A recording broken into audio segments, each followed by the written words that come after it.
Welcome to the 2022 PUBG Mobile Global Championship. This year, we'll witness the world's best teams fight for their share of the $4 million prize pool across the PMGC League and final stages. The league stage will be held in Kuala Lumpur, Malaysia, with an all-new format consisting of 3 parts: groups, survival, and last chance. The group stage will kick off on November 10th all the way to the 27th. And we'll split our 48 teams into 3 groups.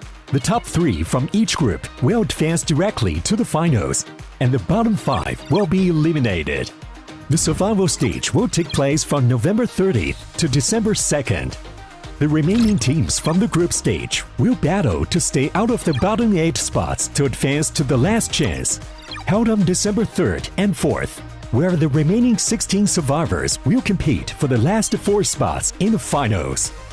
The PMGC Grand Finals will be held from January 6th to 8th in Jakarta, Indonesia, where the 13 league finalists will compete with 3 special invite teams for the 2022 PMGC Championship Trophy and be crowned as the best PUBG Mobile team in the world.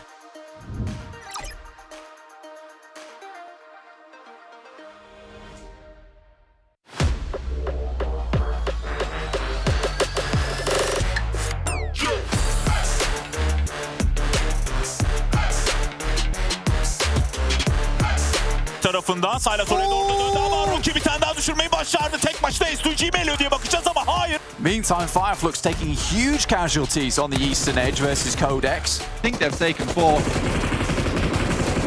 And that's going to be she wants again. Gets a knock on the halfie. Gets a second. Looks for a third on the jump. And potential centrally clutch. Ace 1v4 against S2G.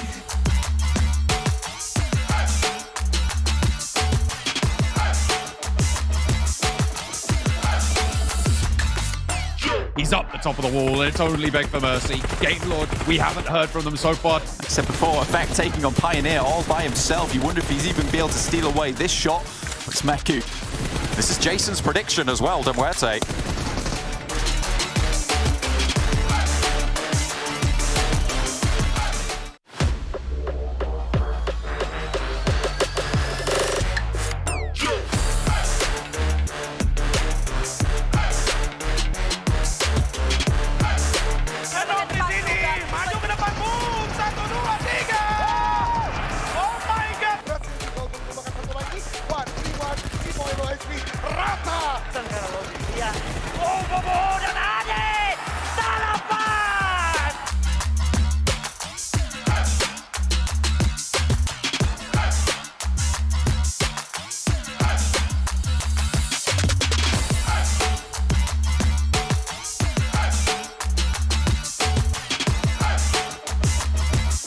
Down. Luke actually being able to get one knock. ตัวท็อปเปอร์ยังไอ้ดับอีกคนเดียวครับเกิดดีรอดถือจังหวะขึ้นมาแล้วที่ขับรถปลดอ้อมหลังไปแล้วปลดทางด้านของมิล่าแล้วเรียบร้อยเลยโลแกโดนขวานี้มาเดนพีได้1มาเดนพี2อุ้ยมาเดนพี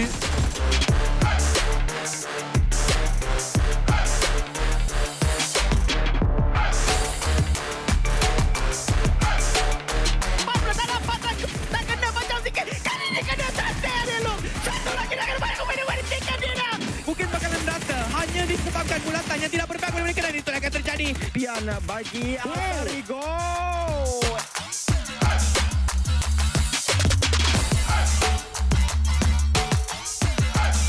Lên từ người kết thúc vị trí cái này bóng về vị trí từ này. Ben xuống 1 pha 1 cân 1. Công được vị trí cao hơn 1 pha mở cánh sai lầm đến từ đội hình bên phía đi Bảo Nam.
gentlemen, from all around the world to 2022 PUBG Mobile Global Championship League. My name is Contra, your host for the entirety of this event for this week itself. And we've gathered the best teams all around the world here live in Kuala Lumpur, where all the action will be taking place. We've already watched and witnessed 12 matches of play, and there's another 12 more matches to go here in the weekend stage. And with the group red teams all set and ready, we'll be speaking to some of the teams out here before we start the game. And let us welcome our very first team on board, DRS Gaming.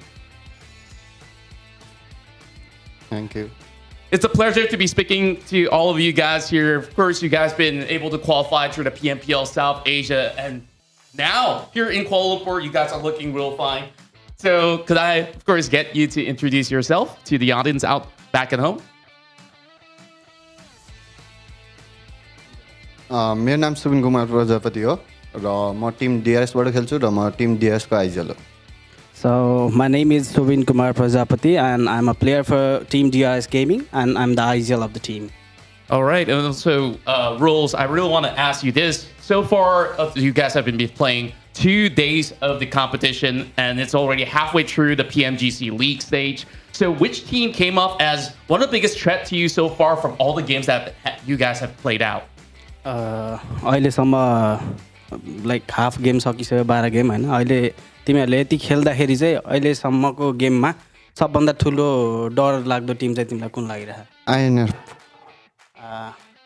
So for the team, it's obviously Influence Gaming because they are doing really great. Yeah, and overall, your team also did perform a whole lot better back in day 2 compared to the very first day. So I really want to check on you guys. What really have helped your team improve your gameplay in such a drastic amount of time? First deco भन्दा चाहिँ second deco game play अति राम्रो थियो होइन. त्यो एक दिनको ग्यापमा चाहिँ तिमीलाई केले चाहिँ हेल्प गर्यो जसले चाहिँ तिम्रो गेम इम्प्रुभ बनायो? हाम्रो अब नेपाली टुर्नामेन्टहरूमा जहिले फर्स्ट दिन जहिले डाउन भइरहेको हुन्थ्यो. अब धेरै जसोलाई थाहा हुन्छ होइन, हाम्रो फर्स्ट डे जहिले नराम्रो गइरहेको हुन्छ. तर हाम्रो अब सेकेन्ड डे अब हामीलाई सेकेन्ड डेमा चाहिँ कमब्याक एज अ कमब्याक जसरी हामीलाई चिनिन्छ सब नेपाली अडियन्सहरूबाट, त्यही हामीले सेकेन्ड डे चाहिँ कमब्याक गर्ने हिसाबमा खेल्छ. So for the team, DRS Gaming, it's like the first day for us is always rough. Not just in this tournament, but in the South Asian tournaments as well. The first day goes off always. It's like always for us. So in Nepal or the South Asian region, we are known for comeback. So yeah. So as you guys are known as the comeback kings, we also did notice that many of all these elimination points that you have gathered is actually coming out from grenade throws, and that has got you guys so many points. So I really want to ask for a couple of tips, and also tips for all those watching back at home. How do you train to get better at throwing grenades, and is there any sort of things that you want to share to increase the accuracy of landing those big blows? तिमीहरूले चाहिँ होइन ग्रेनेडले चाहिँ धेरै किल उठाएको देखियो, अनि त्यहाँ चाहिँ तिमीहरूको एक्युरेसी कसरी तिमीहरूले इम्प्रुभ गर्छ होइन, अनि अरू मान्छेलाई केही टिप्स दिन चाहन्छौ भने त्यसमा केही छ भने भन्नु. अब हाम्रो ग्रेनेड त्यस्तो खासै राम्रो जाँदैन. त्यो अब हिजो र अस्ति हाम्रो अब लकले एज अ लक भनौँ, अब ग्रेनेड त्यस्तो एक्युरेसी हाम्रो त्यो राम्रो छैन भनौँ. अब हामी अझै त्यसमा इम्प्रुभ गर्नेछौँ धेरै. So for the team, it's like the grenade throw for the team are not that good for them, but it was their luck, so they were able to gather kills from the grenades. But they are still working with the strategies about grenades and throwables, everything. So they will improve. All right, awesome. Of course, I'm pretty sure that there's going to be a lot more of the great action coming in from DRS Gaming overall. And you know what? Like yesterday, when we come down to map voting and on who is going to get the chicken dinner, we see a lot of fans online cheering for you guys, voting for you guys to win. So, of course, is there any words that you want to share to our global audience and also audiences back in Nepal before we start off our first game of day 3? फ्यानहरूको लागि केही message छ भने, किनभने त्यहाँ कमेन्टहरूमा like 40 to 45% नै Nepal DRS भनेर आइरहेछ होइन. If you have any message, तिमीसँग केही मेसेज छ भने फ्यानहरूको लागि? थ्याङ्क यू सो मच हामीलाई धेरै धेरै सपोर्ट गरिदिनु भएको छ हामी अब यो जिसीमा हामी नेपाल रिप्रेजेन्ट गर्न आएको हो होइन अब जति सक्दो हजुरहरूले हामीलाई एज अ च्याटमा सपोर्ट गरिदिनु भएको छ भोटिङमा सपोर्ट गरिदिनु भएको छ त्यसको लागि धेरै धेरै धन्यवाद हजुरलाई हामी अब हजुरहरूले सोचेको जस्तो रिजल्ट हामी दिनेछौँ So, like, you guys have been supporting us from the starting, and thanks for all the love and support till date. And we will make sure that we, like, play really good and get up to your expectations. You guys are doing great over the comments and votings and everything. And thank you for your love and support. And of course, thank you guys for joining in for this interview as well. We definitely do wish to see you guys qualify for the grand finals in Jakarta. And for those of you guys back at home, there's many of these games to be played out for today. So sit back, relax, and enjoy what's about to come as we'll find out who will be the one to take home our first chicken dinner here on day 3 of the 2022 PUBG Mobile Global Championship. Be the one, and let's enjoy the show. Bye.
Here for all of our teams in Group Red. You have 2 days left to play to either get top 3 to get straight through into the finals or get yourself in safely over at top 11 to get into the last stage, the survival stage.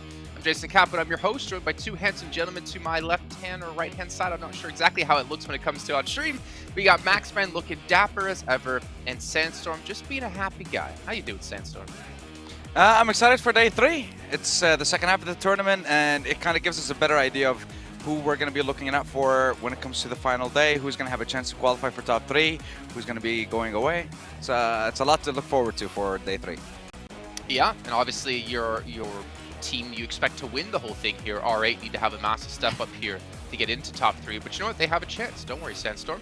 But speaking of favorites, Maxman LGD performing much better yesterday than we've seen in the past, but so did a lot of other teams actually yesterday. Yeah, a lot of other teams have been able to have a major step up. We'll see, of course, going into the overall rankings, but teams like Buredam has been doing great. S2G with a back-to-back chicken dinner, it's great. And I got the jacket on, Jason, which means today is serious for the teams. They need to have the step up to try and make sure they can go into hopefully top 3 or the survival stage. So today is very important for these guys. Maxman, please bring that jacket to the next event that we're both at, because I'm going to burn it. You can probably check out that video over on social media, over on our PUBG Mobile Esports channel. Maybe I can actually get that posted somehow. I would love to do that. I think it could be fun. You might not like it, but that jacket does mean serious business. It does mean things are being taken to the extreme, as Max would say. And we are running out of time for all the teams. But speaking of extreme, big shout out here to Sony, the Xperia 1.4 and the Xperia Stream, providing you guys our main collaboration actually with professional esports players. You can get 90 Hz in PUBG Mobile with its total cooling system, and of course its multiple ports for intensive gaming and streaming. And also the sweet hotel that the players get to sit at, that we want to be at, getting our spa days on. The Pullman Kuala Lumpur Bangsar Hotel, where our world is your playground. I'm a little bit jealous, I'm not gonna lie, gentlemen. I mean, we got to see, was it last year or the year before, we had, I think it was 2 years ago, we had footballists in the Maldives. Really working hard, you know, it was tough for them to be there, but I would love to be over at the sweet hotel, just relax with you guys. I know, they said like, we had bad connection, we have to go somewhere else, and they went to the Maldives. Like, I have bad connection all the time. I'm not sent to a great hotel. I would love to, but no, not unfortunately. Who would have thought, Max, sunburn would affect your PUBG Mobile skills? But either way, let's take a look at our schedule format. If you guys are just joining us and missed out on the prior days, it is a little bit complex, but what you need to know is We have 3 different groups, red, green, and yellow, and it's all about your placings within each group. Top 3 straight to the grand finals, kicking off January 6th through 8th. However, if you're in 4th through 11th, you'll be going to a survival stage, which will be happening with teams from other groups. And then from that, it'll determine where our final teams will get through. And of course, Sandstorm, $4 million on the line. A lot of money here for these teams to win up. But I'm still waiting for prior winners to send me my cut for supporting them. But I'll keep waiting. Yeah, $4 million, $2.5 million going to be distributed over the league stage. We have $90,000, which is the first place prize for every single group. So not only do you get yourself a spot in the grand finals, but you also get yourself around $100,000 just from getting that first place. And looking at Group Bread, this is our group. These are our teams. I don't want to look at our esports right now. That just makes me sad. Okay. Well, hopefully you're not sad at the end of the day, but you might be sad because only a certain amount of teams can qualify, and a certain amount of teams will not be making it through any further on into this event. Well, as you take a look here at the event so far here, our top 4 when it comes to solo points, and we can see Delta, I mean, yesterday had a huge step up here. We were talking about DRS. I gave the DRS blessing to them, and they were able to do exceptionally well in the last 2 matches. But to see Delta be able to step up for his team when day 1 wasn't looking fantastic for them is a great sign and a great testament to how strong this team from Nepal can be. Just to explain how this graphic works, by the way, these are the number of points that have been won by a player when all of his teammates are down, where he's the only player currently still alive for the team. And we said Delta for DRS has been able to really put a great step forward for the entirety of his team. Sure, it would be great to see them survive a little bit longer as a 3-4-man crew. That would be fantastic, but DRS really did do a big step up right when you called them out, Jason, so I'll have to say you maybe did bless them a little bit there. But yeah, DRS, I'm happy with what they can do yesterday. I want to see more in these next 2 days to see if they can potentially go the entire way right into the grand finals. Well, you always want to see more, Max, but we are running out of time for the teams. As you take a look at our top 4 teams when it comes to elimination, Sandstorm, gotta throw it to you here, man. Influence Shemin, 74 limbs. They are 11 limbs ahead of anyone else, and that's S2G. A fantastic showing for the team from Brazil. Yeah, absolutely. I mean, just remind everyone, this is a team that has managed to secure top 4 in 9 out of their 12 games. 75% of them were always in the top 4, and the other 3 were 15, 14, but they still managed to get 4 eliminations every single time. So they're still getting themselves an insane amount of points, an insane amount of eliminations. And we saw before as well, when it came to top solo points, Law was there. He's been able to get himself a top 4 place, I think twice yesterday alone in the games. One's on Erangel when Buriram took the win, and of course one on the last game as well. So incredible performance from the entire team. Every single one of those players is showing up, whether it's Federal with the eliminations, whether it's Law with the placement points as well. Everyone is performing, and it's just great to see from this team. And it's also fantastic that it's happening across both days so far. And we still have 2 more days to go. So is the consistency going to remain over the entire first week? That's what I'm excited to see for this American representative. Yeah, I mean, I would be saying no, but then again, I said that about Mad Bulls when we got to the European regionals off the back of Western Europe PMPL, and they continue to do so then. However, they're not looking too hot right now. Yeah, I mean, honestly, I didn't expect them to come out this strong. They weren't really on my radar when it came to that's a team I expect to be top 3, but you know what? I'm pleasantly surprised. However, their job isn't done just yet, Max. They still have 2 days left to play. They still need to hold on to their position, though they have been able to build up a nice little lead for themselves. But teams like Buriram, they're knocking on that door, and if they continue performance like this today, they might catch them. Exactly. I mean, I did say Influence Chemin, chances are they're not going to move from that top 3 position, so don't focus on that spot anymore. Focus on Buriram or S2G's spot if you want to make it straight into the grand finals, because those are 2 spots you can reach. Influence Chemin, they require a really bad day for other teams to be able to actually catch up to their position, but we saw that meme from PMPL updates, respect so to them. Good. So Nigma good. Galaxy, I think they don't know which way they need to go. You know, don't go down, okay? You need to go up, okay? The higher you are, the better you are. Nigma Galaxy yesterday got pretty much nothing done. They even got a great circle on Sanok, and no points really came their way, so Nigma Galaxy need to catch things up because slowly they're slipping down the rankings, and it's not good to see. Yeah, I mean, when you compare Enigma Galaxy to the performance of all the other teams, for example, on day 1, they had 83 points. Day 2, only 13. The likes of DRS managed to get 67 points on day 2 compared to the 48 points on day 1. A lot of teams are improving. Meanwhile, Enigma Galaxy is just going in the complete opposite direction, which is definitely not what you want to see, but we can see it here. Yeah, I mean, unfortunately, they're going to have to see it as S2G. I mean, they didn't look too hot day 1, but they had the step up they were looking for, and pretty much the opposite. Enigma Galaxy when it came to day 1 and day 2. But again, like this average damage, that's kind of what we've known about S2G, Maxman, and what we saw in the European regionals. Like they are an extremely strong fragging team, and you can never really count them out. Yeah, I mean, we saw them yesterday. They just woke up and chose violence, S2G. But also, Influence, woke up twice, 2 days in a row, and chose violence both days in a row. And really, the thing is, you're looking at the average survival time, right? Every single time, they're making it close to the 27-minute mark. Of course, the games take a little bit longer because of the new circle settings we have specifically for this PMGC.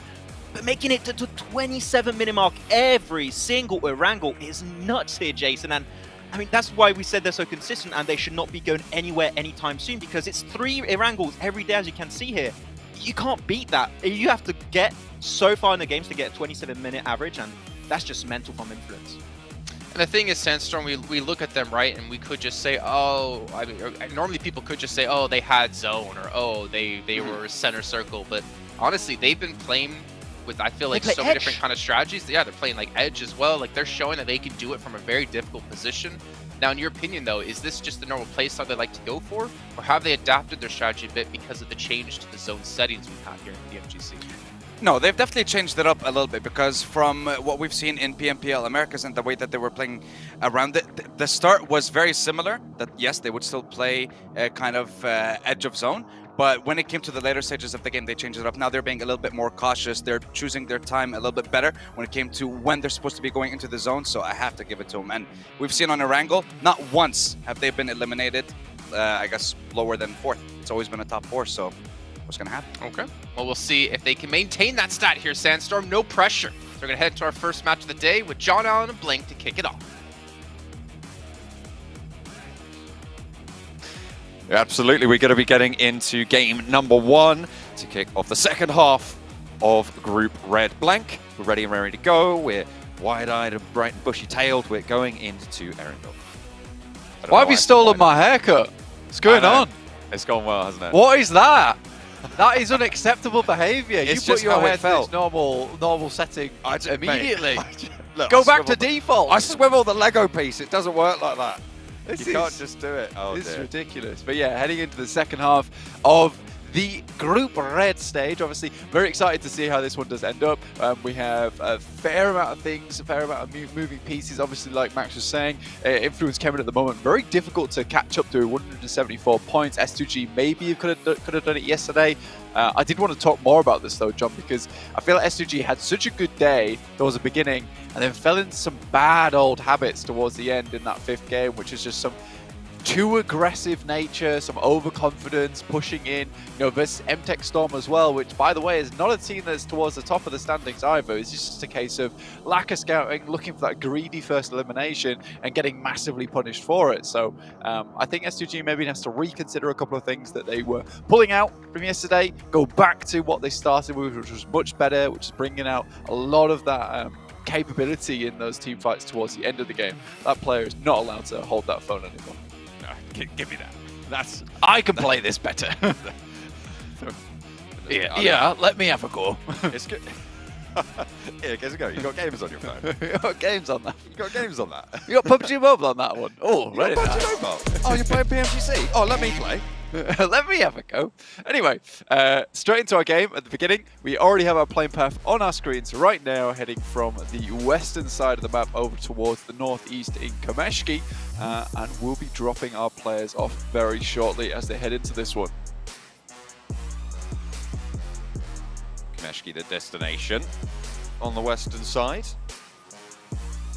Teams that generally like to drop towards Novo or towards Milton might be a little bit slower on this one, but they should be fine. The circle yet to pop though. We've seen some fairly dramatic shifts over the last couple of days. Blank, maybe we'll see a return to normalcy here for the team's sake, if nothing else.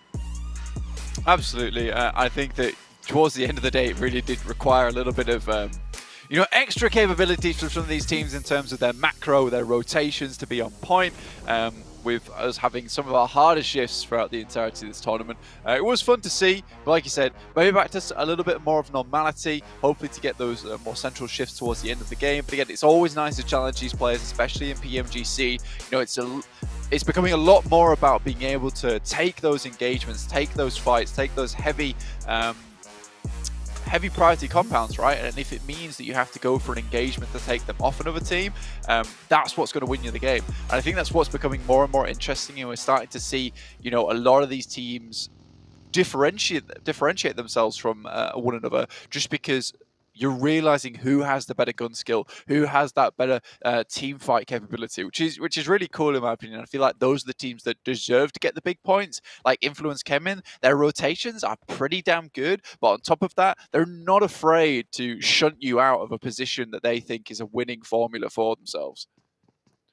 IQ gets away from the buggy rundown. Box didn't want to invest the time there. Tizzy's actually not too far away, so 3 teams in fairly close proximity at this stage coming through. MTech Storm spread out over Gatka, Aegon XIA and Box, who are grabbing a couple of vehicles and seemingly looking to head south. The circle popped down towards the south, and it does cover quite a bit of military island, but likely that we won't be ending there. It's more likely we'll be heading up. Wait. They're different teams. Those bumper cars right there. I like that. Okay, fair enough. Well, still in the vehicle. Not too sure what Godtani was trying to go for there, but I guess it worked. Yeah, I mean, that's what you take. I think he flipped Axa over like a full barrel roll on that side. But if that's what it takes, you know, delay an enemy team with the distraction tactics, that's what's required. You know, Axa didn't seem too phased by that. Probably one of our most smiley players here in Group Red at the moment. He was unfazed by that whole shenanigans going down and just decided he'll take that one, get on his merry way as he was barrel roll flipped back onto the road, which is great news for them. BTR, on the other hand, having a really good return to form at the moment. DRS ahead of them with 115 points. BTR tied behind in 5th with 115 themselves. But again, very, very well done to BTR and super happy days to DRS, considering this is a real good improvement from this team, from PMGC to PMGC. Seeing them here in the very first group versus some very difficult teams, being in 4th place is nothing to scoff at. Certainly not. I mean, it's not quite that top 3 spot, but it certainly set you in good stead moving into the survival stage. Have that confidence that you would be one of the top teams going in there, and someone will have to be. R8 looting up in North George. They've been curtailed once or twice by LGD on this leave, but I think LGD have sort of moved into this idea more of moving south and away from this engagement on circles like this. They just don't want to get embroiled in it, even though they could edgeguard R8 out. I think LGD is starting to see more and more that there is a lot of space down towards this western side, and some other teams have also noticed that on this side of the map. I mean, you look at I8, for instance, now they're holding down towards the south of Gatka. MTech is up towards that north side. So a lot more of this space has been taken up within the map.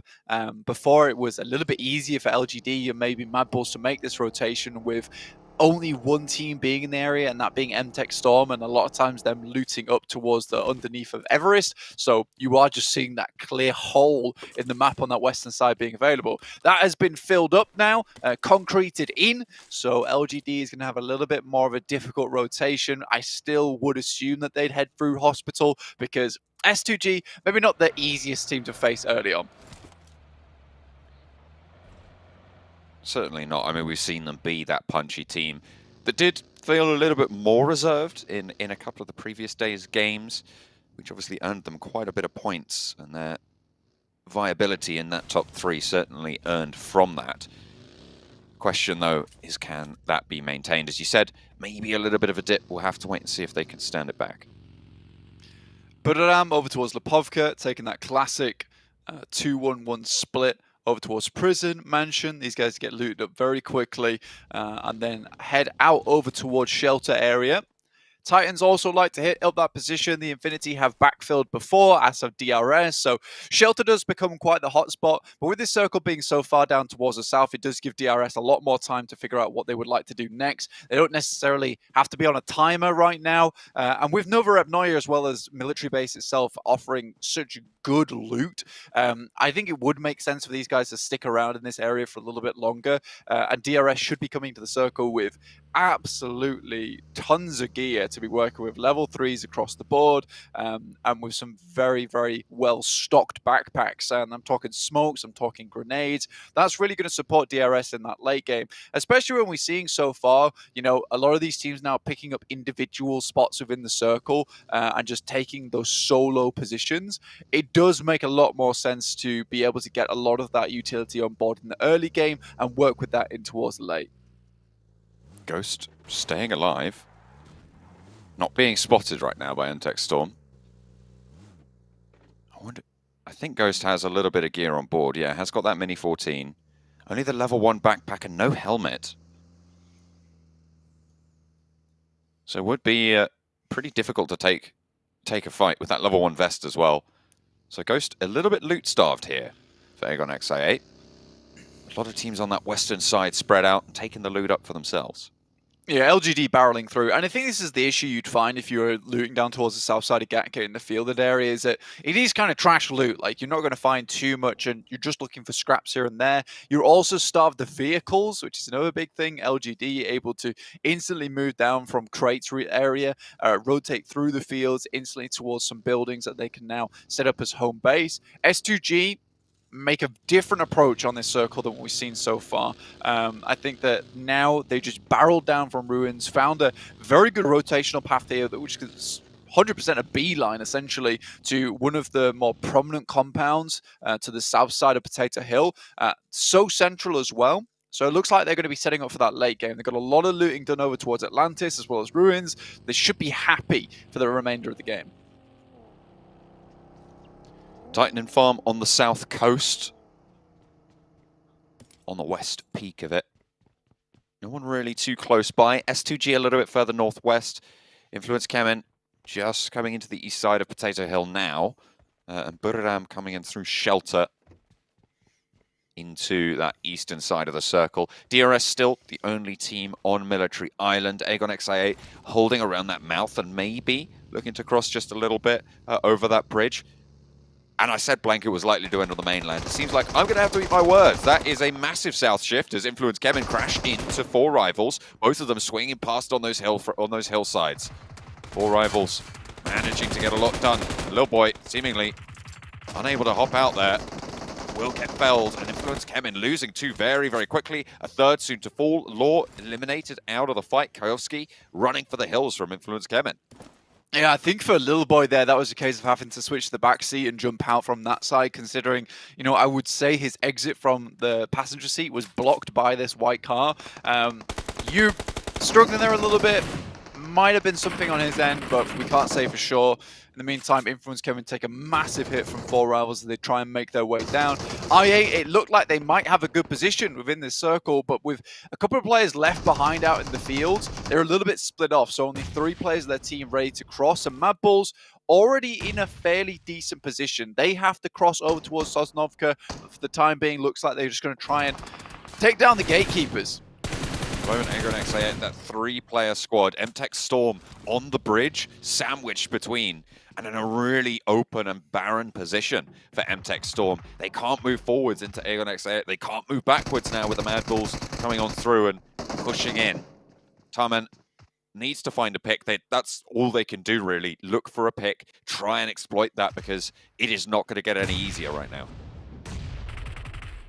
Tarman misses his nade on that side. In the meantime, Mad Bulls bringing one of their players back into the fold. I8, IQ will find Tarman, in which case Blade is going to try and finish this player off. Remember, the more players that I8 can remove from MTech's side, the quicker that they'll be able to start dealing with Mad Bulls. And this is a dangerous push here coming through from Skills, as maybe not aware that there is another team on the other side of the bridge. Ghost also still remaining over towards those fields. Skills gets found by a very nice little angle from MTech Storm.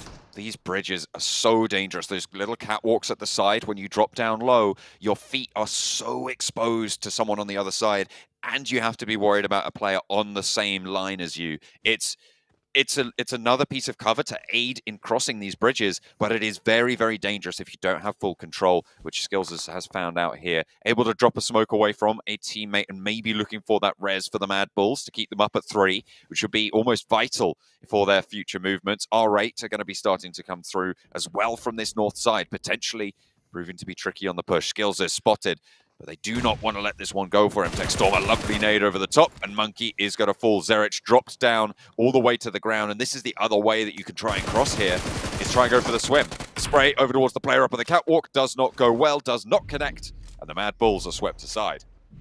Mad Bulls, I think there's an incredible amount of nerves and pressure coming onto this team. It is very unlike them to be playing in this kind of way.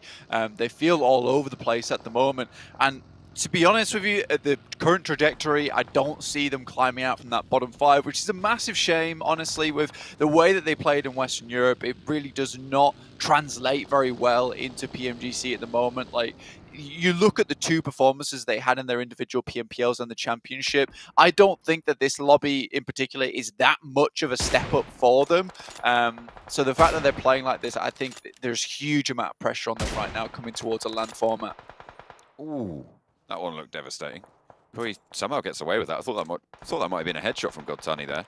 I think it was. Might have been Maybe level 3. Yeah, I think it's a level 3 helmet in play to be able to save you from that one.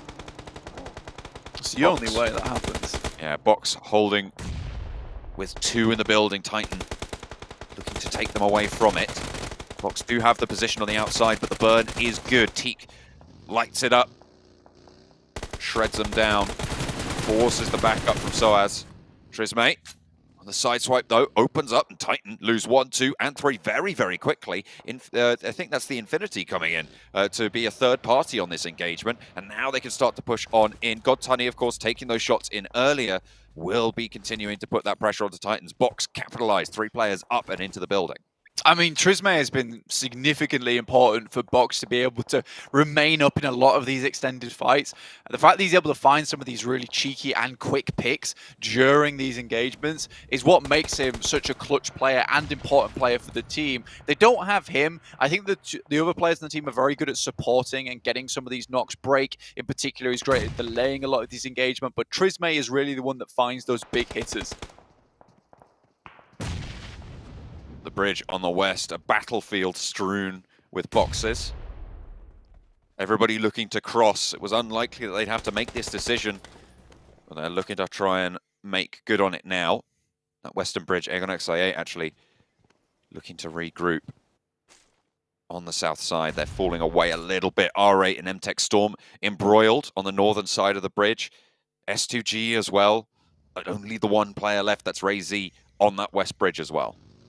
I mean, a lot of these players fell into the pit trap of not going to Military Island early on. When you get a circle that crosses so much like we did on Zone 2, I think you have to send down towards Sosnovka military base one way or the other if it's not crossing through the water or just sending it across the bridge. If you don't do it early enough like BTR did, where, you know, they're coming down from Yaz and they took their time about it and they took a little bit too long as well, you just have this instance where you are just caught out in the cold and you're not getting in. No one brought their jackets to a wrangler in this case, so freezing to death on that side, it is just painful really. So a lot of these teams that got a quick movement over towards this side of the map, very happy. I think LGD have really played their cards right, heading towards Ferry Pier, weighing out some of those engagements on the western side, taking that boat and then heading in underneath on the south. They could set themselves up for a very big win here.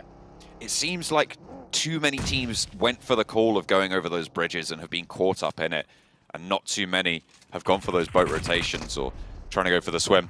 Titan still under pressure in this fight against Box. 2 of them were alive, but 1 of them quickly dispatched. 6 holding out on the inside, gets 1 knock, but traded off nicely by Bensu. Enigma Galaxy, Bigatron, this is on the north side of Military Island right now. There are players out in the water from Team Queso just to the north side of it. Bigatron still handling them. They're pinging them away. Freak falls as well. These days are pretty good for a Bigatron. They're working out. Hamodi down to the shots from Luxy up the top of the hill. Zuxi and Jen Foster trading off one of those positions. Ralph falls. Lord over in the building. Queso? Last player standing. Team Queso trying to rise from the depths. But there's only Papi Potro close enough in the fight. Reyes at the back looking for a heal. Dispatched 1. Papi Potro good for 1 frag. Can he find the next? It's an even fight right now on the hillside. Jen Foster is able to win that one out though. A heavy hitter for the Bigatron roster. And really bolstering them here. Reyes, for the Team Queso, though, has been equally strong. Despite their position at the bottom of the tables, this is a man you cannot count out just yet. Luxy moves in for the regroup, and they want the 2v1. Oh, this is greedy from Luxy, but I like it. Comes in, picks up the double. Now looks for one more. Reyes, though, massively clutch player here for Team Queso. Pulled them out from a lot of situations where things looked extremely dire. But Luxy moves up with the grenade, spots Reyes as he retreats away. He looks to just pick up some more loot, but this circle will start to hurt just a little bit in zone 4, but gets as much loot on as possible, knowing that he'll need these nades later on. At this point, I think for them, it's just a case of leaving, but Luxy sticks around for too long here, and only Jem Foster and Zuxi makes it away. Either way, though, for BTR, this is a good result, considering where they were in the circle for a long, long time. I feel like there was a little bit of a misstep from Luxy. They knew exactly where Reyes was. They knew he was going to have to move with the blue zone. You're waiting for that peak. You know it has to happen. And Luxy felt just completely open on the broadside, stood up on the headland. There was no refrag potential. I don't think that was the smartest of decisions. But they get away with 2 and leave Reyes as 1 for Team Queso on the north side. Maybe in the heat of the moment, you've eliminated 4 players, and then you go for the 5th, and you're like, surely there can't be any more players alive here, or at least they've retreated. But yeah, Luxy goes for a little bit of a looting session and forgets there's no vehicle available to him. Again, BTR have been struggling through on that north side, so you can kind of understand where some of those small mistakes might bleed into the gameplay. Either way, 6 eliminations and living through that, again, whilst being trapped on that northern coastal side for a while. Quite impressive. They are taking shots now from over 4 rivals. Jem Foster will drop out the vehicle and get knocked. Better than being blown up. But again, Reyes is still in the wings, and it looks like 4 rivals are going to send in to finish the job. In the meantime, over on the southwest side of the military base, Egon XA8 finally finished the job against MTech Storm. A fight that's been going on since about zone 2 on that western bridge. Will have moved over to the control tower. The circle centers LGD's way. I mean, LGD have been holding some incredible positions throughout this game. DRS obviously starting on Sosnovka. I said they didn't have to move until later with it being so much towards that side of the map, and they haven't, which affords them some good position within the circle. Again, though, LGD, with this 2-2 split that we've been seeing quite frequently from them, are able to claim a lot of landmass for their own, and DRS do have a little bit of a difficult push towards that western side, considering it's uphill just a little bit, and YZZ as well as CCC will be able to watch down towards them.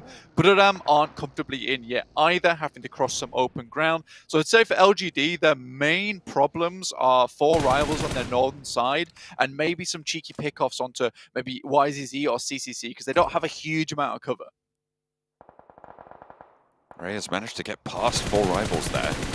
Find some cover, but LGD have spotted out the position. Will take the shots over that way. You can't hold near the buggy, it will go up in flames exactly like that, and you can't crawl away from it up the hill. Your legs will show and you'll go down to the gunfire.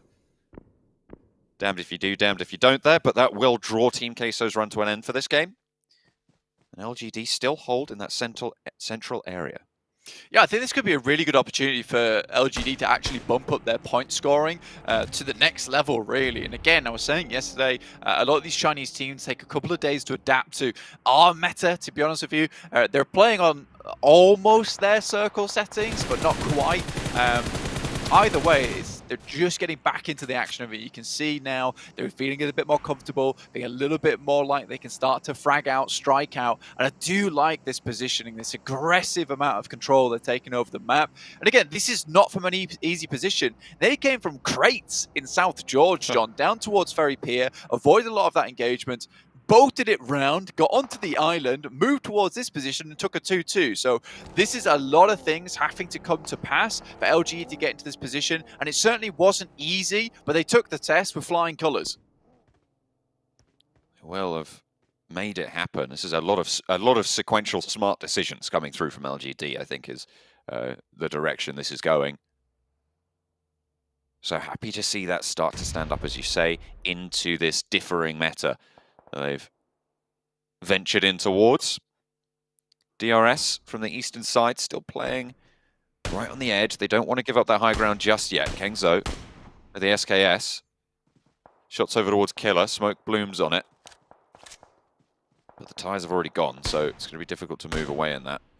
That should be okay, though, as the Dacia rolls downhill fairly well. Actually, sends it up to the top side as well, regrouping with the rest of the team. You've got that valley down towards that western side, and I think Killer was a really important anchor for them on that side of the map, but with Buradam spotting that one out, even 4Rivals looking down towards that position, it's difficult for Killer to stick around there for too long. You saw he was having to invest smokes, and he doesn't really want to do that early on here. You know, there's still around 8 minutes more of the match to go at this point in time, in which case they'll need those smokes later. Circle heads over towards the west here, all-encompassing of LGD at the moment. You question how long they're going to go for this 2-2 split, and realistically, I think they have to continue to pull it out. So this will require them to hit some really nice shots on any players coming in towards the circle, because CCC and YZZ are important to spot the players on the eastern side, and MVM and Suki have to remain in this position because it's a strong compounded area for the rest of the team to regroup on. 4Rivals looking to start to move in on that northern side, and as you said, they are currently LGD's main threat. That hill just to the east of LGD, they have looked for that regroup, so they are not going to go for the 2-2 split anymore. They just want to hold out in a little bit of a central area, so they've left that hill. I think that's actually kind of a smart move, because yes, they could hold out towards YZZ and MVM and maybe take shots down towards DRS or the players that are down on the airstrip, but heading towards this compounded area, yes, it's not directly in the central of the map, but it still is probably the best position that they can hold from and have influence on the rest of the lobby. So I like this play from LGD. They didn't get too greedy with their 2-2 with their 2-2 split, but they were able to at least get some information gathered. DRS, though, still would really love to get a big game here, considering they're 115. They're actually in a position to break into the top 3 if they have a massive match here on game 1. Keg's there the whole time, underneath Buradam. Yeah, he's chilling. I think it might have been, but finally they spot him out. Take him down in the hangar. God, Tunny has been surviving for quite a while for the Infinity. Made it up to 6th place now. DRS crunching in from that east side. 4Rivals on the open hills as well. LGD not there to slow things down, but they are going to take those sightlines over towards that old position. Voki, was he not spotted there? I don't think he was. My name from Buradam taking a shot over towards DRS. This is open ground, a lot of sightlines from the south side. That's Jason's boy right there, my name P. I look to take it to the masses inside the lobby at the moment. Voki looks to finish off the players from DRS. Again, an unfortunate result for DRS if they go down early here. I know there's only 6 teams remaining, but considering they started over on Sosnovka military base and had a lot of time to pick up positions within the circle, more central, it is an unfortunate ending for them. And right now they're getting picked apart from Buradam as well as 4Rivals, and we'll go out with a big goose egg of elimination. 0 there. That is terrible news for them from what was kind of a game that should have gone in their favor. They had a lot of opportunity to rack up a lot more points, but they will fall on that hurdle. Buradam, though, looking to close the gap between them and top spot Influence Kemen. Influence Kemen going down fairly early as well to a pretty comprehensive engagement. They have got that opening. Tiger down on the close fight between them and 4Rivals. Oh, that is unfortunate for Buradam. Goes short of the tree. Rez can go through. Should be able to get Tiger back up. Nappy wants to push out wide with Pemburu. Kengzo in for the backup. They want to hold off the remainder of 4Rivals. Only 2 players there, so they have 3 barrels against the 2. Pemburu spotted on the side swipe, but Kengzo falls to Pemburu. Appy pushes forwards, wants another. Will be able to find it, but it's cut down finally by Tiger after that res. Crucial. Pemburu is still in the action, and in comes the final player from Buradam to try and keep them in this one. Tiger knows he's there, and Tiger does the job with the nade. They can get these reses. Can they stay up as 4? And do they have the time? Yeah, I mean, they have to stay up as 4 if they want to challenge out versus LGD. The circle is a little bit slow at this point in time. Again, LGD has played a really phenomenal game here. Yes, it hasn't been a high elim game. We don't see a lot of high elim games coming through from LGD recently, but they've made the right macro decisions to get to this point and have set themselves up fantastically to win this game out. Again, like you said, and I really like the way you put it, John, it is a sequential sequence of just having like a lot of well well-informed decisions throughout the entire game. And that has led to this point where they're set up for a chicken dinner. However, John, Buriram so far have shown themselves to be a fantastic teams when it comes to controlling area, controlling space, and not from ideal positions either. So this is a really good opportunity for Buriram to show us what they've got and explain to us exactly why they deserve to be in that top 3. Currently sat at 1 chicken dinner for Buriram. LGD similarly on that first as well, so we'll be able to double up on that one. Aegon XIA not been so lucky. They've had a 2nd place and 2 thirds, but this could be their first chicken dinner if they make it away from the wall, but you don't think that's going to be very likely. With a little bit of a light up on the nade, that is good news for Buriram to take the thorn out of the side, and the last elim goes through. Now it's a 4v4. How does he nade himself and a teammate at this point in the game? It's so crucial. I was going to congratulate I8 on getting this far, but I feel like I do sort of come away from it. Head-to-head win rate, 20% for Buriram. Okay. I mean, respect it. I feel like Buriram's done more incredible things in the past, though. I think this is more 60-40, in my opinion, towards LGD. Buriram is definitely nothing to scoff at, and LGD feeling a little bit cold coming into this game after not having a lot of action their way. It's been a lot of rotates for them, looking for those placements, and for me personally, Buriram is very good at setting up a massive line and being able to pick off targets individually. But Buriram, they have been suffering. They've been in these fights a lot more. They'll have more utility, but their armor, their helmets, their meds will have been drained a little bit. LGD, though, you can see very, very healthy on those armor and meds, but no helmet for some of the players on Buriram. It's not ideal. Means you can't really peek up too far. Tiger gets the angle on the wall, but LGD still in the circle. 3 of the players there. Tiger denied that sightline.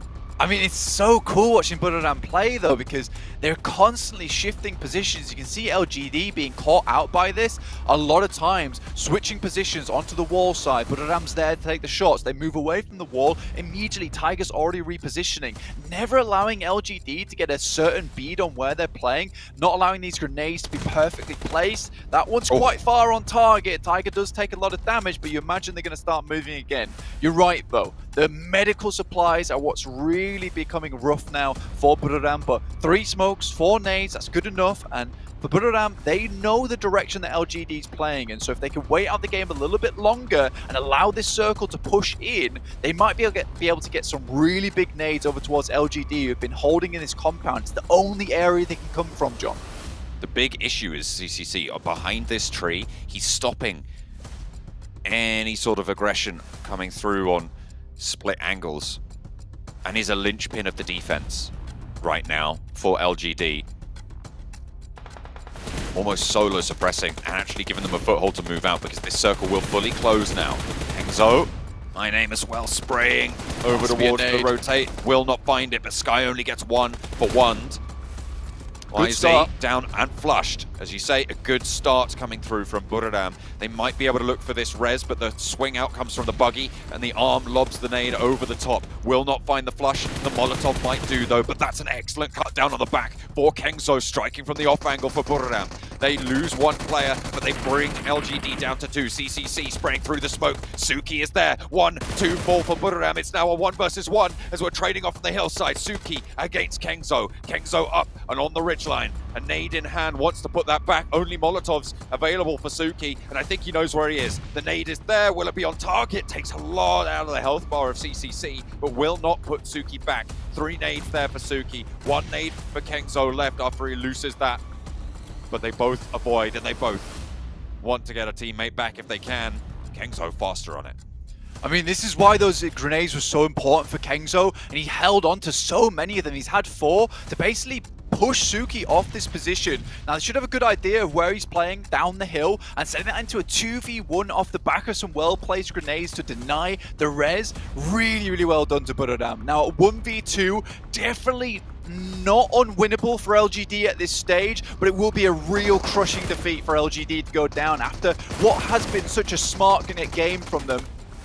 Oh, Kingso out into the blue, knocked to the zone. Oh, that's so unfortunate. Yes, coming through from Suki. LGD want to put the final bullet in. There it is. The slug rings across the hills to the north side of the military base, and LGD take it home. Buriram gave them a run for their money, but it will be LGD. A falter towards the end there, John, from Buriram, sending out into the play zone as well. Getting knocked by the blue. A really bad turn of events. I think Kingso played that endgame pretty perfectly from his side to enable the rest of his team to get back up on their feet to maybe potentially help him with Suki. But again, I love that they had the DBS available to them in the endgame. They knew this would come down to the zone 8 considering where they were, so hold on to one of those biggest close quarter combat weapons. A really, really smart decision. Again, a lot of decisions come to this place, and the one that wins it all is deciding to hold on to a shotgun for the late game. Really, really cool game from LGD. Definitely a little bit squeaky towards the end there, but LGD pulled the chicken dinner out the bag. Absolutely fantastic stuff coming through from LGD. Buriram with a blinder of a game as well. That will surely put a dent in the gap between them and Influence Chem, and as daunting as it might be, it can still be closed. There is still time to do so. Fantastic stuff from both of those final teams. That was an excellent final circle, but LGD take the chicken dinner.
I just don't know what to say about that one, gentlemen. LGD clutching it out somehow.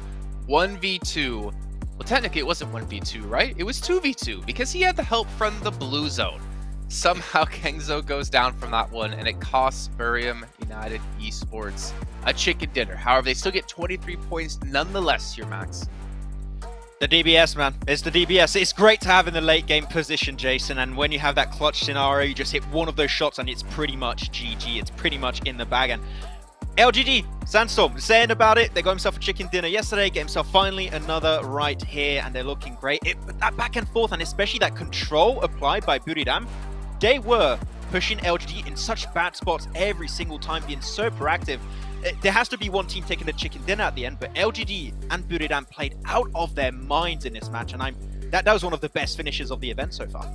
Oh yeah, and I mean, we saw how they managed to get themselves in that position in the first place, taking that early rotation, seeing how many teams decided to rotate on the eastern bridge, on the western bridge, or even decided to go swimming through the middle. But no, they decided to take a rotation from Ferry Pier, ignoring all the fights, getting themselves in prime position to take control of the game. And this is exactly what you talked about, Maxman, before, and this was the main reason I believe that made you choose LGD as your team to watch for the tournament. So good call.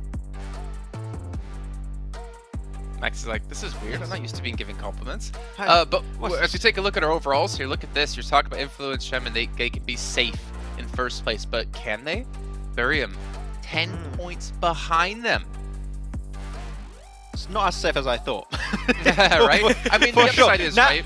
They still have like a 40-point gap between them and third place, but if S2G step up, if Bigatron step up, DRS, like Influence, if they can't maintain performances, they could technically be knocked out of top 3. Yeah. The thing is, they already had that much of a gap for them in their first place that they're still safe, but like 2-3 games, so they're not getting too many points. And Buriram being extremely consistent yesterday and today is looking pretty good. What's not looking good though, Sandstorm, is all right, 15. What do you think of that? Queso 16th, so it's not the worst. That's about it. But no, like here's the thing. When we're talking about R8 and Team Queso, these are two teams that are yet to get a podium in the first place. They haven't managed to get themselves a top 4 in 13 games so far. Every other team has managed to do so.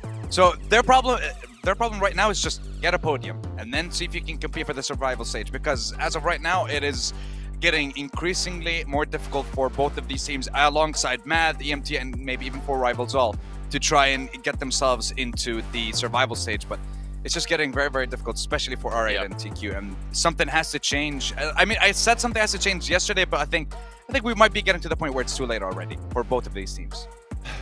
Well, you know what? I do want to bring our attention back to the last match a little bit, because I feel like Zone 2, when that popped, I think Sandstorm, you said it's going to be a Millie finish, Military Island finish, and Max was immediately like, no, it's not going to happen. But it actually went super far south to Military Island. I'm kind of feeling for all the teams who obviously weren't dropping that location. DRS, they dropped down there towards the eastern side, and yet DRS, I expected a little bit of better performance out of, considering they had the avenue to, well, potentially gatekeep some teams, pick up some eliminations, but they had none until like the very end potentially, and then they went up against 4 rivals and lost that fight. So I was like kind of disappointed with the DRS we saw yesterday come into this match. I thought they would have performed better. Yeah, you had kind of 2 different styles that we saw on each bridge. So on the eastern bridge, you had DRS, who decided to hold for maybe just a minute, and then as the second Titans broke through, a lot of other teams decided to rotate, do exactly the same thing. DRS just gave up. There's no way that they can hold the bridge when a team's already passed. They might be able to flank you afterwards, and they decided to just go into the zone. When you look on the opposite side, though, you had IA, who usually drops a military base, but the zone didn't really help them in that situation. So they had a 3-2-1 split, and you had 3 squads fighting. It was IA, you also had MTech, and I believe it was Team Queso as well on the eastern bridge, all trying to fight. But it was just so congested for such a long time that a lot of teams just lost so many players, and they weren't able to compete in the later stages. Hey, otherwise, what you can do, you do what LGD did, you botate. You just avoid all of that mess happening on the east and western bridge, and you just botate and be relatively quick, because we saw it was a hard shift straight south. You know the bridges are going to be congested, teams are going to try and cross that river. You just hold on to the southern side of the circle the entirety of that game, and that's what LGD did. You're going to have top priority for those great central position. That's why they had such a great 2-2 split for that game, because they were the first team to get access to that position by avoiding all that skirmish happening on the bridges. So yeah, if you're able to read the circles like that, it's great, and that's what I saw LGD do in PEL, and that's what they were able to actually pull through in this game. So great from LGD. I want to see more of this kind of macro playstyle. Yeah, I mean, now that you're not actually having them as a team to watch, they're starting to perform well, at least for both of you. You guys at home who are watching, make sure to check out the YouTube chat link. You actually will have a survey there. You can go ahead and potentially win prizes if you fill it out, so make sure to go fill it out as soon as possible. But obviously, within the next 6 minutes, because we have the next match coming up shortly here. But Max, man, really quickly, you were talking about LGD when we saw them in PEL. Is this the LGD you saw then? I would say this is way closer to what I saw in PL. The thing they did so well in PL is knowing how the lobby as a whole would react to every single circle, and they would get priority to positions that teams are trying to get access to, but they would just always be there first, and they were there first in this. For the first time, them playing at this level at PMGC outside of their region, it took a lot of time to adapt, but if this is their new kind of normal performance, they're feeling good, they're feeling comfortable, and this is a team that can be willing to climb up the leaderboards. Well, you can see here our top performers when it comes to Miramar, which will be coming up next. S2G, wow, 24 limbs, 31 rank points. What were you wowing at, Max? I'm wowing at Aegon X I8's average survival time on Miramar. Like, sure, it's not as much Miramar's as Erangel's, but still 27-minute mark. We saw it happen a little bit earlier for Influence Chemin on Erangel, and that's still really good survival time and able to get himself some decent points there. So, hey, I8, sure, not one of those big heavy hitters, but still a silent performer this event so far. Silent but deadly, some might call it. I8 showing they can actually play here without crypto as well, and they've actually been having a pretty decent performance in the last 2 days. They're in 8th place right now, so looking pretty comfortable to make it into our survival stage, but maybe top 3, who knows? We'll have to gonna see as the day progresses. But here's our drop locations when it comes to Miramar. Now, S2G, my eyes are still on them. I don't know about you two. I don't know if you even filled out a teams to watch here for this next match. Maybe you two can let me know about that one. But for me, that's one team I want to watch because I want to see if they can hit that level of performance they had yesterday. We need to see some sort of level of consistency out of this team, which we kind of got to see when it came to the European regionals. However, this is obviously a much more difficult lobby. Yeah, 100%. And I'm not waiting for the predictions, but yes, I already actually chose S2G a lot because of the same thought process. I wanted to see. We saw day 1, they only managed to get 30 points. Day 2, they managed to get a total of 95. So what's going to happen on day 3? Are we going to see that consistency again throughout the day? Or are they going to be having issues like they did on day 1? Because this is going to be a very important day. And we've seen what they did yesterday with the back-to-back. One of them was on Miramar. They also managed to get a 3rd place on yesterday's Miramar, second Miramar rather.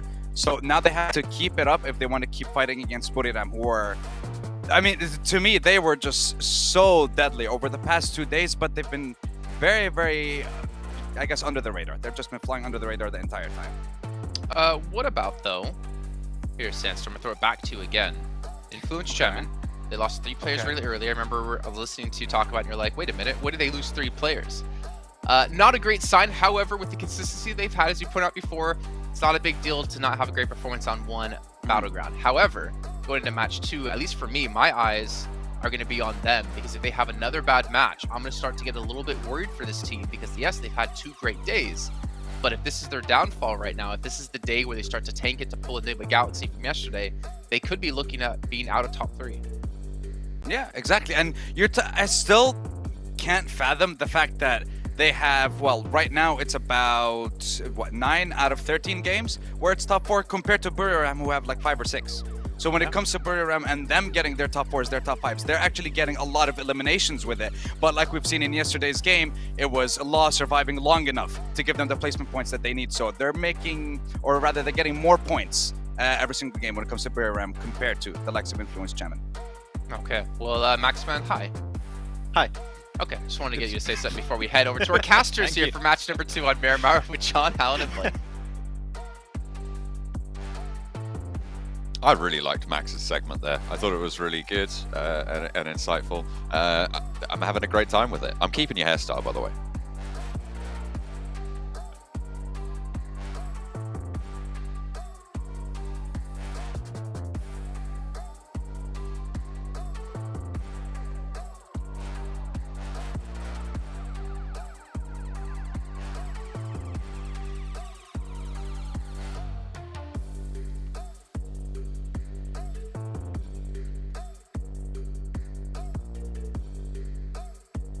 Oh, I think you might have had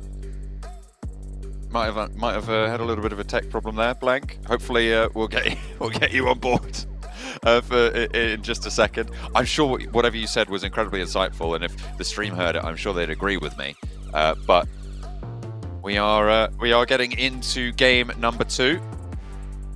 Coming in from Group Red onto Miramar, coming off the back of LGD's second chicken dinner of the tournament. We saw them use 1 to ladder up out of that red zone, out of the bottom side of the table. But now they have managed to put a second one on the cards. They have got up to that front page of the overall standings, ending up on 111 points total at the end of that game. A really, really solid result for them, as well as Buriram putting a dent in that gap, leaving themselves 10 points behind Influence Kemen, who are now very much in danger of losing off that top spot. It's unlikely that we could see them slip all the way down past 3rd, with S2G sat in 3rd currently with 128, but it is that top spot that could definitely be changed moving forwards. Blank, are you back with me? I hope so. Can you hear me? Is it all good? No. I can't hear him, unfortunately. So if Blank is talking, I'm sure it's great. Have a go. Right. Well, apparently I'm speaking. I'm not sure, but we'll find out. And I'm going to fix this in the meantime, John. So you're going to have to go ahead. All right. I'm sure we're going to try and fix these issues. I think I'm hoping Blank can hear me. Yeah, okay. I'm going to keep going with this one. Blank's going to work with production to fix that one. But we're going to get into the first Miramar of the day. El Pozo playing path down towards the south side of Los Leones. And we're on board with LGD in the picture-in-picture, who have dropped out fairly early towards El Pozo. A lot of teams have been isolated away from this position a couple of times before. We've seen that northeast side as well be isolated out of games as well, which it seems like it will be going for again in this game. Okay, oh, I can hear you now. Hello! Yes, apparently. Not sure what happened there. Everything was correct, but apparently everything needed to be muted and then unmuted, and then muted and unmuted again. That normally does it. That happens, apparently. But here we are. These things occur, so, you know, that is just how the cookie crumbles, and sometimes you almost lose out on a chicken dinner when you had the best compound in the game, the whole game, as we saw from LGD versus Buradam. But again, Buradam, an extremely potent team, so you can kind of expect why that would happen. S2G, though, Razy all on his lonesome versus R8. Let's see how this works. Oh, no. S2G, they didn't have the best of games last time around. Going down with the last player over towards that bridge, but seemingly here struggling. Unfortunately, the DBS is bearing down upon him. Gets one on the drop with the spray and the micros. He actually looks for a second as well. He's doing a hell of a job against R8, but I mean, it's just a little bit too much, even for Razy. The fact that he's able to take down two, though, is quite impressive. And he had two nades, so maybe if that first one hit, we were going to see something spectacular, something magical happen during this, but unfortunately not to be. Especially with DBS. Taking the DBS down first as well is probably the most important target to go for. The fact that he's able to hit that is quite something indeed. S2G, though, 128 points. Again, it looks like those old habits are coming back to bite, unfortunately, Don. And BTR looking for that direct invite towards the grand finals. DRS also not far behind, but I do have my reservations about DRS at this point, John, just because of the way they played that last game out. I felt like something much better could happen. And again, I think this is a clear gameplay difference. Oh my goodness me, that is one hell. They go for the DBS as well. No, come on, be reasonable. Put that DBS away. Well, you saw the top 5 percentages there. That was quite an interesting stat, actually, because you look at what S2G had. They were, I think it was 38 point something, and then DRS coming in with a 53% top 5 finish. Yeah. That's really, really interesting. Consider that S2G are 3rd place right now. The longer this tournament goes on, if they keep to those numbers, if they keep to those averages, DRS just will outstrip them. There is no question about it. Yeah. It's great because this is the point I wanted to talk about anyway. But yeah, the thing with DRS and what you saw in that last game is they're very much an edge team, right? And if you go back on the VODs, if you go back and watch day 1 and day 2, I don't expect you to do that, guys, unless you're an absolute turbo PUBG Mobile fan, in which case, go for it. Turbo geek. That's what they call it. Turbo geek. Like Turbo Geek fan. But honestly, if you're looking back on those games, as I do, as I am a Turbo nerd, you will see that DRS is going for a lot of these edge style plays. They don't often take the center, and I think this is where maybe the game plan has to change slightly for DRS, especially when they get the circle. They don't have to play that outer edge gameplay anymore. They can move further in towards the center, and I feel like they're a team with the chops on them, with players like Gyante as well as Killer, that actually be able to take out and find themselves some of these big wins. You will, however, see that top 5 percentage being quite high because they're very often in towards those later parts of the game, but not always grabbing themselves those big wins. S2G, they do manage to get a point back in hand. Taking down one of the R8 players. Those are the only 2 teams who have lost a player so far. And it seems like S2G definitely made R8 work a lot harder for their elimination than they did on the vice versa. And why not? I mean, S2G, 3rd place, R8, 15th. Yeah, and I think that, you know, you look at S2G and that top 5% once again, which I'd love to see one more time because it was a brilliant little graphic that we didn't get to see for a very long time. But you look at that and it's just a case of when they win big, they really do rake in those points, but if they don't, they just go home, and that is just the way that S2G is currently playing. We saw that yesterday with their 2 big chicken dinners back to back, and then I think it was the 2nd place they're able to pick up on their Sandhawk versus Influence Kemin. Again, a very difficult team to contend with at the moment, right at the top of the lobby. But you look at that, and I think for S2G, They need to even out these averages, man, because they're becoming quite problematic for them. And again, it's those old habits that need to die, essentially, at this point in time, because they had such a strong start yesterday, heading center, being a bit more patient with it, not going for these wild plays, and instead using that gun skill, using that team fight power that they have on their side to their advantage in the late game, because these games do go on for a long time now, up towards that 30-minute mark on Miramar as well as Erangel. So if they can stick around, they really are a powerhouse in those last 10 minutes of the game, but often they're making these little mistakes here and there in the first 20 minutes, which are leading to them not having the best position when they get towards that position at the end of the map.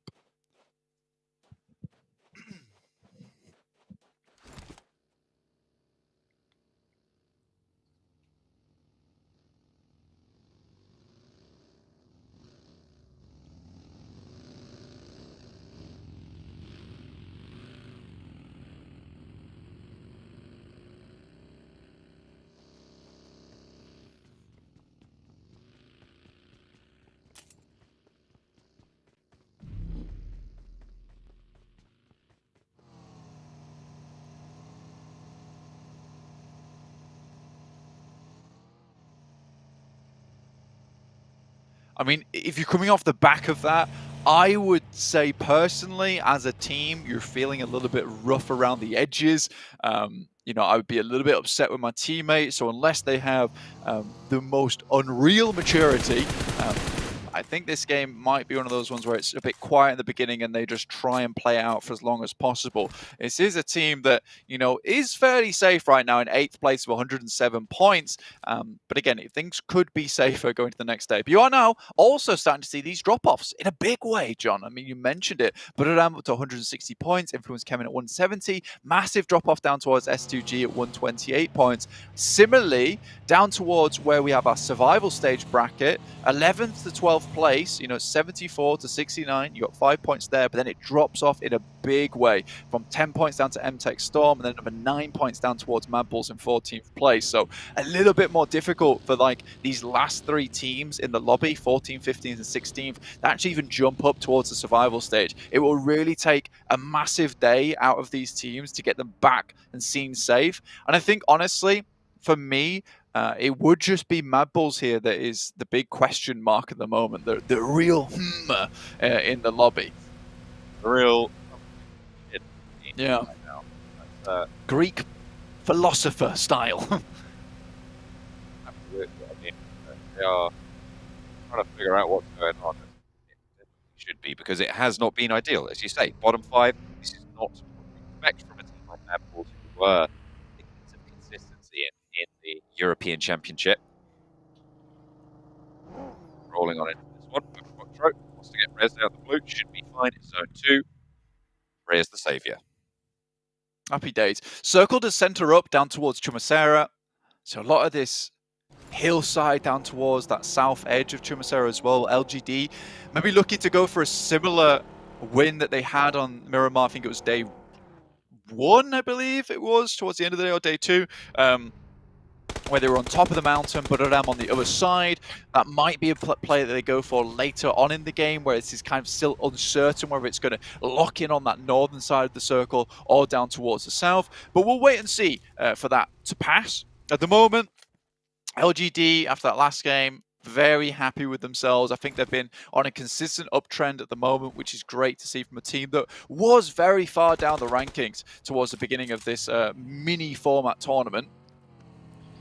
I think we're sort of in this... I love these middle parts of tournaments, right? Because there's so many teams that are definitely having that potential to get into the top 3 at this stage. I'm kind of looking at 3rd place all the way down to pretty much 9th for Nigma Galaxy, sat currently 27 points behind 3rd place in 9th place. And that is a really tight bunch. That is a really tight peloton towards those middle of the tables. Obviously, you've got the streak out front runners from Influence Kemen and Buradam right now, but it is only halfway through this tournament, there and thereabouts. We've had one extra game, but there is definitely time for any of those teams in that positions 3rd through 9th to be able to make it. And I really find that nice and exciting in terms of the dynamics that brings to all of these engagements.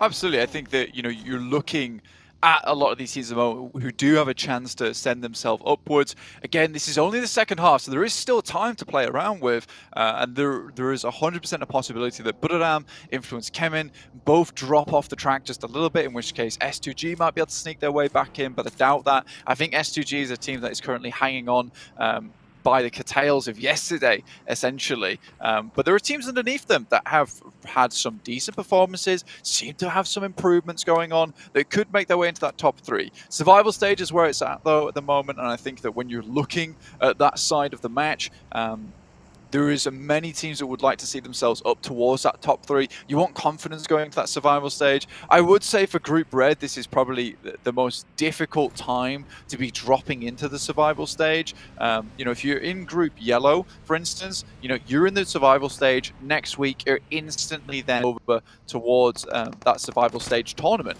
So you're hot off the heels of gameplay. For these teams, they are going to be getting a little bit cold in the meantime.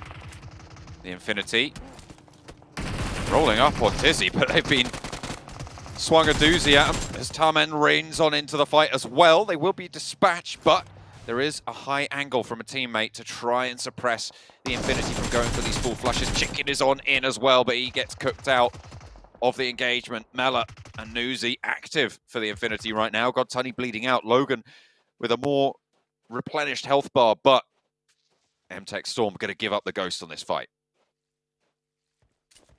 Not really worth it for them at the moment, John. I mean, with the one player knocked and only one player now remaining, it's going to be a bit difficult for them. Tizzy also out. Might want to go for a little bit more, but the Infinity seems to be in a really good spot. It'd be difficult to find anything. They have an idea where this player is as well. Soko heading further down towards that southwest side does open up these things when it comes to playing on that high ground. This is to the south of this engagement, in fact. There's a lot of open ground. It's hilly. There's a lot of ditches here. It's rolling valleys. Weird places to finish this game, honestly. Just purely, there's so many different variables that can happen this map. And also, there's not a huge amount of priority compounds, and you won't find those out until maybe zone 4 or 5.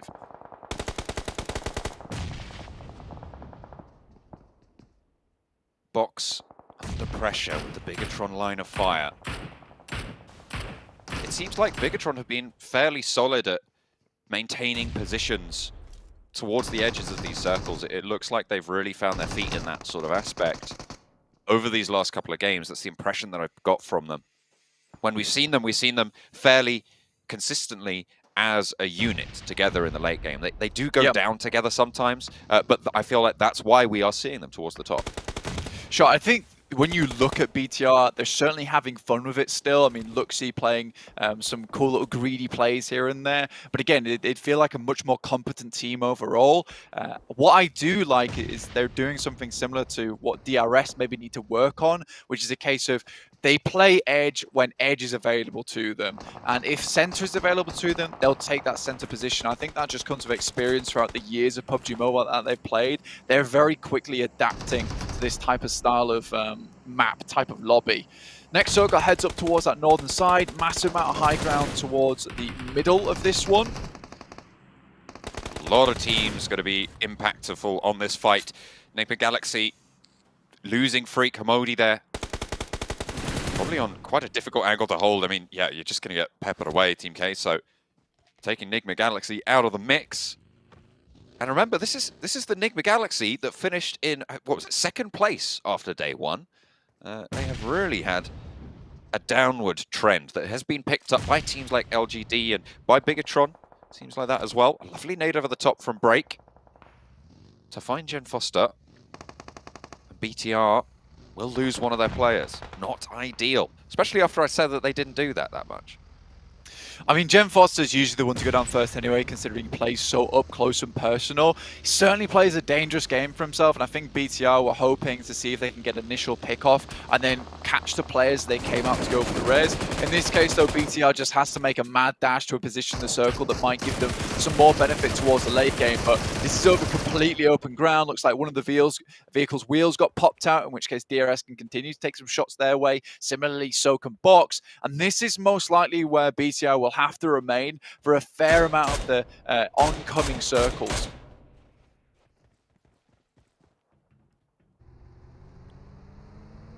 DRS again, sweeping out this east side. Bigatron moved down the hill. Central for the Infinity. On the left-hand side of the road, or the west side of the road. As it's normally known. Buraram suffering, unfortunately, again in this engagement with Team Queso. At the bottom of the tables, they've had a little bit of an impact here. First of all, Enigma Galaxy, and now moving their attention over towards Buraram. Tiger is still active, though, and you can never count him out. You back him in a corner, certainly fierce. Bigatron, having shots sent their way from Box, from across the way from DRS. They are really out in the open here, and it's a difficult move they've tried to make. And it has kind of crumbling down at this stage. Misery, last standing for the squad. I mean, if DRS is playing their cards right and they see how this one's unfolding and they know that BTR is that team, they could easily have allowed Box to get into that position without taking shots so they can eliminate BTR, who are currently in front of them. Mad Bulls, they lose effect. Now, Monkey has to be consistently good with his nades, and usually finds at least one of them. This might be time for Mad Bulls to at least find something in this game. This is an isolated engagement from them, so if they can't win this one out, you're looking, things are going to get slightly dicey. That's a good nade over the top. Teak sent backwards. They will have to bring effect back into the fight, though. Come on, Mad Bulls, show us what you're made of. We've been waiting all tournament. 15th place is unbecoming. Run around the edge of the smoke. The backup from 6 not going to be able to find that sightline. Oh dear. The lineup was good. Look at that. Titan with the good spread. Skills' last player standing. Hang on a minute. He's brought effect back into the fold. The heal does come through. 2 players down for Mad Bulls. Only the 1 for Titan. So 3 players up and on the mound. They're playing close. And Mad Bulls might be able to look at one another if effect can get a shot on the side, if they can win their ones. But they will not be able to do it. And again, the Mad Bulls just fall flat, down in 16th place now. Not a single shot found there either onto any of them. I mean, Skills, it's depressing to watch because this is not the Mad Bulls that I'm used to. It feels like someone else is playing in their shoes over the last 3 days. Honestly, I would say at this point, and sadly as well to Mad Bull fans around the world, that I don't think that by tomorrow they'll be in the survival stage. I think this could just be a case of one of our most exciting upcomers in PMGC being left right at the gate.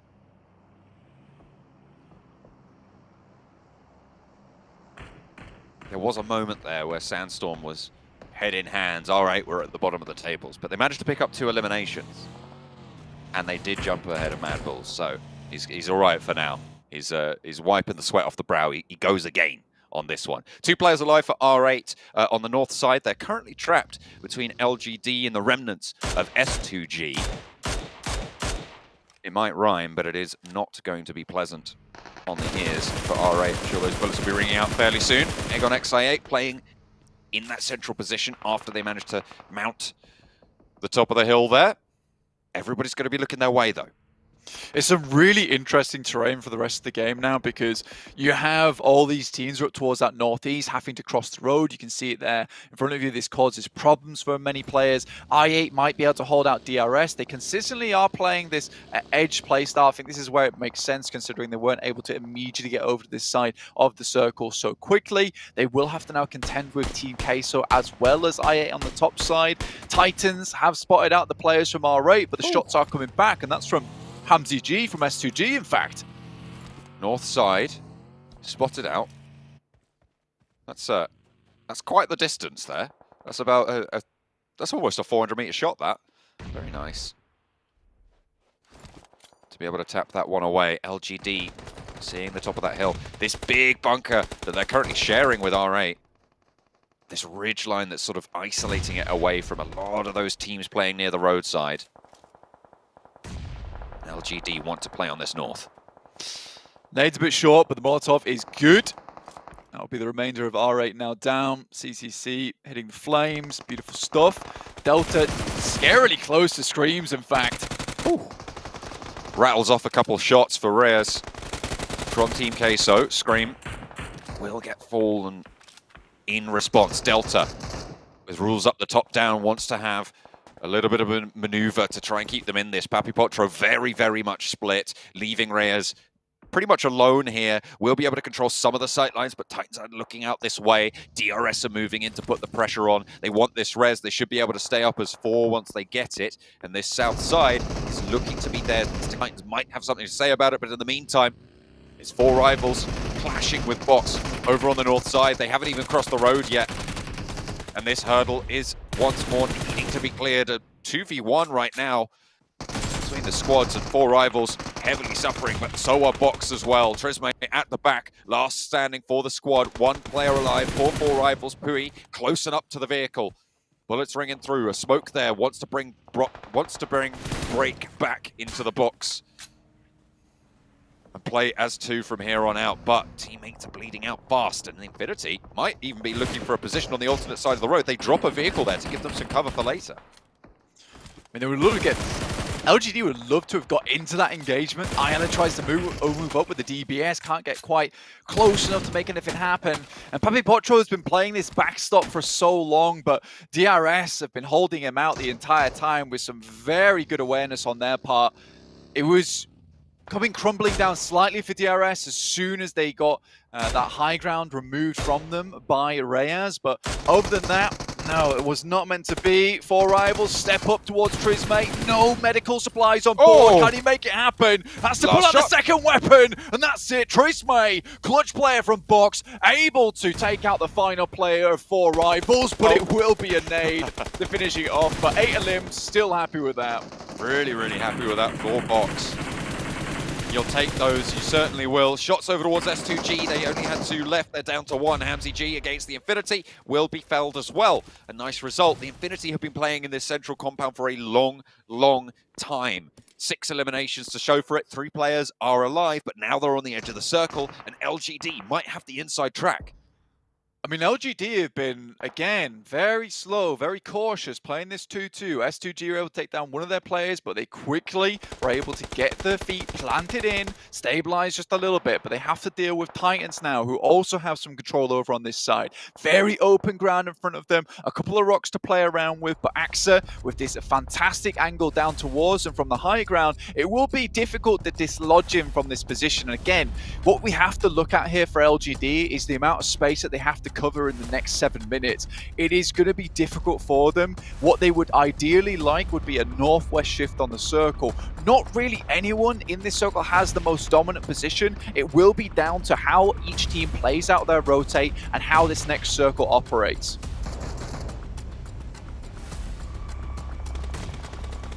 Got XIA putting nades up to the north towards the Infinity, but that's beautiful from Logan. From downtown, lands it, fades Ghost, and another one to follow it up. Nasty. Oh, that was a Molotov. Okay, I thought that was another nade. I thought that was going to be a 1-2 punch. Don't even need to see him. Smoke blooming out wide, giving a little bit of cover for a route in for the Infinity to sweep down towards the south. It seems like that's what they want to go for. They're going to say playing in those foothills. DRS on the backside of that mound to their left. Titan 2-2 split right now on the west side. LGD trying to control from the north. You've got to be proud of the Infinity. The amount of times they got into the late game so far from what was a horrific start of the day on day 1. All the way into day 2, in fact. They started getting some big wins, which was really important for their scoreline. And for the Infinity, who have taken first places across the board this year, it really would be a massive shame for them to go out here in Group Red in the first week.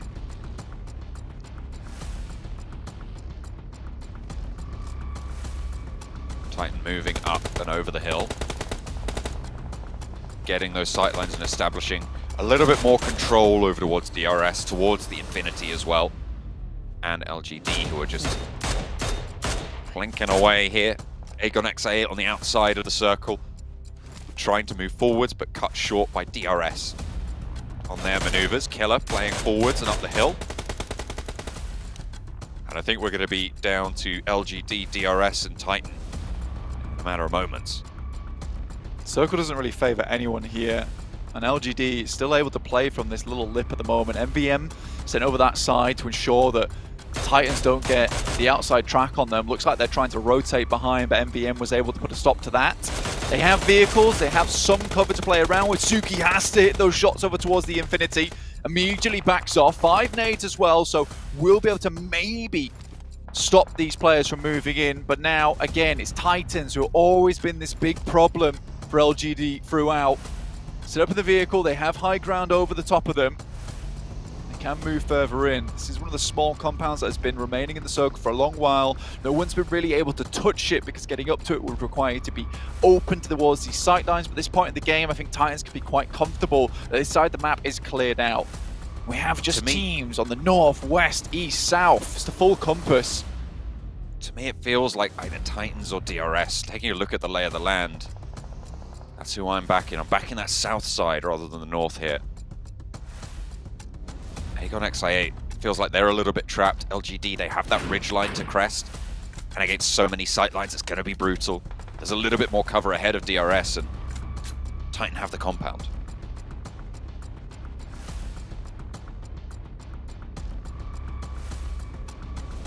Do worry slightly for a lot of these teams. Again, another circle comes in, centers up, everyone has to move inwards. LGD were happy with their position on the northern side, still provided them some cover. As you can see, this is just the basin that everyone will be heading into soon. It's going to be full combat. Titans have to leave their compound, but will try to do as much damage as possible before vacating, pulling out the sledgehammer, tearing down the walls here. Aegon XI8, the only team with 3 left. And it looks like they're trying to hedge their bets. Split themselves off to cover. They're not really going to be able to claim a lot of sight lines here. Instead, they're just going to try and keep their heads down. Valuable tire pop coming through from YZ. But he's backing off. They're not going aggressive. They're repositioning and they're getting ready their move. They're making ready their march into this next circle. CCC taking shots up towards DRS. IA also chiming in. Through the players going down, and that will delay them massively. So important for DRS to be able to get out, but making the first move, they were the ones that made the sound, and everyone was waiting underneath the rocks, ready to strike. DRS with 2 now. LGD pick off a Titan. With 4 of themselves alive, they now have the major advantage in this circle. Nobody else at full force with Puncher down. That leaves Titan at 3. LGD nearly take a knock over towards CCC, but do manage to squeak that away behind the smoke. Get out of danger, get out of dodge. DRS on 2, playing in the blue zone, and look at that, 2-3 teams now taking shots out their way. It's difficult, they didn't manage to make it to the cover in front of them. They haven't been able to play around those trees or get to the ridge lines ahead.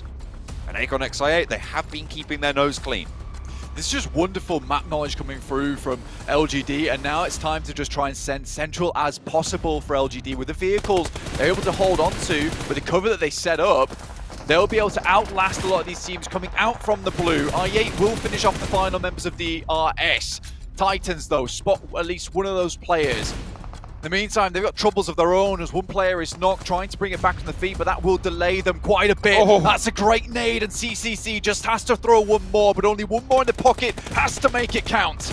Will be able to find both of them as it bursts in the air. Slivers of HP found, and he picks up the 7-10 split. Cut down on the back as Teak rains hell down from the top. And 1-2 fall to the crosshairs. Teak absolutely furious about that.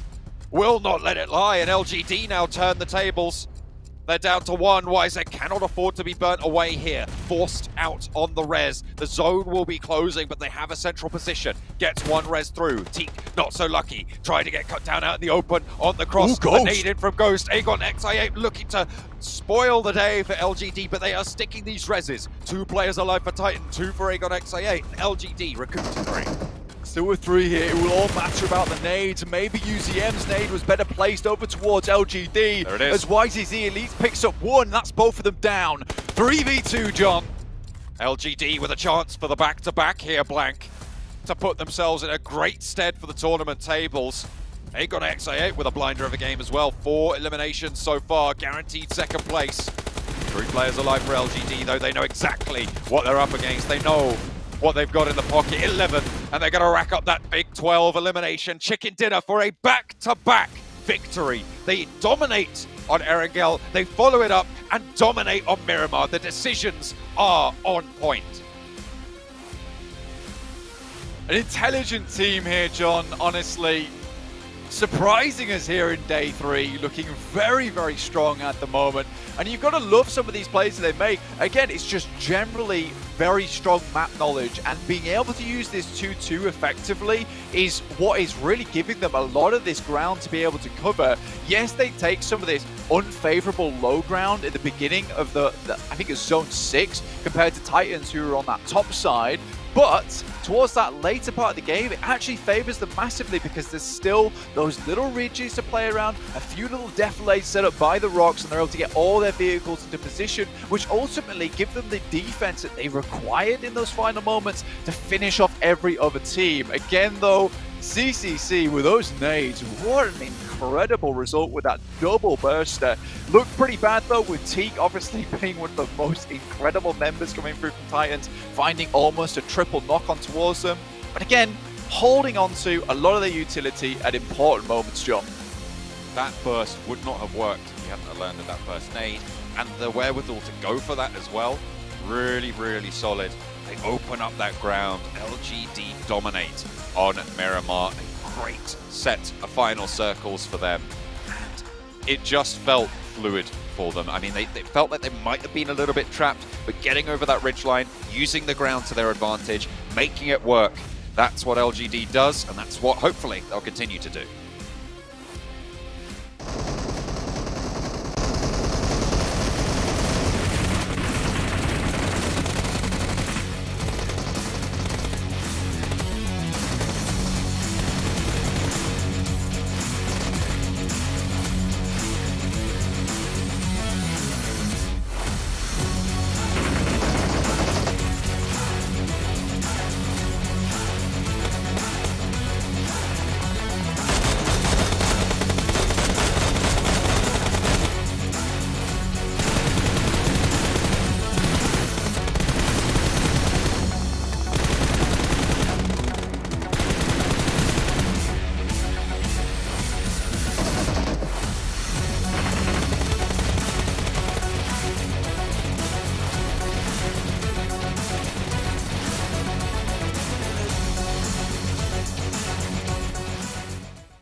Maxman, LGD, what's going on?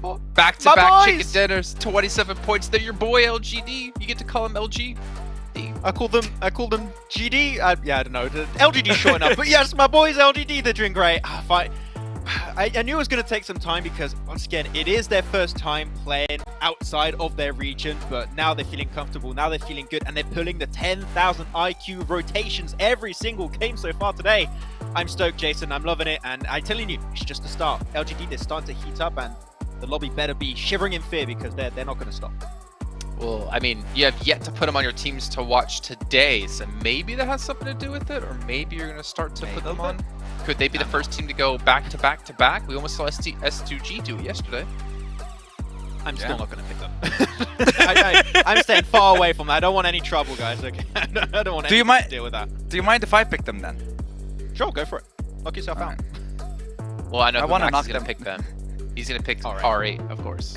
Make sure you guys get your predictions in over in the YouTube chat as well for the upcoming match of who you think is going to win. Now, you could probably go with LGD. I think they've generally been number 2 when we looked at our predictions, and DRS number 1. Yet DRS hasn't gotten that chicken dinner done for themselves. But either way, we are seeing a big change. Different teams stepping up on day 3 that we had on day 2, that we had on day 1.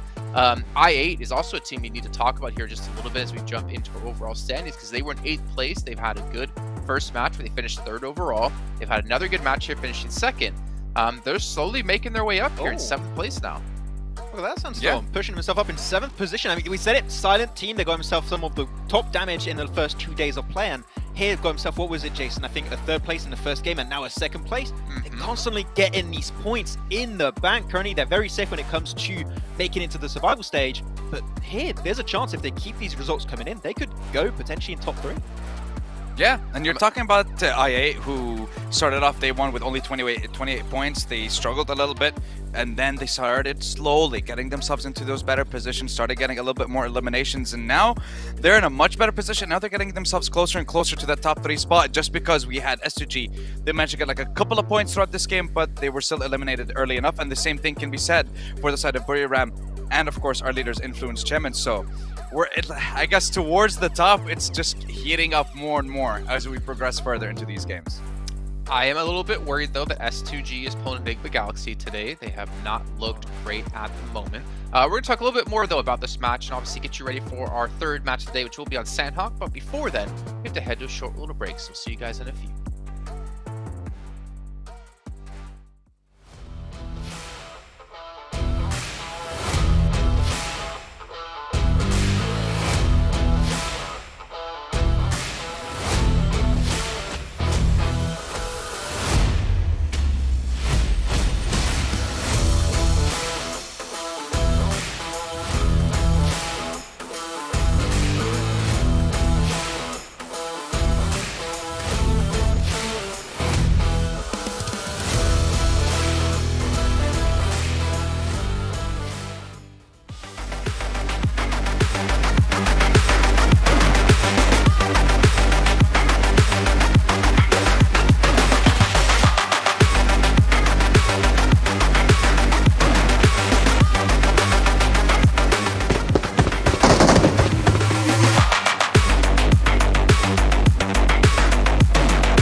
And we're back here, ladies and gentlemen, as we'll be diving into our third match of the day, which will be on Sandhawk shortly.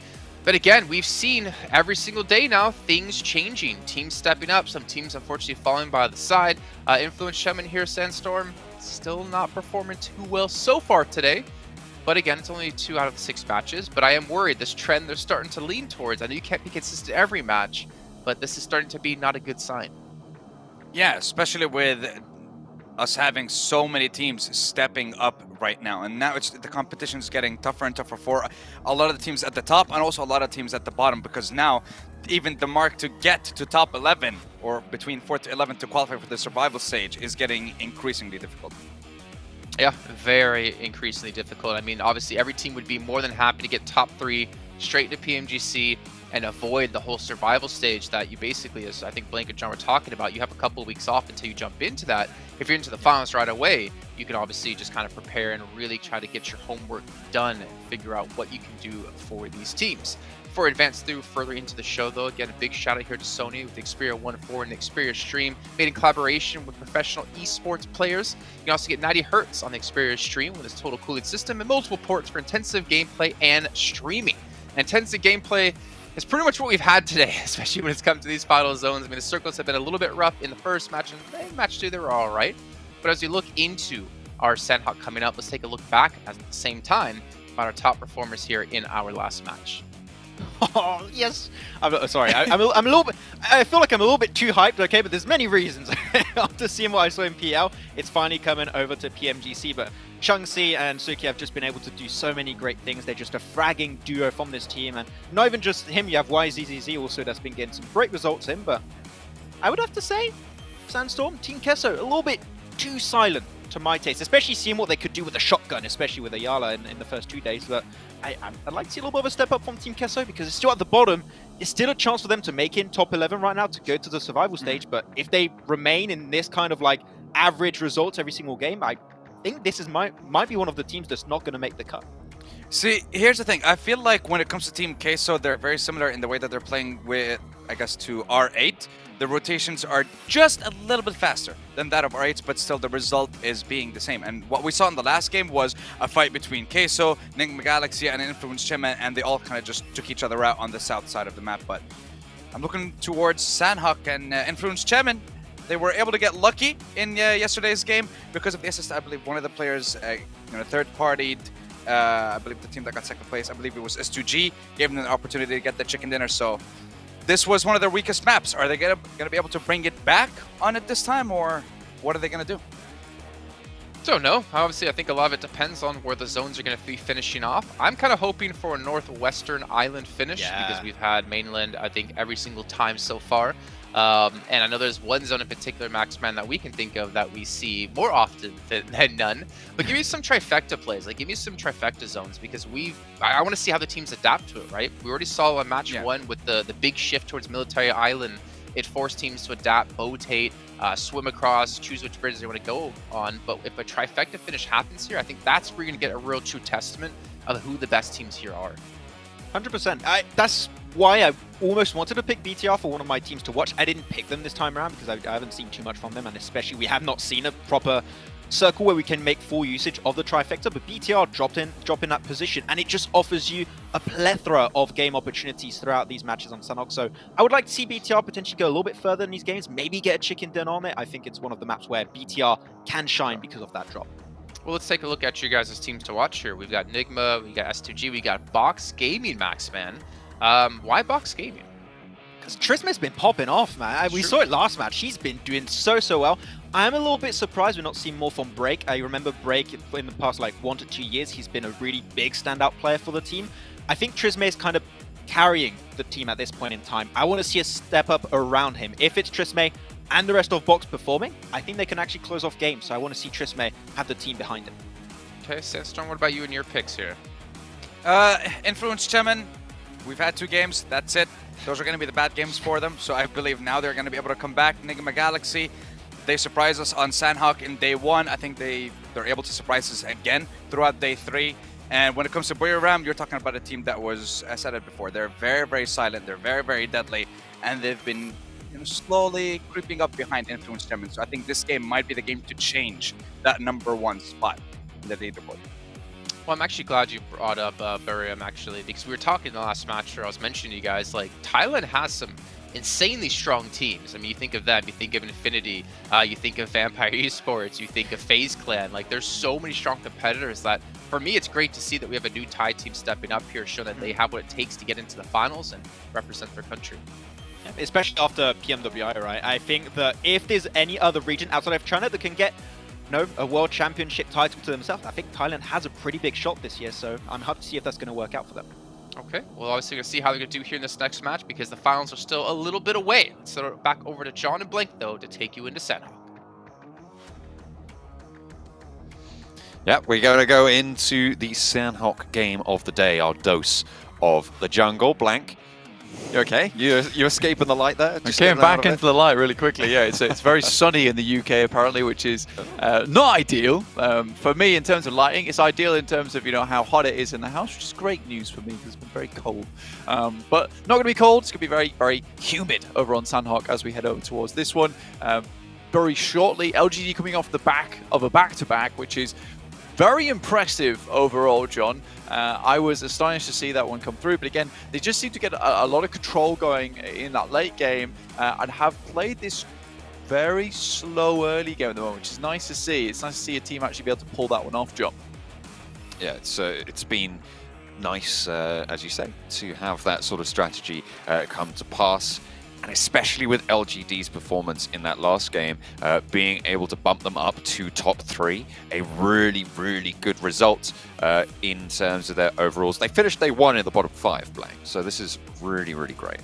Yeah, this is one hell of a comeback that we're watching unfold on our screens at the moment. It's not something you typically expect. But again, like the guys are saying on the desk, I mean, Buriram as well as Influence Kemin, 170 points. I mean, Influence Kemin have been sitting around this points gap for quite a while now. So teams are starting to catch up a little bit, which is making things a little bit more volatile towards that front page. I mean, all the way down to 7th place with Aegon XIA, 123 to 138. It's not the biggest jump in the world to hit towards that 3rd place. As we all know, that is the very important position to be hitting at this point in time to get direct invite towards that grand finals, not having to worry about the survival stage. Especially with us having 8 teams fielded from every single group, it's going to be more difficult when you come to the survival stage, of it being a very short format as well, John. You're going to be playing against several different teams, and it's never going to be the same one lobby, in which case you're always worried about new rotations. And I think that does have a little bit more randomness involved when you get to that survival stage. It's great to have a second chance.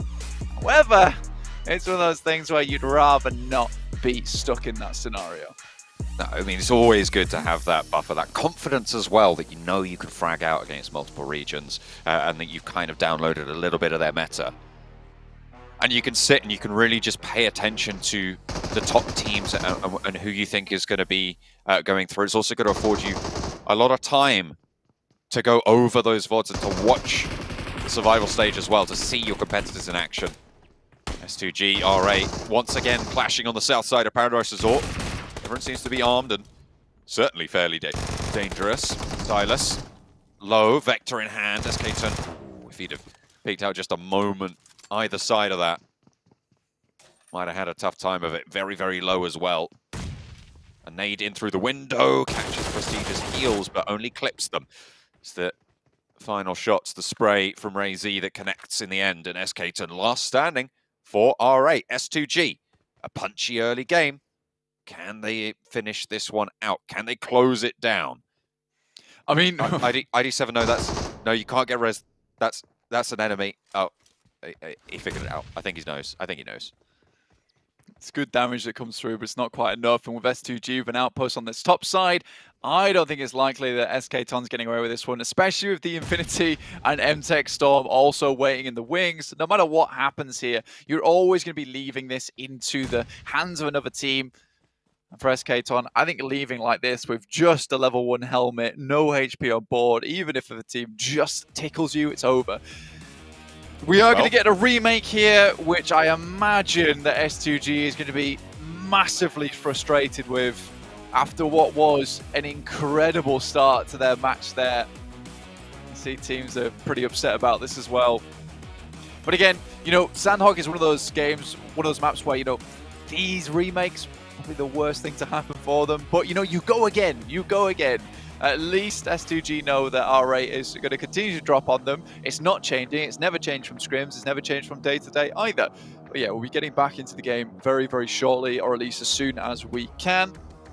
Figure this one out as we go. Just getting everyone loaded up properly. Seems like everyone is just rejoining the lobbies at the moment. But again, off the back of the back-to-back chicken dinner, LGD careening up the tables. I'm looking at teams, as you were saying, S2G needed this boost of confidence, and maybe that will give it to them. Maybe they'll be able to carry that flare over into their next drop in Sandhawk, which is likely also going to be a hot drop against R8. They know they can win the fight.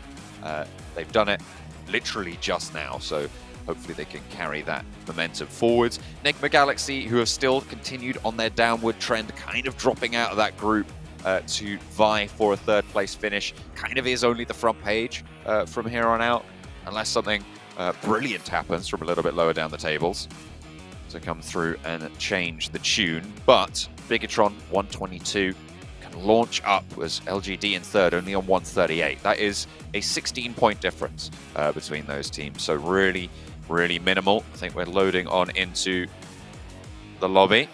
You see, very, very chill. Just resetting. They're ready to go again.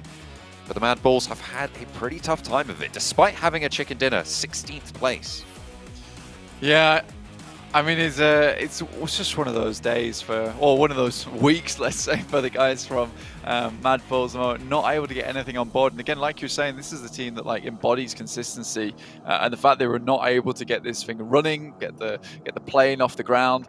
It's a real struggle button. It is a massive shame considering how good of a team that we know they can be. Again, 16th place, that's not a fluke. Something is drastically going wrong here for the team, and they're unable to find their way in towards the survival stage or even the grand final ticket, which is very much out of the question at this point in time. Enigma Galaxy, honestly, this is one thing I did want to talk about because it's a little bit surprising, right? Is that first day finishing with 86 points, John. And now we're in day 3, halfway through, 103 points. So really hardly anything found for this team in terms of points over the last couple of days. It's very disappointing if you are Enigma Galaxy. The Infinity, on the other hand, all the way down towards the bottom of the lobby, they're catching up, 86 points. And again, this could be a case where we start to see the leaderboard even out a little bit because Influence came in not rocketing out of their mind at the moment, with Buradam being that new big contender to the lobby. Happy days.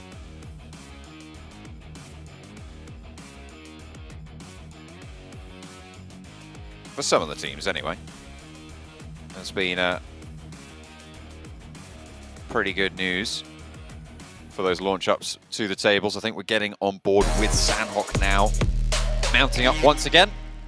Let's take a look at what the jungle has in store for us today.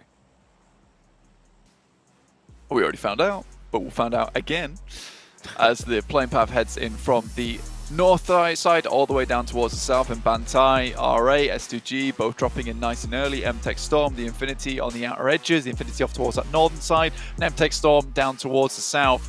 Both teams getting in as fast as possible, identifying that there are R8 players alongside with Hamzy G at the moment. You know, if this goes topsy-turvy and it goes R8's way, I mean, S2G are going to be a couple of mad players, I'll tell you that way. Mad Balls down towards that south side, looking to hit up towards Painan as per usual. But already, that's a double for S2G, and this was easy pickings. Oh, is traded off. Prestige as well. Has a micro Uzi against Silas with nothing, but there is a challenge. Okay, 3 players from R8 down, and Bandar last to fall. This time around, it's actually a better result, Blank. They get the fight done early. They take all 4 eliminations as well. It actually is a better result. Never mind, that remake was specifically made for S2G to dominate even harder versus R8 there.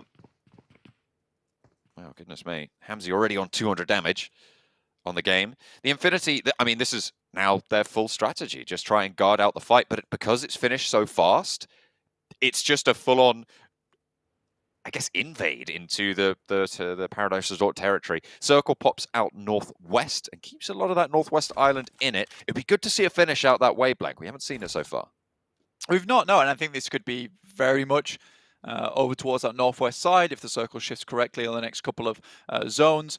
I don't think it's out of the question that we see a northwest finish on the circle. LGD down towards Bantai, obviously our front runners from today, doing absolutely marvelous work so far.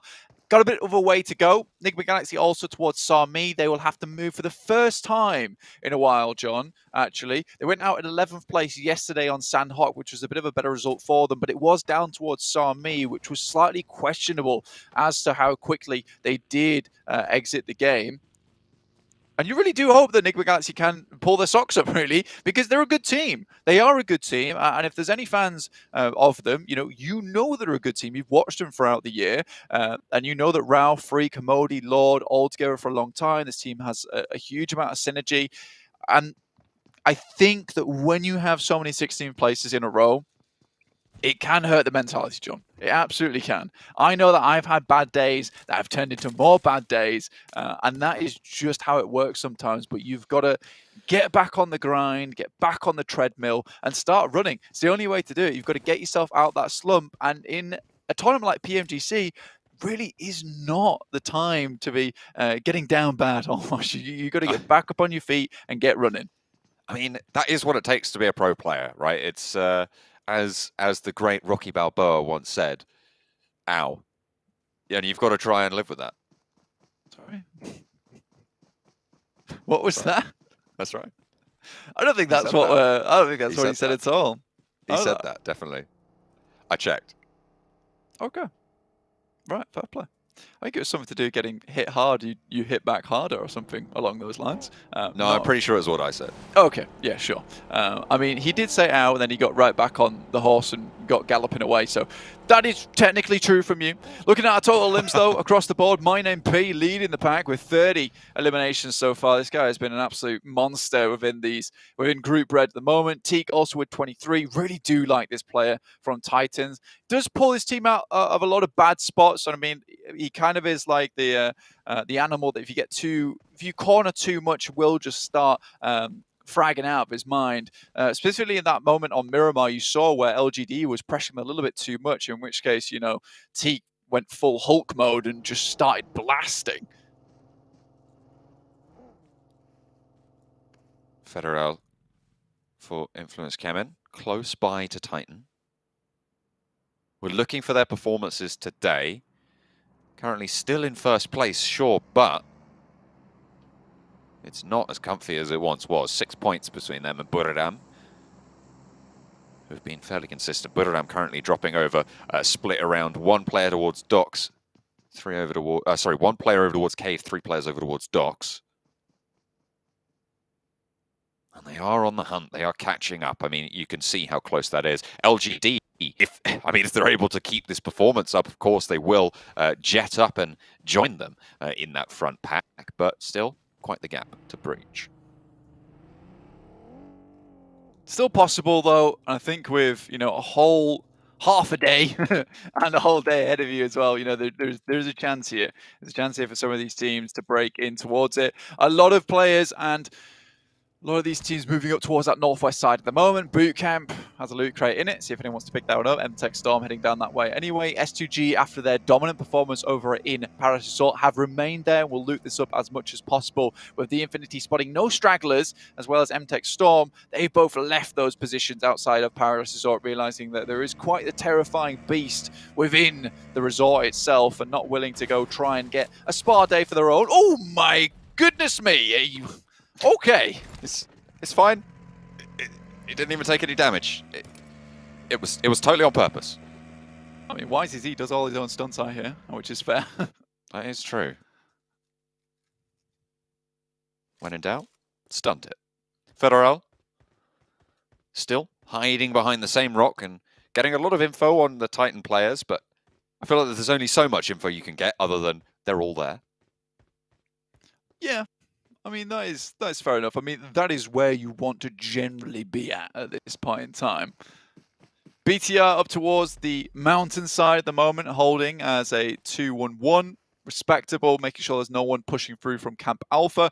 Most teams, surprisingly, pushing in from that eastern side. No one's headed towards Ruins, as Titans have already left that position. Mad Bulls, on the other hand, take up a position that is widely known as HVP's spot over in PMGC and in the championships of Western Europe. They'll hold here for the time being and then maybe think about moving across the other side. They've been harried by Titans a fair few times, and Skills's is going to go for a little bit of a wrap in the vehicle, see if he can spot any players on that side and return back to the fold here with the information that he gathered.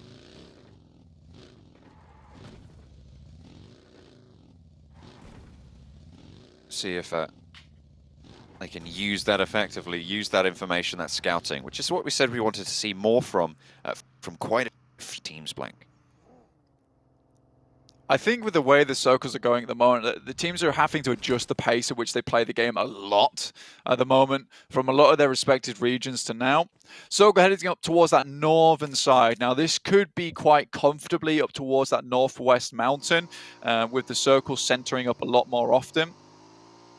It's unlikely to center up on the bridge, but I have seen weirder things here in PUBG Mobile, so that could be a case, in which case the bank sides become very important to control. And with the Infinity already being there, this is going to have to be something that they'll be hugely aware of. Influence Kemen, one from Titans. That's a good pick-off. I mean, finally, Federal's able to do something from this spot. He's been waiting for long enough, and Titan give that move, and as soon as Influence Kemen are in position to go for these team shots, he steps up and he operates to perfection. 2 players from Titans will be going down here. Puncher hiding behind the tree, sure, but you're not going to be get up from there.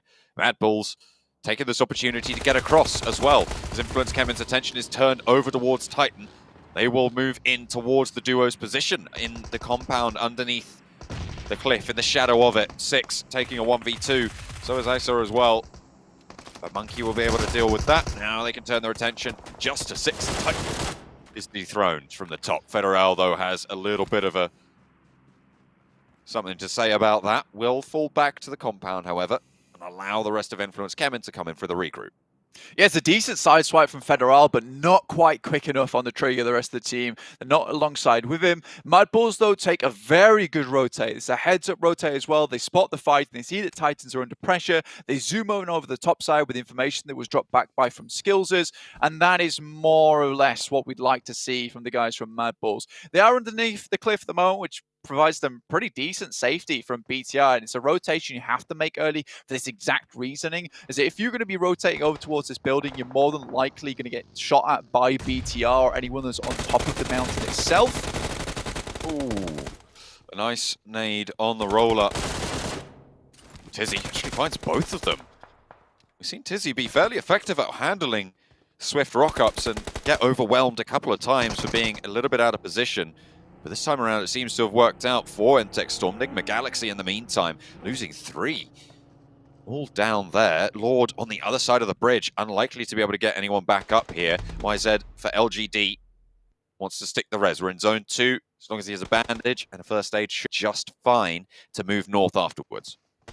Yeah, and I mean, these circles are hitting rather hard. Looks like Suki's going to go and try and confirm some of these knocks, some of these eliminations, pick up any kind of medical supplies he can, especially knowing that this is a team coming through from Sami. There's a lot of medical loot down on that side, first aid kits, stims, whatever you might need in that situation. In the meantime, it will be MTech Storm taking out the remaining players in this area.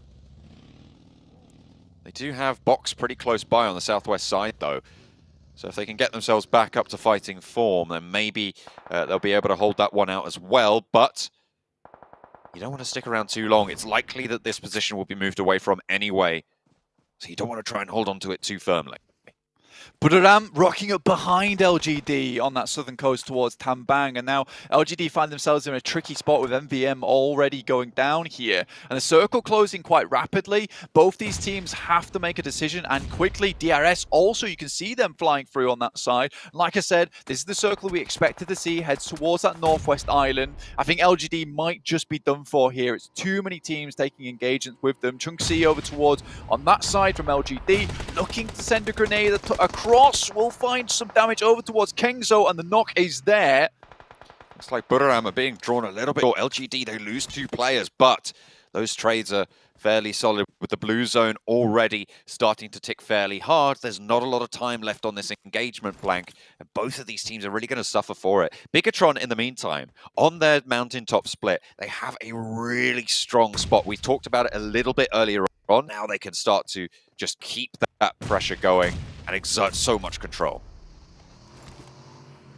MVM down, Budoram have vehicles to play around with as well, so should be able to get out of this area. Mad Bull's made a pretty heavy rotate up towards that northern side. It's one I respect as well on the outer edges of Hatin. Puri looking to take down the final player of the Infinity, and will find it, but look at these players. They are extremely distraught and in a bad spot, but with no players really around them other than S2G, they should be able to get all players back on the feet. Back to Mad Bulls though, on the outer skirts of Hatin. Really good play, honestly. But losing 2 players on the approach, not sure what happened on that side, and I'd love to find out if some of the analysts actually know what occurred over there. Only thing I can think of is Lord taking 2 players on the rotate, which would be super unfortunate. But Mad Bulls might still be able to get a decent game from this position. They're out of reach of a lot of other teams that have to pass through one another first.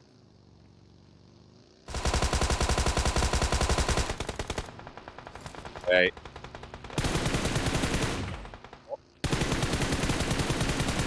Players alive on the swivel, looking out for 4 rivals. They try and control that northern bridge. We'll pick up that 5th elimination to up their count, bolster their points. Can they keep it going? Yeah, this is certainly a case of S2G's go big or go home strategy. And this looks like one of those games that are going for the full home run here with 4 players alive, crossing this bridge into pretty open zone as well. Box might be the only other team that will be able to challenge them. They still have a far way to go. They're coming out from the circle. Chunxi, though, waits for that final player from Budoram. Will pick up that knock as well.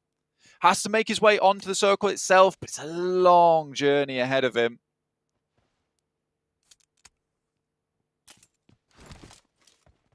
Quite a way to go, and without the opportunity to go for that heal strat with the circle changes, it's going to curtail it a little bit, will be difficult. Influence Kemen moving into the south side, losing 1 or 2 players there, down to 2 underneath Bigatron. 4 players on just 3 teams actually now, Blank. It's Bigatron, I think it was, oh goodness me, I've just lost the list. But yeah, Bigatron certainly, absolutely, completely lost the plot. The circle shifts out to the northeast side. And S2G will be just holding a sliver of it. There it is. S2G were one of the teams with 4 players alive, and Box, I mean, they started with 4, but they're getting absolutely torn apart now as they try and move to the coast side. Yeah, again, a really nice play from S2G. waiting in these compounds for any teams that might be stragglers coming through from that eastern side. Not a lot of teams would expect this either, honestly. With how quick the circle's coming in, they wouldn't expect teams to be still coming out from the blue, but S2G, they play their cards right, they decide to wait this one out, make sure there's absolutely no one that can backstab them and clear out the entirety of this eastern side of the circle. It's a smart move, and one I really do respect, because I think far too many times teams get a little bit too overconfident, which is one of S2G's biggest problems, by the way.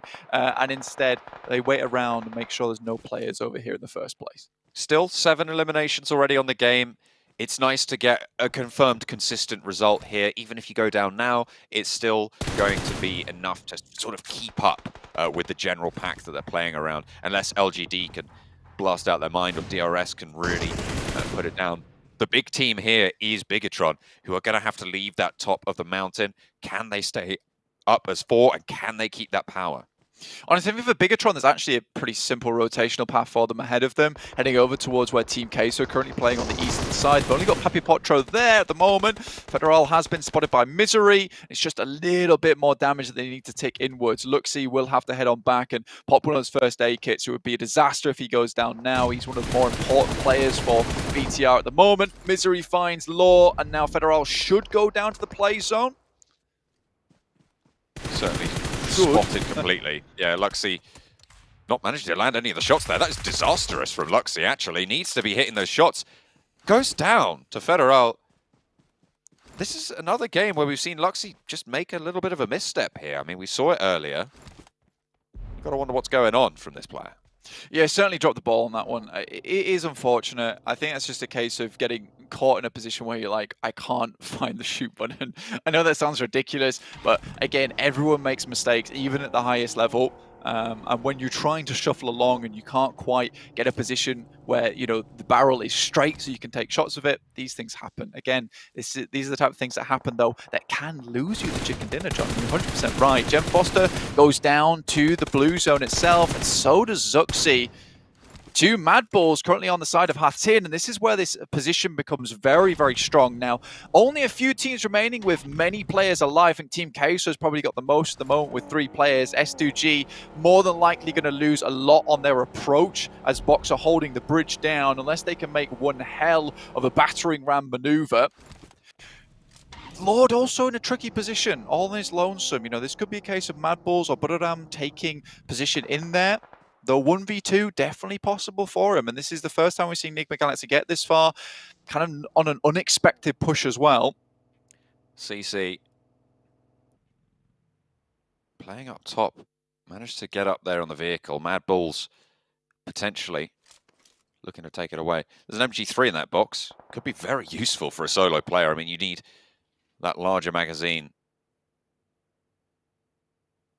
and that power to instantly just blast people away if you want to stay up, because you need those 1v1 trades to go your way every time. Monkey making sure there's no one coming out through the blue on that side. They don't know it's safe, but it's good to clear that angle out, especially when they're right on the edge of the circle down towards that southwest side. This gives them a lot of safety, right, and a lot of peace of mind. Chunksy, definitely one of the biggest problems for them at the moment. Will certainly know if there's players down here will have heard the footsteps. S2G able to make their way across with Box, unfortunately, swimming in the water. They were sent down there earlier. And now S2G coming in with 4 players. Great news for them. But Team Queso should have a side swipe onto this, and it's fairly open ground out from the bridge. So teams should be able to take shots towards them. Mad Balls right now, though, this is full survival mode. This is a case of trying to get as many points as possible from every single game to jump up, because their position right now, 52 to 81. It's a 30-point barrier, and with 4 rivals still in the game as well, you know, they're going to be getting points this game. It's going to be tough. It's going to be very, very tough for Mad Balls to make it happen, but this may be the start here. With only their 2 players, I mean, Monkey's in that trench in the middle of the mountain, in the valley, and they'll have to move. 4 rivals, Lone Ranger, Voki, in the roadside compound as well. Can they control Team Queso from the side? I mean, from the south, it's potentially a strong position here. They can move and try and work these cliff tops and get a lot of sight lines over towards the rest of the lobby. Yeah, I think Team Queso currently has the best position within the game at the moment, up on that high ground, a great spot to play. Chunksy might be one of the disaster causes for that team, though, if he gets a backstab onto them. Monkey cooking the nade over towards CC. Won't be able to find it. Reposition is there. Molotov to slow things down, but the second one's on the money. Mad Bulls open with 2. 5 eliminations found now. 6th place guaranteed. LGD will be denied now for fully the triple. Only 2 chicken dinners in the first 3 games. Thank you very much. Buradam, though, still going on the north side. S2G as well. 8 eliminations, playing with 4 from the northeast edge. Can they move in here against Team Queso's Overlook? I mean, this is a perfect opportunity for Mad Bulls at the moment because this is a 2v2 with Screams on the underside as well. This makes it a case where a 3v2 not possible for them. S2G take a massive hammering, and this is what I assumed would happen for S2G. It's very hard to make your way through this position. Now, Mad Bulls are trying to dismount a couple of these players. Screams still going strong on the underside with that DMR.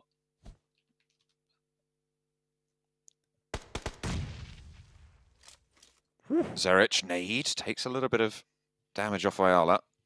About half the HP bar.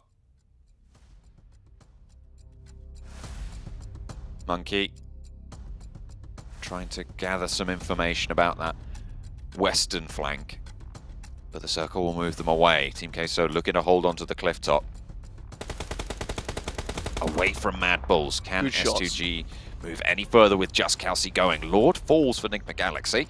Which leaves them out in 5th. Team Queso still 3 players alive and top spot.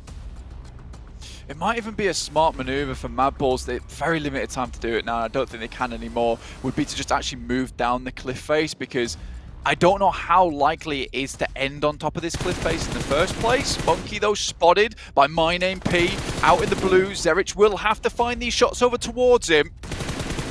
Mad Bulls desperately need this game, and it is going to come down to Zerich. Team Queso close enough to throw some nades in. Can they do the final bits of damage? My Name P will go down.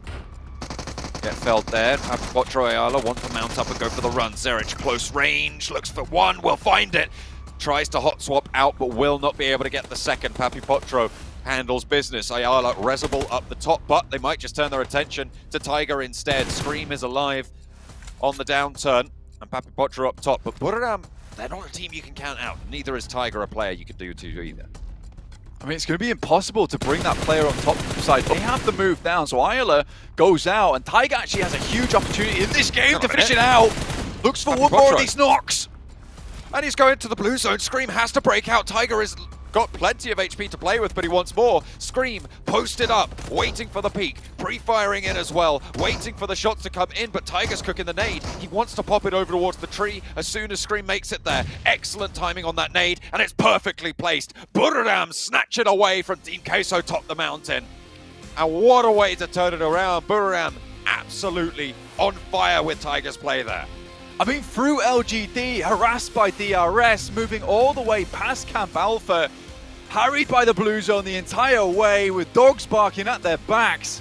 Head to the backside of Hatin, outside of sight of Mad Bulls, and then through the blue zone. The fact that Tiger's able to get there with My Name P basically playing the sacrificial play on that side, taking all the information and all the eyes off of him. What an unbelievable win coming through from Buradam. You know, that might even place them ahead of Influence Kemen at this point in time. That's a really strong result.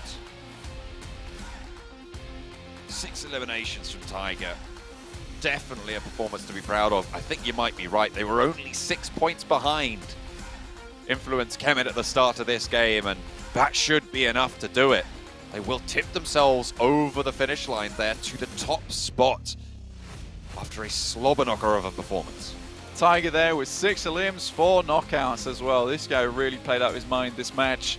And again, even having 6 grenades at the end, a lot of these teams putting massive stock into having the amount of utility that they have at the end game to ensure that they don't really have to go for these big aggressive plays, these risky plays. He just sits inside the shack, sends the nade over towards a tree. It's the only bit of cover that Scream's going to position himself on. It's unfortunate for Mad Bulls because Team Queso make that rotate over towards that top side to get a better angle on Tiger. Just as Mad Bulls are there, it slows both of those players down, so Team Queso can't even go for that win. But Mad Bulls is a better game. It is a better game. Certainly was an improvement from the bottom of the table team that we've been seeing so far. Good news, but Buriram wrest control of the top of the tables with a blinder over chicken dinner to finish it out on Sandhawk.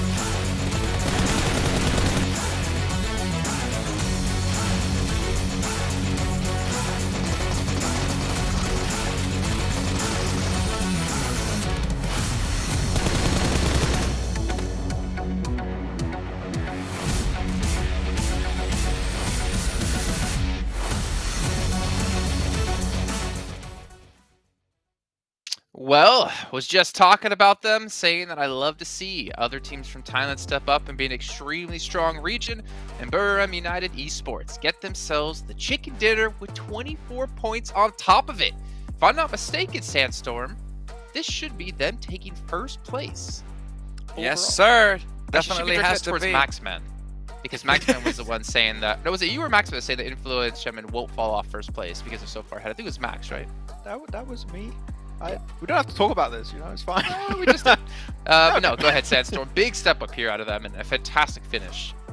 Yeah, 100%. And especially with how early Influence Shaman were eliminated. Yes, you still see that they got themselves 5 eliminations throughout that game, but definitely not enough to keep holding on to that #1 spot. And Buriram, after such a long time just getting 3rd place, 4th place, 5th place, slowly getting themselves a couple of elimination points, now they're finally coming out of the shadows, stealing away that 1st place spot. And now Influence Shaman, the pressure is on. You have someone to compete for that top 2 spot. Well, I mean, right now they're just trying to hold on to top 3. I don't know if they're trying to compete for top 2, and we'll obviously check with the rolls in just a minute to see how that one's going to shape up. Remember, you guys get your predictions in chat of who you think is going to be winning the next match. I can tell you right now, it's not who you expect it's going to be. I did take a look at the script ahead of time. I did see who was winning match 4, and you'll never believe who's going to win this game. Is it DRS? Yeah, probably DRS if he's hyping it up like that. I don't know. We'll see. Let's take a look at our overalls now, and we have indeed a new first place team, and S2G as well, getting themselves, I think it was around 16, 17 points in that last match, able to springboard them back into 3rd. Really good hold from SDG too on the northern bridge there. They were making sure that we're getting rid of 4 rivals, making sure we're getting rid of also box like that.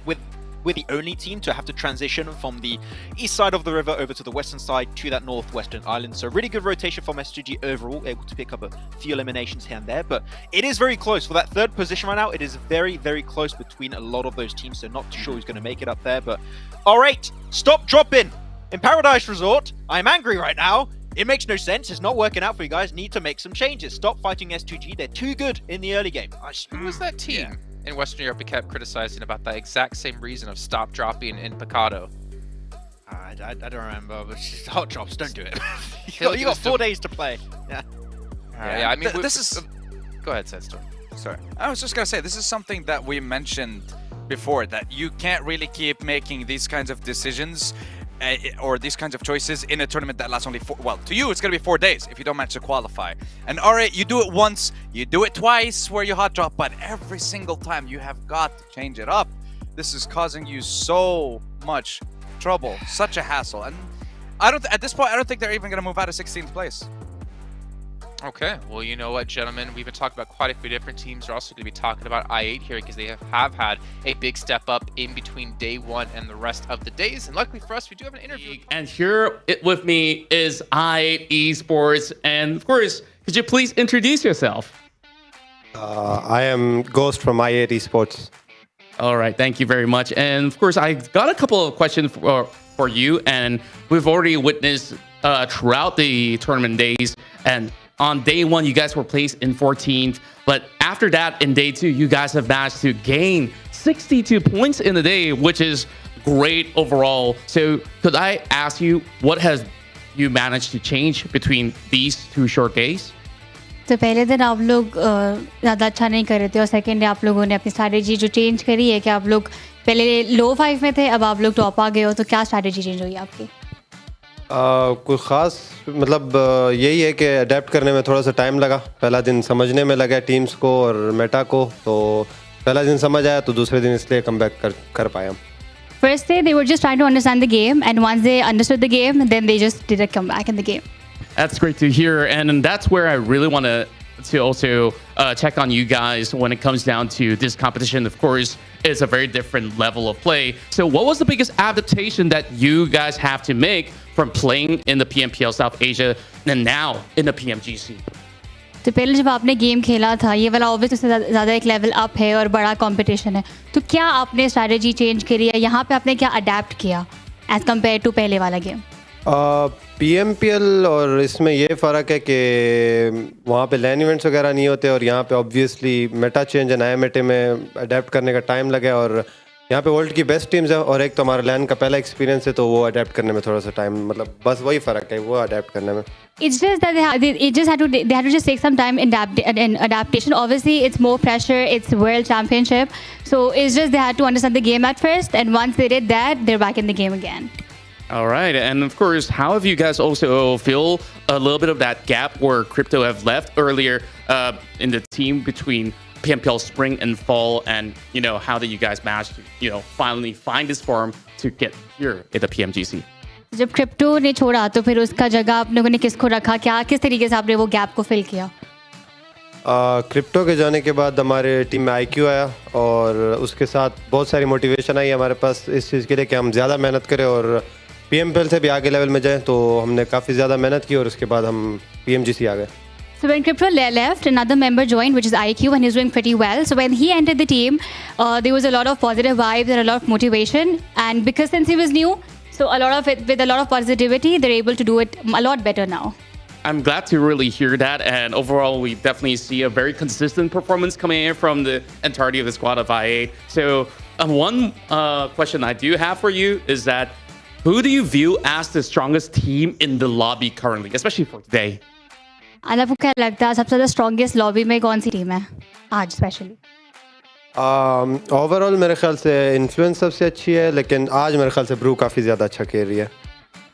Overall, they think that Influence is doing really well, but if you talk about today, they think Brew is doing really well. I see, and I really do hope to see you guys get yourself a chicken dinner for today. But of course, there's a lot of fans back at home watching currently, and also many new fans that have gathered from all around the world. Do you have any words for them before we start off with our next game? कुछ कहना चाहेंगे आप जो भी आपको views कर रहे हैं, देख रहे हैं? बस यही कहना चाहूँगा, बहुत बहुत शुक्रिया सपोर्ट करने के लिए और करते रहो और इंशाल्लाह कमबैक्स आते रहेंगे. बाकी बिलीव इन I8 और इंशाल्लाह हम आपको कभी डिसअपॉइंट नहीं करेंगे. Keep supporting and keep loving and believe in I8. Thank you. All right, thank you guys so much for joining us here on this interview. We'll continue on with our matches as we will approach Game 4 real soon. So make sure you guys see who will be the next one to take home the chicken dinner.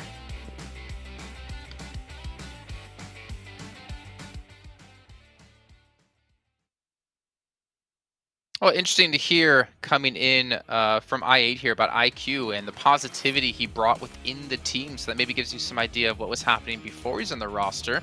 Would help them stabilize, and right now it's helping them get into the survival stage. We'll have a chance to qualify for the finals of PMGC, but they're not out just yet here, gentlemen. They still obviously have a chance to continue to rise through the ranks like we've seen LGD do so far today, and also Baru as well. This is getting really spicy, really heated up towards the top here, and I cannot wait to see what's going to happen in our final matches of today and tomorrow. I would even say I8 could go even further than just the survival stage. If they keep having a run like this, I would say the top 3 is currently in sight for them, so it is looking great for them. So you're saying they could go even further beyond where they are now. Exactly. Well, you know, it goes even further beyond for its customers, the Pullman Kuala Lumpur Bangsar Hotel, where all of our players are getting to stay in and having a great time there, where our world is your playground. So I'm gonna have to hit them up and be like, hey, what can I do? What can we do? Maybe not Sandstorm, but Max, what can you and I do to get over to this sweet hotel? I don't know. Maybe we'll figure something out. But either way, maybe we'll be there one day. I'll sneak in the back door. Do a good LGD rotation, they won't see you coming. You're fine. We'll get in the hotel. Easy peasy. There you can see a quick little head-to-head. I mean, Mad Bulls able to get themselves probably their best performing, or one of their best performing matches here on Sandhawk. 61% contribution out of Monkey. Not typically the person we look towards, though, on Mad Bulls when it comes to being one of their star players. The dream's not dead. Like the dream is still alive for Mad Bulls.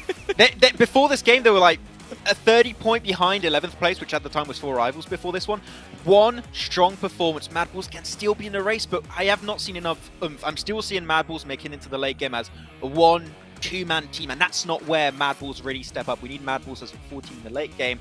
If they do so, maybe they can make it to survival stage, but I have not seen enough changes, adaptations being made by Mad Bulls for them to actually go that far, so I need to see something a bit different from the squad. Yeah, I actually wish we had an interview with them just to get an idea of what is going on within this team that we've watched for almost pretty much half a year, I guess we could say here, as we got to the second season of PMPL. Something isn't working out for them, but again, they still have some time. Survival stage at a minimum is obviously what they're going to be aiming for, which should be what every team is aiming for at a minimum. But we do have Erangel coming up yet again today. Could we see a team for the first time here in PMGC 2022 get 3 chicken dinners in a day, Sandstorm? Could LGD do it once again? I mean, they flipped the switch coming into today's games. They already got the back-to-back to start the day off. They got themselves in top 3 as well. So now they're contenders to instantly just get themselves to the PMGC Grand Finals.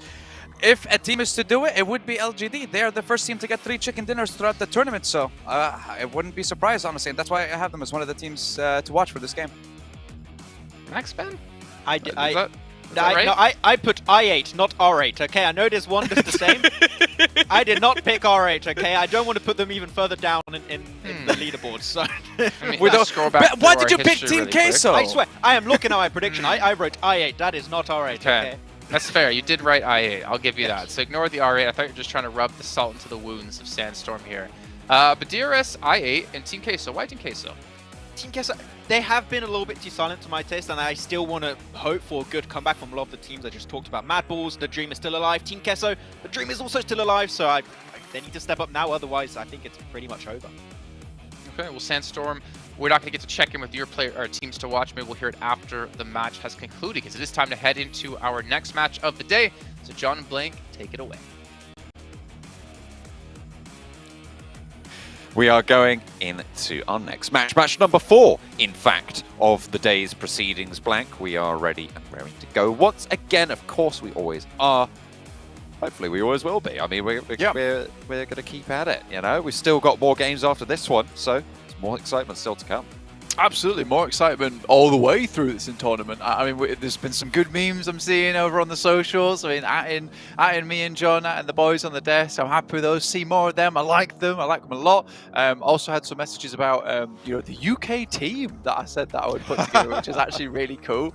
So I might have to think about actually making that into a serious prospect in the future. Ooh, so we see maybe a UK team at PMGC next year. Hopefully, maybe we don't know. But I'll take a think about that for next year. In the meantime, let's take a look at our players currently here at PMGC. We've got BTR on our screen at the moment, who are probably doing a little bit better. Yawning coming through, that's fair play. I'm sure there's jet lag from all around the world at the moment for all these teams. But they'll get through it. You've got to get through it for PMGC. It's where it's at. It looks like BTR are 100% doing that right now. Fairly safe at the moment. Certainly not up towards that top 3. But this is a much better performance from BTR than we've seen in the past. They have started to ramp up just a little bit. Last couple of games, though, not as strong as you maybe ideally would have liked. It looked like they had 2 good positions. Certainly in Sandhawk, they had the cliff top, right? It was a difficult rotation, a descent there, but it felt like they probably should have had a little bit more of an impact for Bigatron. Hopefully, they can keep up the pace and keep themselves in that contest spot for 3rd place, which right now is starting to drag out just a little bit away from some of those players that were maybe in the contest for it at the start of the day. We are getting a bit of a substitution. I'm getting word from my resident analyst, Mr. Maxman, over on BTR as well, with Liquid being in for this match, replacing one of the twins, we believe. I would say most likely Luxy in this situation, just because of the way that he has been playing over the past couple of matches. I think that maybe get a little bit flustered. It's good to have a backup in terms of a substitution, so you can bring one of those players out, get them back into the fold, maybe give them the time they need to refresh, get a new perspective on the match as well. Liquid overall, very good player. I think that BTR will be playing a different game now with him in though. I think Zuxi and Luxi both are really good fraggers on the team. You bring Liquid into the mix though, it becomes much more of a tactical gameplay. I think he'll be playing much more of a passive long-range specialist for the team, but overall he has performed very well in the past for BTR, being a great stand-in throughout the years. Hopefully they can get some good results in here as well. This is kind of a cruel playing path here, Blank. It's a cut across the southeast side of the map. Georgia Pole very, very difficult to get to. A long, late drop, so potentially some backups being seen. Mad Bulls like to drop out towards Primorsk, so if they can pinch a couple of vehicles away on those South Farm Pachinki roads, they might be able to skirt over on there, but might be a little bit tricky, as there are a couple of other teams maybe looking to do the same thing. And a hard northern circle. Okay, this is going to be quite the dash for quite a Yeah, it's a terrifically tough game now for a lot of these players, especially anyone that's decided to drop down towards Sosnovka military base. Getting out of there is going to be slightly more difficult. Not necessarily in the early game, as you'd expect Box or Titans, the Infinity, not to go for these bridge camps and instead head further north, but it does mean that you are right at the back of the queue here, with the plane dropping you off as far as possible from the nearest bus stop. This is pretty bad news for you, but I still think that DRS, particularly being kind of an edge team anyway, it works out in their favor. They don't have to think about heading too central early on, so I'm sure that they can play through this one easily enough. early doors as vehicles get distributed to the teams. Scream going for a swim early on, just takes a little bit of, wants to stay out of the way of R8 on their progress. Team Queso have had some good results. Well, certainly they had a good result in that last game, but it is not enough to see them safe just yet. We've left that part of the tournament where just one game will see you out of the bottom 5 into the part where you need to show consistent improvement to be able to rise up from the bottom.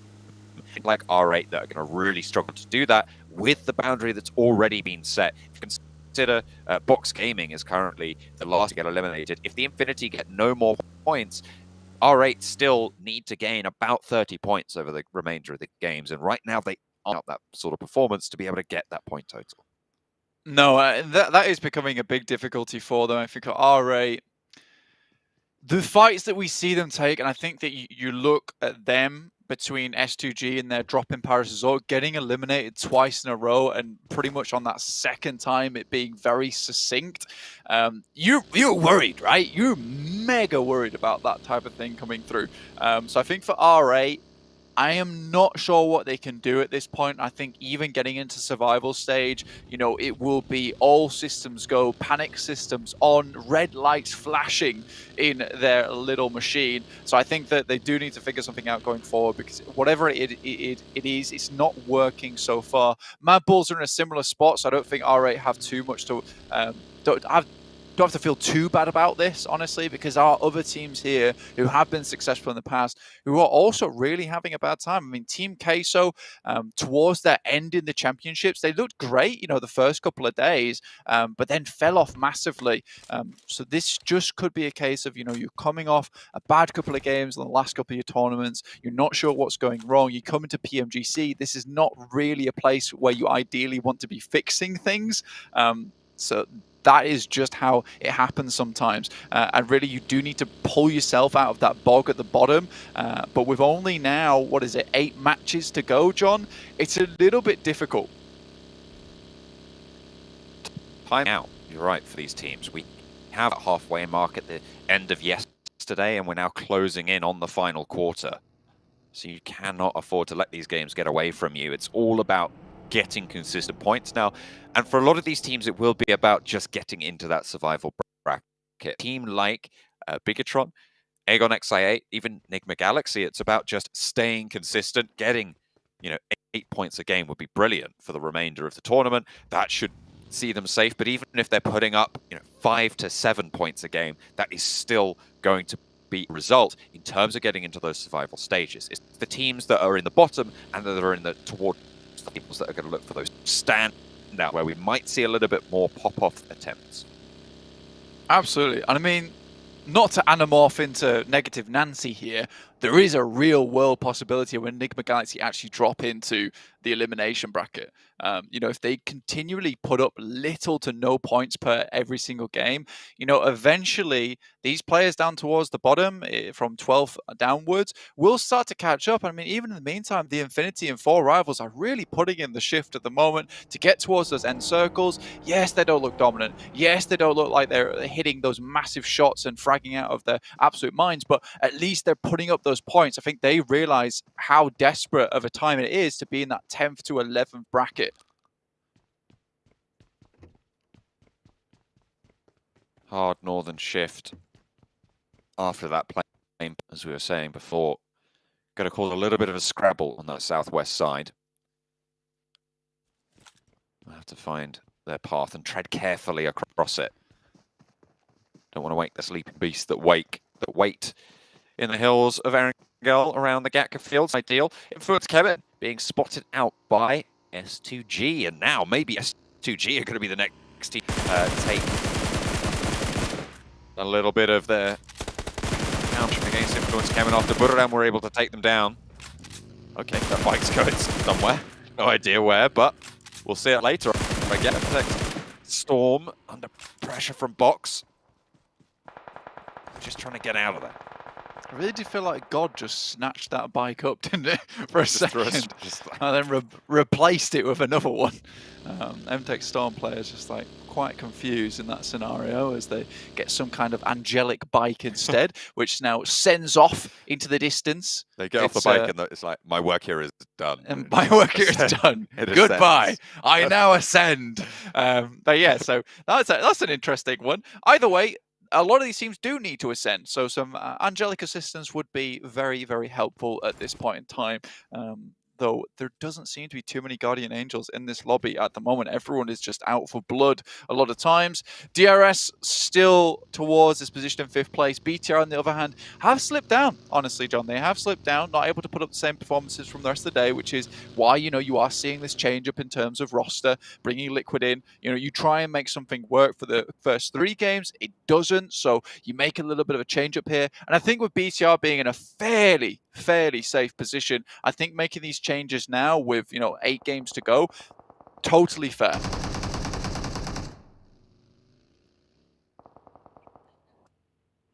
Hopefully they're looking for a little bit more than fair, though.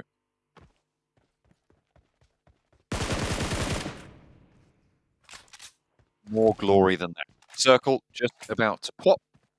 That keeps the water in it. That's going to go really, really far north yet again. That's LGD in. Sorry? As well as S2G on their south side. GLD are not playing this game. Game Lord will be seeing them later on. But yeah, very hard shift on the circle towards that northern side. Unfortunately, 4 rivals get absolutely pulled to bits on their crossing, but Pemburu at least is able to get somewhat of some shots back across. S2G Hamzi, goodness me, some beautiful shots over towards Kayovsky. And Federal is unable to send anything back their way. So again, Influence Kevin suffering today, not able to find those similar kind of performances. And being in Yaz as their start position with this kind of circle, it's very, very unfortunate that they take a tumble like this. In the meantime, S2G have managed to find their way all the way up into the center of this circle.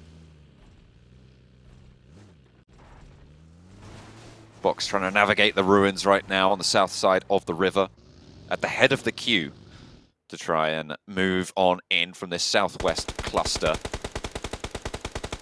on the zone. Enigma Galaxy taking shots over towards Mad Bulls, not quite able to land over towards Zerich. Effect skills us all fleeing across the open ground, and Ralph's going to have to get on the bike, or the buggy as it is, in the foothills of Everest, regroup with the team. It's actually R8 to find the shots over towards Mad Bulls as they're still posted up on the north, slowing everything down, and the Mad Bulls redirect almost immediately. They're going to give up the ghost on the player, try and go further out wide. You know, I actually have a really good inkling of why Mad Bulls are not doing as well as we might expect them to. And I think it really does pass back into their early game playstyle, which they have not adapted to these new circle settings, which is just a case of we know how long they like to spend outside in the blue, and they come into these circles very, very late and then find themselves a path inwards. But they're used to more and more teams playing out on the outer edges, waiting to get in, looting as they move their way across. But with the speed of these shrinks in the early game and the amount of teams that are now just sending direct in towards the center of the circle, there is less and less cracks within the circle itself to kind of fumble your way through. And I think that's something that Mad Bulls were very good around that 15 to 17 minute mark, finding a very good spot within the circle later on. Now, though, none of those spots are available, and being out in the blue for this long, spending so much time rotating inwards and remaining out of dodge is no longer that good option anymore. All right, spot. And Tech Storm and actually pull out Chicken from the buggy. Prestige. They don't literally do that. What? They don't literally pull Chicken out of the buggy, but... Well, you know Chicken what I mean. does get knocked. Yeah, exactly. They pull him out the buggy. Doesn't stay in the buggy. I mean, it wasn't his choice. That's right. But there's no rotisserie chickens on the menu today. Sadly. Well, just a player name chicken. Just a player name chicken. More shots down towards MTech Storm at the moment as R8 consistently finds some of these knocks, which is great to see for them. Having a bit more of a good start to their game here, you know, holding out, waiting for teams, ensuring that they're clearing out their edges of the circle. I think this is a bit of a change of pace for R8. But a team that is a little bit frightening to play up against. I think one of their biggest issues is that they like to play these large splits and get a lot of off angles. They're typically very good at keeping each other alive in these situations, but if one player gets caught out, strategy somewhat comes apart, which is why you need My Name P and Tiger to be so pinpoint accurate, so very good when it comes to this gun skill, because any advantages they can take when taking all these off angles, they need to ensure that this strategy works. Keeping themselves together with Infinity on the high ground. Certainly need to. BTR playing a top Stalber, finding a high ground position, posting up. It seems like that's what Bigatron have been doing for the last 4, 5, 6 games now. Didn't work out in the last time around, but this time they've pulled in Liquid. This is the substitution that we were talking about. Liquid for Luxy. And to be fair, Luxy had a couple of missteps in the last couple of games, so not too sure what's going on internally there, but it feels like a good decision from the outside perspective. Yeah, a bit scary for BTR in the beginning of that game as well, considering they lost Jen Foster to a knock, but they're able to bring him back up to speed, and now they can play from that high ground up towards the eastern side of Stalbert. Happy days. R8 do take a knock to Mad Bulls. They both rotate in towards very similar positions after holding them out earlier on. Misery out in the open. I think that's a bit of a weird play, and our DRS do have somewhat of an advantage with the ability to get one of their players back up to their feet and the rest of BTR in not the best position to defend against this. Again, this is DRS playing that edge gameplay, and I think for Liquid now, it's a case of moving across towards the rest of his team and maybe gatekeeping the guys from DRS. With the circle moving in as well, it's going to be quite difficult for DRS to make their way in as a full 4. God, Liquid knocks himself. Oh dear. Might be a really big misplay coming through. Might be out next to the team, though. Could be Rezable if he hopped out. We'll have to wait and see if that's going to be okay to go for. I think there was a response. Bigatron hopefully going to be able to pick that one back up. That's a nade and a second nade to follow it up from Influence Kemen. 3 players alive for the once top team. Busted back to second by Buriram, who now have a central position, and again the circle shifts at them. Another big 16th placer there for Nigma Galaxy, and again, this really does feel more and more likely that the guys from Nigma Galaxy might drop in towards those bottom brackets and be at risk of elimination. Mad Bulls realize they have to move. It's going to be a difficult move as well through many separate teams. Look, they have all 3 players at full HP as well as full vehicles, but they have to get a move on now because R8 is looking to make a similar run towards the circle as them. LGD making their run, swinging down the south side. Looking fairly good in terms of the cover. Box playing in a small little ditch, but it does give you quite a powerful amount of sight and vision. The difficulty comes when someone gets close to it, because those nades do just find their way to you. LGD getting into the Wizard Tower there up the top, casting their spell over the south side.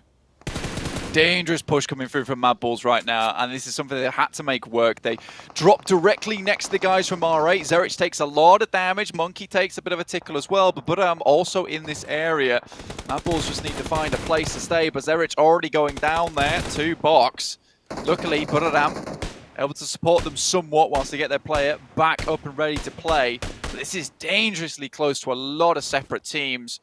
And with the amount of cover that's available in this kind of staged area of the map where it steps upward time and time again, so you're all playing on separate levels of the map, you know, it is comfortable enough to hold on to this area, even being this close to separate teams.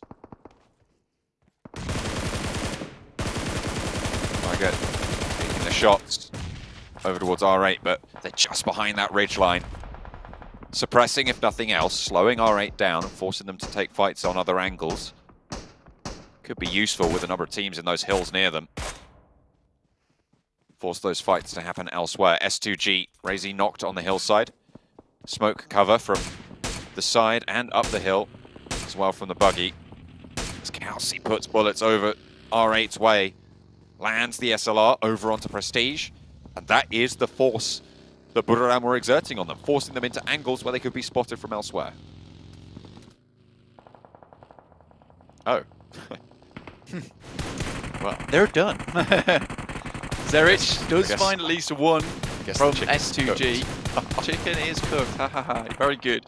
Yeah, this was always going to be the biggest problem for Mad Bulls, though, is because S2G were going to be crashing into them first. The fact they're able to find that pick onto Silas so far out towards the edge of the zone, really important play for them. Instead, the rest of the team's going to head down towards that south side, try and pick up a compound to move through from. But Silas unlikely to be picked back up again. Mad Bulls need a northwest shift again. This is a team that's desperate for some points. You know, Team Case are ahead of them by 74, Boxer 81. If they can even these points up just a little bit this game, it doesn't require chicken dinner. It does require like a top 5 though. Nade in from break. Just may trade it off as a third-party engagement from S2G. S2G rallying down the hill. Mounting up and towards the ditch. The back turret not quite finding the knock, but on the swivel they go. And S2G able to crash down. No knocks found out their way. Silas was out earlier, so they are only 3. Mad Bulls actually pinching that one away, seemingly. And Box will fall. S2G take up that position, but they're still under fire from everybody who was looking that way earlier. Queso could be crashing up towards the top side of Mad Bulls. They drop another smoke to cover them from the north edge. Smart play here. Again, that northwest shift did come through. They're happy with this. More than likely with the amount of pressure that Buram's been able to put on this lobby and how well they've been playing so far, this is looking more and more like a Buram win. Again, though, LGD has been managing to find these little areas where they can sneak through time and time again, stealthy as they pad the footsteps through in towards the circle itself.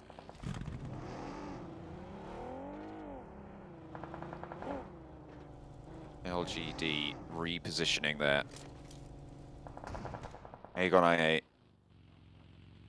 have angles, but they're not taking the shots yet. Waiting for them to hop out. Oh, unscopes at just the wrong time.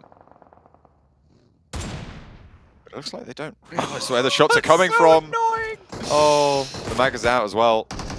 Gonna look for the spray. Actually tags that one. Mad Bulls in the meantime, under pressure from Ayala.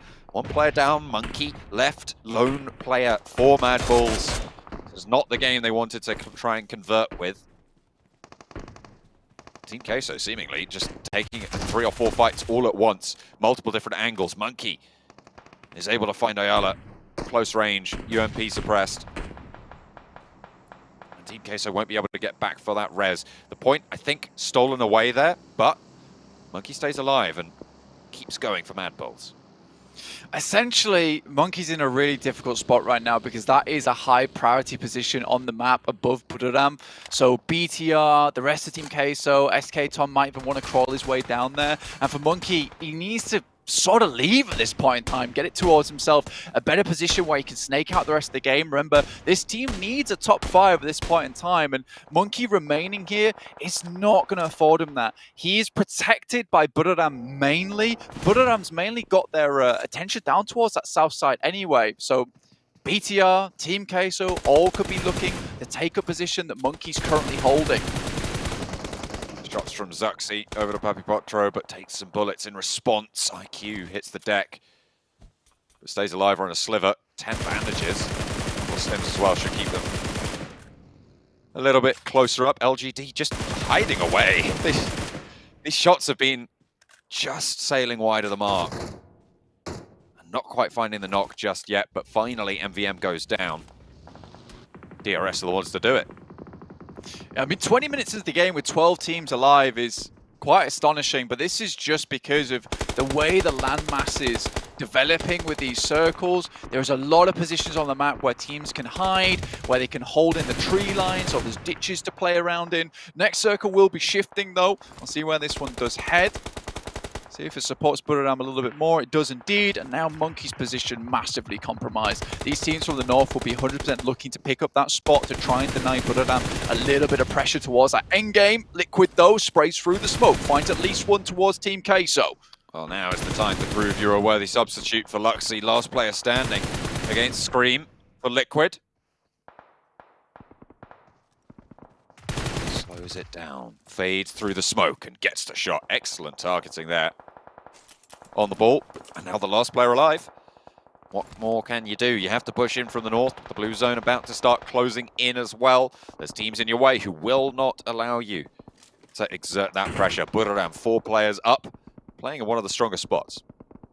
Good news for Buriram. I mean, they were hoping that there wouldn't be a team on that northern side that would be able to take shots down towards them. Now it's only Monkey alive, and his main priority is just living. IA has been taking shots over towards LGD the entirety of this game, and LGD has been completely unaware of where these bullets are coming from. Now just YZZ on his loans from the rest of his team on bended knee. MVM most likely to just bleed out here at this point in time. Oh, that was brutal. Getting rolled down there, just clambering around the side of the rock face. Like a horror film, that one. DRS, LGD, DRS looking to hopefully leapfrog LGD at this point in time. Maybe get a 4th place. S2G still going strong though, 148 points, looking to secure this position for themselves in 3rd place. Monkey has a nade out, looking to hopefully keep these players on the northern side at bay.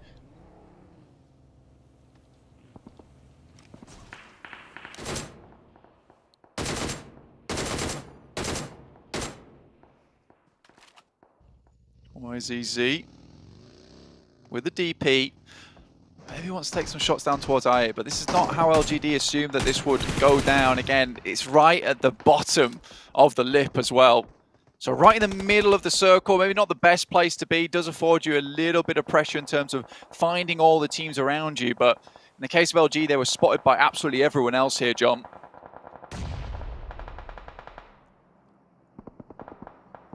A rough move from here. Liquid taken down. Smoke goes out. So right now, Monkey safe from practically everything. This is really good news for him. Looks to ladder up a little bit more because everyone around him, Team Queso, Box, the Infinity is still going, but Mad Bulls can now start to try and ladder up at least a little bit. 8 teams left. It's not quite enough as of yet. Would love to get himself towards a top 4 finish, but I don't know how likely that is at this point in time with so many teams with really good spots to play. Buriram, 4 players alive still, playing with cover. If they can dispatch the Infinity, it will be an excellent position for them. Federal for Influence Kemen, trying to keep themselves in the game. The top 5 teams still in this one, Blank. So still a lot of points going to be funneling up their way. That's going to make the 3rd place bubble a little bit harder to achieve for some of the teams that went down earlier, like Bigatron, like Titan. But they got XI8, 6 eliminations. They've had a good game. DRS 3 on 6 eliminations. And they are still going from the southeast side with one of the better plateaus in this next circle. Yeah, circle moves down. towards LGD, so they might be able to get some more points up just snaking this one in. Federal on his lonesome. Monkey right on the edge of the blue here. Will have to move shortly in about 20 seconds. And I think Kengzo has spotted at least one of them. Looking to clear him out. Has a nade though, might be able to toss it over in their direction. Monkey, historically, always amazing with these grenades. And if you can clear out at least Kengzo, it means they might be able to get a little bit further into this zone. 8 teams alive, though. It is looking a little bit dire, but everyone else has to move in too. So Monkey's not on his own with this similar problem. A slow crawl. You have to question whether Buriram know of the presence of this player as well. If you've been quiet for that long, sometimes it's easy to just forget about the position. Kelsey's legs are sticking out, but you can't take those free shots without getting some lead sent back your way. There's plenty hot enough to take you down on those cliff faces. But here comes Monkey, steps up for one. My name P now on the back lines and dispatches. Kengzo completely rips his attention away. But with it, S2G have managed to find that opening. The knocks on the back line and Monkey's done the job. Mad Balls might be out, but S2G have a chance now to take on the Titans at the top. And nade down the hill keeps them safe, and Kengzo is holding this team together right now. He is like glue for this squad. Kelsey puts a nade up high. It goes a little bit too far towards the sky. The sky only knows how to deal with that. Drops down to the deck. Kengzo putting more in around the side as well. What a guy for the squad. Buriram absolutely singing his praises right now. They are going to owe him a lot after this game. He's kept everyone up and kicking. Hamzy G, though, similarly, one hell of a player. Now just looking to try and ladder up as much as possible. But it's YZZ from underneath. Picks him up with the M4. And his central position, yeah, it didn't afford the rest of his team much survivability, but he remained out of dodge. Was away from the team, able to snake this one out. But I'm most likely going to take this chicken dinner home from what was an insane plateau to play. Still, LGD could still get a second place in this game, get further towards above S2G, and this has been one hell of a comeback from them over the past couple of days. They started the game at 4 points behind S2G. They're even on the elimination counts right now. So how much longer can you survive? Either way you look at it, it's going to be a dent in that small gap. They will remain very much level. Unless they can push all the way up to second or something like that, that would be phenomenal. But Buriram have turned their attention their way. And the team from Thailand has been absolutely on the money. Sky only backed off by the Infinity. Logan. It's two players alive. No, he's got 6 grenades. I don't think YZZ's living through this, but the nades are still coming through thick and fast. He's only got bandages. Goodness me, just need to get the arc a little bit lower there. Delta takes a huge amount of damage. Still LGD gets some ladders up, and he's doing this with just bandages and stims to boot. There's hardly anything available to him. They know he's there. I mean, the massive thing about it is that he's right in the slap bang center of the circle, which means it is going to close that way. Likely that you're going to be able to just stay in cover, get up to second place with the Infinity, curtailing any of these pushes with the sightlines they have. They might be able to slow it down, but now it's Godtunny. Can Godtunny find the shots over onto YZ? Can he get the angle? Or is he just going to be able to bide his time? Finally, My Name P is able to move into a position to burn him out, and LGD flood out the back and are picked up. Third place, potentially able to jump up into third, but Buriram are going to find yet another chicken dinner. The team from Thailand are dominating. Their race on up the tables is incredible. Influence Chairman swept aside last game. This time around, they open the throttle and race out to a lead. Again, Kengzo, though, long-standing name in PUBG Mobile, and found himself a very good spot on this team at the moment. Really popping off. I mean, the shots over towards Mad Balls, taking down Monkey, instantly switching towards S2G. I mean, 100%, this guy should be celebrating. He did an unreal amount of work for the team. Yeah, Kengzo was brutal on that cliff face, holding out the backstab from Monkey, holding off pretty much single-handedly. Well, there was a little bit of help, but did so much work against S2G's push. It is absolutely right that he flexes that one out, kept them together, and gave them that position. I mean, it's only a Monkey. This guy's King Kong. You can't deal with that. He's on top of the plateau, just sending planes flying at other teams. 6 grenades still in the pocket as well. LGD was certainly not living through that one. And honestly, holding that position, you felt like it was the game-winning position for a long, long time. I was very curious to see what happened to Mad Bulls that made them lose 2 players so quickly, because they certainly had a chance in that game to maybe pull something out of the pocket there. But losing those 2 players, again, really weird. A tough rotation for them. Whatever, these things happen, but they didn't get too much towards that 11th place position this game. We'll have to try again on our last match of the day here, John.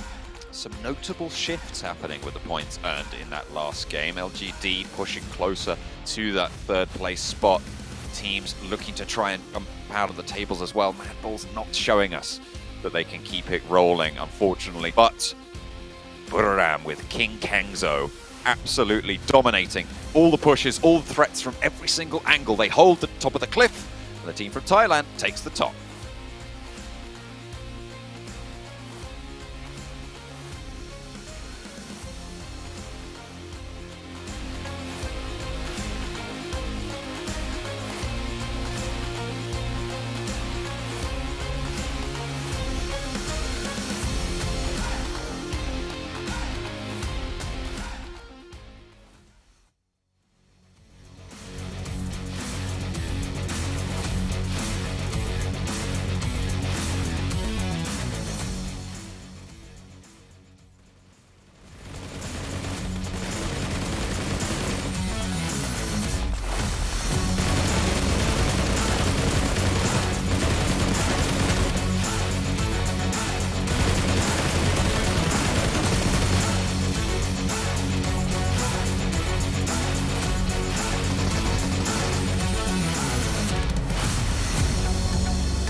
United, another chicken dinner. Back-to-back 25 points for this one. So we've had not only 1, but 2 back-to-back wins here so far today between them and LGD. And if anything, this is lengthening their lead even further up against Influence Chemin, who only got 12 in this last match. But a couple other teams in here, Maxman, LGD 16 points, DRS 13 points, Infinity 18. Off the bat, DRS, I feel like we see them in like top 4, top 5 finishes quite a few times, but they're just struggling to get that extra oomph they need to close out these games. I mean, it's going to be enough here, Jason, to make it into the survival stage. You can't argue with that one. But as you said, we need a little bit more umph from DRS if you want to see them make it in that top 3. It is definitely still in reach for DRS. No issue there whatsoever. But Buriram, really, the way they suffocate those late game circles, I think, Sandstorm, is what just separates them from a lot of the other teams in this lobby. We saw it in the first game of the day. Sure, LGD still were able to secure that win. But the way they just take these off angles and make sure they are 100% going to secure that game is what just sets them apart from the rest of this lobby. So I'm sold. Buriram are looking amazing today, and it's great to see. It is, yeah. And Sandstorm, you got to dive into this because the team from Thailand, I again would have expected them to be first place in this group, but they're proven to be so. Yeah, I mean, honestly, if they managed to get that chicken dinner as well against LGD in the first wrangle of the day, they would have been so far ahead of everyone in the competition. But we do have to give them credit where it's due. So far, they've gotten themselves yet another chicken dinner that already marks their 3rd so far of the tournament. They're starting to get away a little bit. And yes, even though Influence Chemin did get themselves a 4th place finish with 4 eliminations, but still, that's not going to help them catch up to Buriram and what they're doing in today's games. And we still have 2 more. So the question is, are we going to have another back-to-back, or are we going to see one of LGD or Buriram get themselves a 3rd in one day? Because that would be insane. Oh, man. It's starting to get actually pretty crazy. I mean, Influence Chemin were like 30 points ahead of everyone, I think, like going into today. But they've been caught and passed by quite a bit here. So a fantastic showing. And don't say it, Max. Don't say that Buriram is going to be locked in top 3 because we still have... Yeah, no, not again. But we can see LGD. There's a battle for 3rd, though. S2G and LGD have been constantly battling it out here many times now for that 3rd place position.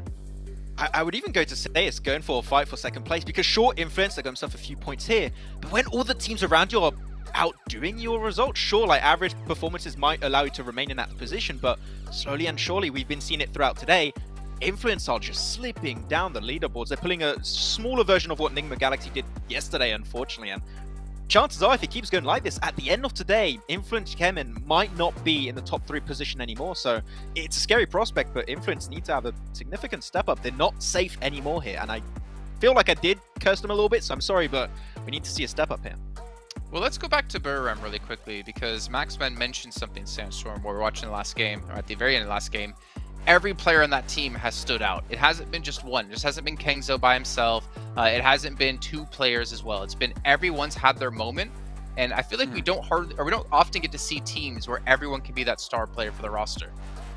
Yeah, exactly. And like, for example, we saw what Kingzo was able to do. He managed to actually cover the back of his team when you had that last player from Mad Bull's push on their flank. You also had Tiger and his insane nades and what he was able to do in the previous Sandhawk match as well. You had a lot of S2G members just pushing up on them, and with a couple of nades, he managed to eliminate the entire squad. So everyone is stepping up. And my name P, the guy has the most damage so far. He has the most amount of eliminations. He is on par to be the MVP of the tournament. So every single one of these guys is doing something for the team, and the contributions are just meshing so well together so far in the tournament. And now we don't know what they're going to be able to do with the last 2 games as well. And I'm going to fight with Maxman here for Influence Chemin.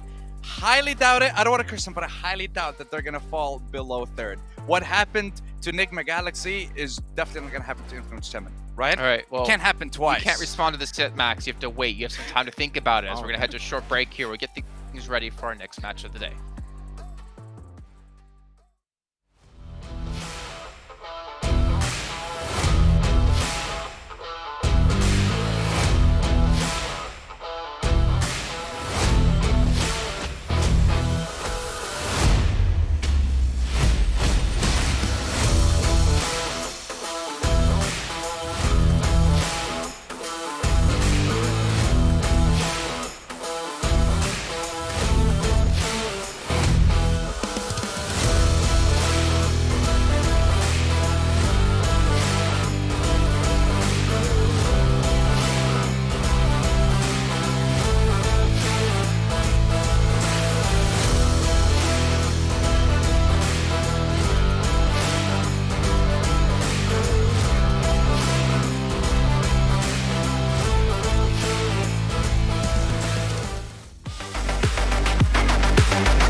All right, Maxman, what's your response to what Sandstorm said?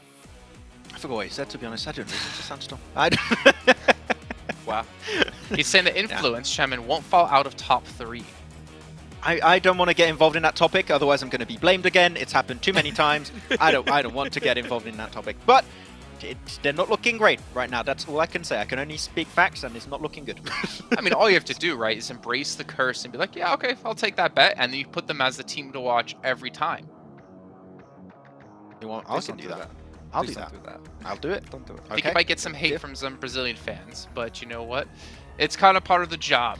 Really quickly before we head into our 5th match, though, a big shout out here to Sony Xperia 1.4 and Xperia Stream, made in collaboration with professional esports players. And the Xperia Stream gets you 90 Hz in PUBG Mobile with total cooling system, and of course, it's multiple ports for intensive gameplay and streaming. So make sure to check them out. All the players are participating on one of those lovely phones, and maybe that's why we're seeing some teams dominate others, because they're just like, this really works with me. Let's take a look at our top performers, though, as we're going to look in and look forward towards our 5th match of the day. But before we get into that, we're going to go back into our last match with, well, LGD. I mean, technically having the top performing player. However, only one is not going to be enough. Kengzo and My Name P able to really shine through with 8 eliminations between the two. And I kind of miss not having Kalaris here, because we see 1160 damage for Kengzo, but there's no sound. There's no sound. We can't fake it either, right? It has to be him. So maybe at some point, but yeah, close enough. But I was impressed actually by the 58% team contribution from YZZ from LGD. I think that we've been seeing Chen doing really well, but that's a high percentage. He did have like a nice little car for it and just kind of stayed alive as long as he possibly could, right? And then the Molotov was one thing to ruin his day, so maybe the survival time playing a big factor in that one. it was an interesting position. I do respect the LGD were like, we don't want to hold on to the eastern side because you had, what, I think RS, you had Influence came in over there, you had yourself Titan, BTR, Infinity. You had too many teams on the eastern side, so they're just like, let's send it in the middle. Maybe it'll work out, so they were kind of forced in making that decision, but it's been a tough call for them. But still, extra placement points, extra limbs here and there. After the 2 wins, it's not like they fell off. They are actually still bringing some points in to just make sure they remain in that top 3. Okay, well, you know what? Remaining top 3 is important. Remember, you don't need to get 3rd place by 20 points. You don't need to get 1st place by 10 points. You just have to qualify in top 3, and then you get to have a little bit of time off and a little bit of extra time to prepare for what's coming down the line, because it is the biggest event of the year for PUBG Mobile. And some teams got to be able to stop Nova somehow, someone. There's no way they win 3 titles back to back. It has to be someone to break that combo. I mean, the way that they've done it in the past 2 years, if they're going to do it this time again, they have to go through the survival stage and then qualify to the PMGC Grand Finals and then take it from there. Because if they qualify instantly, then it's new ground. This is not something that they've experienced before. Maybe that's what has to change. Well, we'll see. So we're going to take a look at our teams to watch. And okay, I was kind of hoping we would see... Well, I guess these were locked in before. We talked about how you could go for Influence Chemin and just ruin Sandstorm's dreams and hopes. But you do both have Agon X8 or I8. I'm curious, what's the reasoning between you two? I still want to see an I8 win eventually. We praised them being pretty consistent throughout today, and especially getting himself a few decent points yesterday. Just like DRS you stated earlier, right, Jason, we need a little bit more if you want to see I8 go the entire way, because right now they are, technically speaking, in reach for top 3. They just need a big pop-off performance, and they could be in that position, but survival stage is still good enough. At least you're not going home after 4 days of play, but I still think I8 has the chops to go for chicken dinner, so I think it's going to happen eventually. Okay, I mean, Sandstorm? they managed to get themselves top 5 3 times. They get top 3 3 times so far, top 2 twice. So now can they get a top 1 once is the question. They have 2 more games for today. And like you said, Maxman, they're fighting for the top spot in top 3. They're close enough to get for that 3rd spot. But they're also, I want to say, close enough to NGX and 4 rivals all towards the bottom side. So if they make a couple of mistakes, who knows what will happen. All right, well, you know what's going to happen? Well, none of us know what's going to happen, but I know what's going to happen next, at least. We're going to head over to our casters, because the 5th match of the day is ready to go. To the desert once more, Miramar, ready and raring and loaded up to go.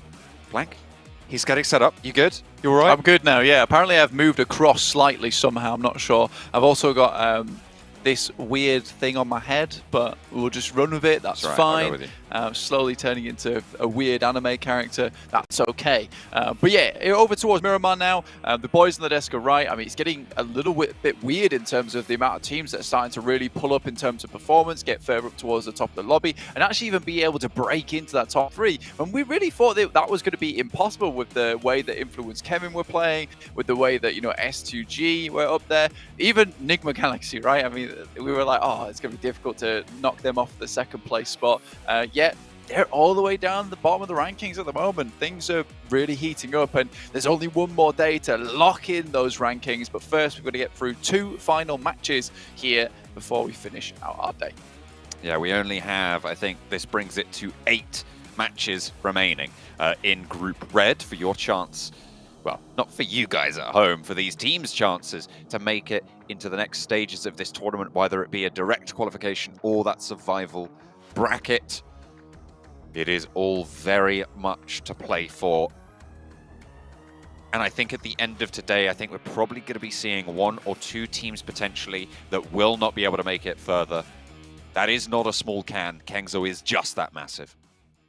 He is just a big guy, and he's a big guy in game as well, really pulling out all the stops for his team last game for Buradam to ensure that they were able to pick up that chicken dinner over Erangel.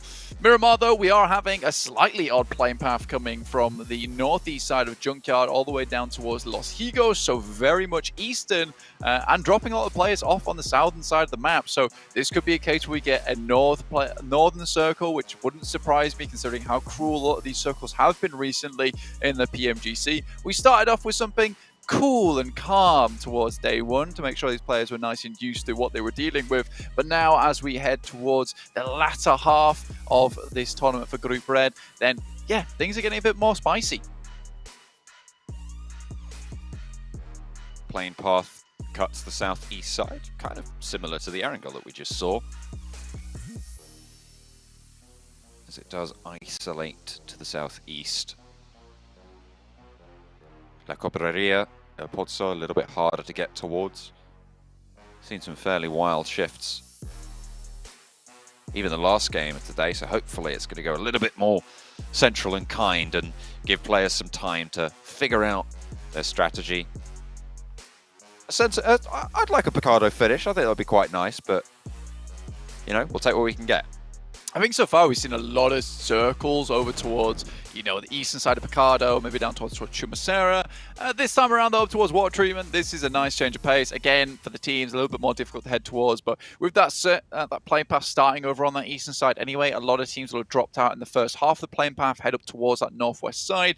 Again, this is going to be quite the muddle of teams, honestly, as everyone's going to try and grab some vehicles and get further up towards Hacienda, Water Treatment, Cruz de Valle, even La Cobreria. You know, El Pozo would be open considering there is an easy enough rotational path in towards Circle itself. Yeah, that northern shift, I feel like it should be okay for quite a few teams.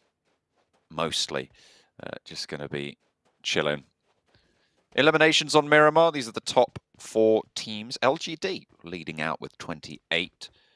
Fairly close is Titan, S2G, and then Aegon XI8. Aegon XI8 kind of been a little bit of a sleeper strong team, right, over the course of these last couple of games. Yeah, exactly. And I think this is something that Sandstorm was even talking about. Yeah. Now they have a chance to head up towards that top 3 potentially if they get some really good games going into tomorrow. I think that they're going to be comfortably towards this 4th to 11th spot anyway. I don't really see them dropping out of maybe further down towards 8th. I think that they're typically picking up points where they can, but they can't really duke with some of the big shots in the lobby at the moment, like S2G, LGD, Influence, Kemin, as well as Buradam. They don't really have the chops on to do that, but what they do have right now is the chops to stay comfortably safe within that survival stage bracket, which is absolutely fine. Mad Bull's able to get 2 points on that last game, up to 69, so still a fair way to go for them to head towards that 11th place position. You know, it's getting further and further away now, 21 points. That's a whole chicken dinner on the game, and that relies on 4 rivals getting no points on this one as well. All right, take a tumble, but don't take the knock just yet. Grabbing the vehicle and getting out of dodge from DRS. Not going to go down. As DRS are more concerned, we're getting a little bit more loot on board. Team Queso playing South Puerto Paraíso with the Ala split around the south coast a bit further.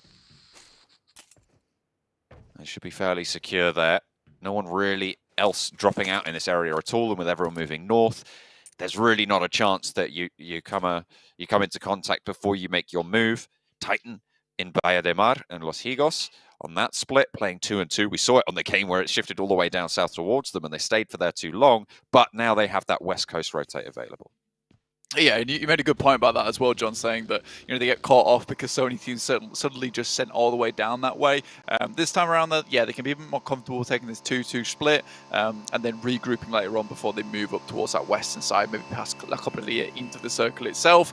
DRS, a bit further into the circle this time. This is pretty much typical position for them here on Miramar, over towards Graveyard side, just the north side of Minas Generales. 4 rivals on your screen. They're up towards Torre Armada at the moment. To the east is Influence Kemin, looking to find themselves a good game. Honestly, we've not seen anything too massive out of them. I think it was like 160, 170 that they've been roundabout sitting around for a long, long time. This is the first time we've seen them get somewhat of a good game after that last one with Federal lasting quite a while, up to 188 points now, looking to not allow Buradam to get any further upwards. Don't want to allow them that lead that they were afforded over the first 2 days. Influence Kemin still looking fairly safe though, and they have been for a while, but if they keep up their current pace, it will drop further and further and further. And we know that S2G, DRS, LGD will not let that one lie. Currently, it is those 3 teams, LGD, S2G, and DRS, looking for that 3rd place spot, with the outside chances of Bigatron, Titan, and Aegon XI8 looking to maybe snap at their heels if they can get a blast of a game. For S2G, is no really longer that net that they can fall back onto, where it's like, okay, so we've already qualified because of PMGC points, but now it's a case of being ever so close to that qualification spot towards the Grand Finals and PMGC. 3 points behind LGD at the moment. LGD already fairly central though, down towards that south side of Four Rivals. We mentioned they were in Torre Armada, and again, they typically have a lot of success here on Miramar, finding their chicken dinner earlier on in the day on Miramar, looking for another one now here in this match. See if they can grab some more big points on board, seeing them further safe towards that third place position within the lobby. Bigatron maintaining that substitution, Liquid still in for Luxy. I imagine we might be seeing that for the rest of today's game, so this game and the next. Just to try and get that reset. Box playing on the north side of this glut of players. R8, S2G, Bigatron, even Aegon XI8 around that sort of area. Just to the north side of Hacienda del Patron. DRS close by for Killer to Mad Bulls. Actually, it's a little bit further away. Monkey deceptively far away, in fact, from that rotation, so Killer perfectly safe there. They will not come into contact. DRS at the back of the queue on that south side until Team Queso start to roll on past Impala and look to join it.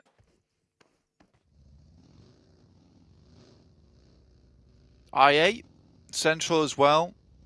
That's kind of in that dead zone, to be honest with you, in that fielded area. So a bit more scary.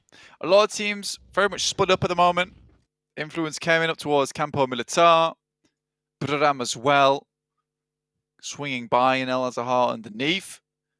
So much high ground still available within this circle as well. This is what it's always exciting to watch these circles that head up towards that northern side of the map, is that over towards the western side, around San Martin, as well as the east of El Pozo, there's a huge amount of areas you can grab a lot of information from. And it's a bit of a toss-up now at this point in time, because it's a case of, do we head center towards one of these lower down priority compounds, or do we try and take a ridge side that's a little bit further away from the center of the circle, eliminate maybe the chances of us getting a circle on top of us, but instead get some better information going into the game?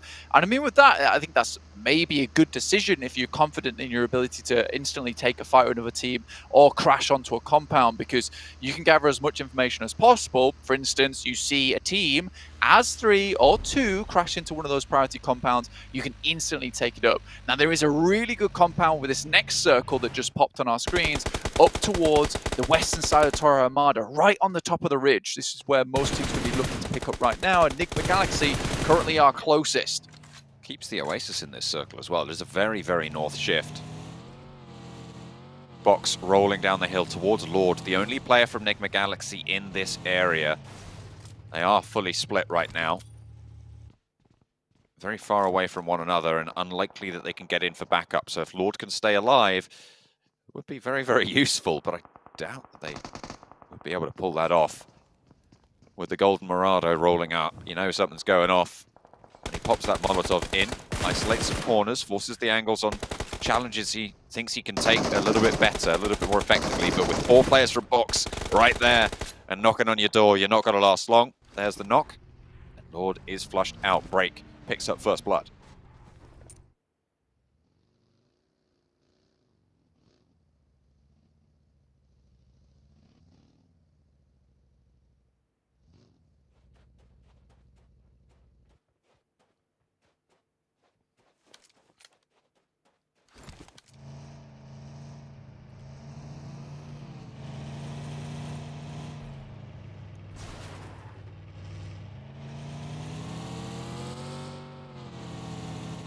Buriram playing on the eastern side, just south of Torre Hamada.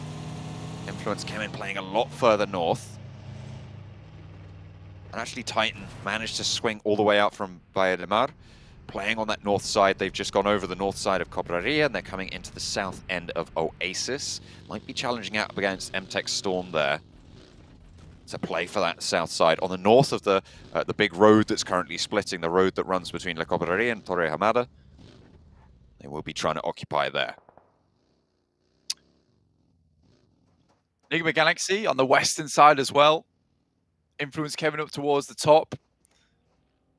I mean, for Buriram, a little bit more of a difficult game for them, John, honestly, coming from Doro Armada, because this is getting extremely compact towards the center of the circle. Seems to be worried about teams starting to squeeze their way in around them. But again, it's that massive central position that currently 4Rivals hold, which is the center point that everything is revolving around. This is kind of King of the Hill we're playing, John. Have to try and maintain that throne. Circle pops, goes northeast, keeps 4Rivals in there. Influence Chem are probably pretty happy about this. They do get a massive slice of it under their control. MTech Storm with their scout. Tizzy can look to regroup there, but Titan will be in their way. R8 as well will be looking to suppress that rotation on the west side. Everybody else looking to try and squeak their way in too. I mean, this is about as good as it gets for any other team that wasn't up towards the top of that ridge side. Yeah, you still have a long way to go, but at least isn't the case anymore. It's like, right, well, 4Rivals have won the game. May as well look for a second place. With this circle shift, it means that 4Rivals will have to leave at some point, probably later in the game, but doesn't afford them as much presence as they might have liked. So right up towards the cylinders, up towards that northeastern side, which Influence Kemen are currently holding as they move their way up from El Azahar. Buriram less put out either. And the Mad Bulls can actually make their way into the circle, although LGD have already leapfrogged them, so they're most likely going to be down towards the south side of the circle for a little bit longer. They are in the circle, though. That's the main thing. Certainly is. Can't win if you're not in the circle. Although, to be fair, on the old Sandhawk settings, that was sometimes not the case. Either way, Bigatron taking a fight with Box over the top of the ridge on the south side, not in this next circle. Still playing as 4. Box maybe looking to roll through here. The off angle not quite established just yet for Bigatron. Playing on the back there. Misery trying to get some side swipes onto Box's position, but those nades continue to fly. Aegon XIA. IQ looking to put some damage over towards S2G as the forward mark, stopping S2G from getting into the next, but goes very, very low, has to hit the deck, has to hit the heels. A nade over from Hamzy, bursts exactly right, but doesn't quite find the damage. Actually, IQ able to sliver around on that rock. Yeah, it's difficult to actually get the nade over the top with the rocks in front of him, so you're more than likely having to try and bounce it off the back of the ridge side, in which case Hamzy G is just going for the full-on aggressive approach, sending up towards the front side of the rock, in which case Silence is going to head up top side and try and pick off a couple of shots downwards with an off angle of his own. Enigma Galaxy under pressure now, great shots. BTR also taking damage from Box Gaming, and Liquid has to step up, will find one, does find another, and that's Box Gaming out of there. And Liquid goes on forward. 2 of his players are knocked currently, should be able to get Jen Foster up, maybe if he picks him up and runs him into the zone. A good performance from Liquid there to keep the team in. Again, the sub last standing for the squad this time around does win out that trade, as you say. Unlikely to get Misery back to feet, but can go for the one. They go for the run. Actually might have just lost it out there. So Liquid, again, solo for Bigatron, trying to get as far as possible, but there's so many teams still left alive. Yeah, with no one having to make any too drastic approaches, a lot of these engages are forced on the outer edges. Mad Bulls currently safe down towards that southeast side of a ridge put between them and DRS, but Zerich is currently watching down towards DRS. Makes me a little bit afraid, but they do find a couple of knocks onto 2 separate teams at the moment. Maybe not wanting to start 2 different fights at the same time, but it gives you a chance to move through the circle whilst there is a delay on either side. R8, the Infinity, dueling it out up and down the hill. Worried about the third parties as well, biding time, getting reses in as the circle will crunch in 10 seconds. And push them in a little bit further, a little bit higher up. There's a nice little area that's covered off from the western side, just ahead of them, but it's kind of barren, open to teams across the way. R8 shots over towards the Infinity, but they're not getting these knocks. God Tunny's still active, can pop those heals, press behind the ridgeline, sure. They will have to move further in. Aegon XIA still ahead of them as well. And at the moment, R8 probably have the better chance of sailing on through, but no matter what way you cut it, S2G, Enigma Galaxy, going to be looking to try and get ahead of this one. I mean, R8 already sent ID7 as well, SK Ton towards the northern road, so they have an anchor point to head towards, but Titan, he's also holding that position. Meantime, DRS yet to make their approach. Mad Bulls tried to move up, but were harried by the guys from LGD. So instead, they've opted to move down, try and cut off the rotation from DRS. A smart move, but moving straight up towards Buradam, our current leaders of the pack inside the lobby. A scary team to go up against, to be sure. Crash in from Mad Bulls onto DRS's position. Backstop is taken down. Kengso's there from Buradam. Killer down first. The engagement, but Monkey skills follow quickly. Kengzo puts a nade in and towards Delta, but I think that might have bounced off the wall and hit Kengzo himself. Crash comes through from Sky Only towards Effect and Zerich in the meantime. My Name P looking to push through. DRS are swept aside as the Mad Bulls continue their crash. And now Buradam are up and into the breach. Mad Bulls, I mean, this is how you prove yourself if you want to stay in this. Great nades! 1, 2 fall, excellent nades coming through. Side swipes, pushes, Effect up to the wall. Tiger is there, wants to put a nade on into the compound. The wall's still under control. Kengzo repositions to back up the teammate. They're going to leave My Name is B and Sky Only in this one. Kengzo sending away. Mad Bulls locked in this fight by Tiger. Effect runs out into the open, spots the player, and Tiger drops the ball. Traded off. Across the way, that's LGD third-partying here. Zerich rolls on up to Kengzo, goes for the crash. He dodges, he steps to the side and handles business. Kengzo stays alive, but his teammate's not so lucky. That is so unfortunate, John. I mean, that typically looked like it was going to be a perfect execution coming through from Zerich. But the immediate sidestep coming through from Tiger, from Kengzo at that last moment. Just too rough to make it happen. Still 6 limbs on the game. It's a decent result coming through for them. Yes, they didn't get any placement points, but anything you can get here is good for Mad Bulls.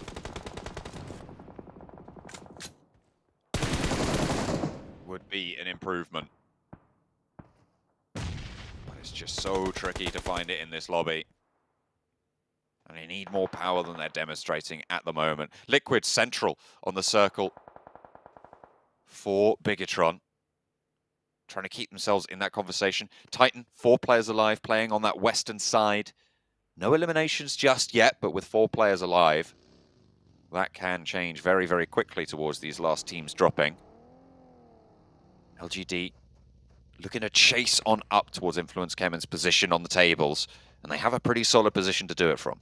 You know, actually with the bleed out as well, Mad Bulls are up to 7 at limbs, so, you know, it's not a horrible result for the game. Honestly, I mean, you take a fight with DRS, it feels competent, and then you take a fight with one of the best teams in the lobby and send them back 2v4. I mean, that is really quite an astonishing result, honestly. So 7 points there with another chance at the end of the day. Realistically, they want to set themselves up towards where Box is currently playing. And with Box Gaming as well as Team Queso, both having pretty rough days today, you know, this could be a chance for Mad Bulls to at least even things out and give themselves somewhat of a playing field to make this happen. Silence. Just going for it, I guess. Gonna be humbled just a little bit. Modi's still active here for Enigma Galaxy. Last player, well, 2 players of theirs are up. Very, very split. Ducks out the door frame and wends his way back through the hallways. Hamzy puts him to bed. 5 limbs so far for S2G. Going for the res here. LGD still not in the best spot available to them, but with a compound to mess around with, this is much better than where S2G currently find themselves. Stuck between 4 rivals, R8, final player from Enigma Galaxy, and the Infinity in front of them as well. It's going to be a rough run ahead of them, but if they're able to do it and show us that kind of competency that we've seen from them before, they might be able to pick themselves up a lot of eliminations on the way, and this work out, in fact, even better for them. Gray down the hill for Hamzy.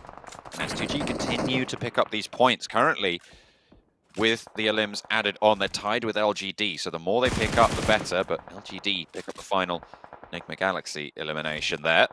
So they are, again, 1 point in the lead, but it's still very much neck and neck. How far can they leave DRS in the dust is the question here to isolate that battle for 3rd place. Titan under pressure now, having their mettle tested by once lobby leaders Influence Kemen. Will go 1 for 1. Teak and Federal. Team flushed out. Kayovski holding behind the box. Six is there. Goes for the greedy play instead of the knock. And Lil Boy is there for the flank. Federal, Rezable, and Influence Kemen stay alive with 4 on the top side. Bigatron looking to try and stay alive and keep themselves in and challenge out towards the top as well.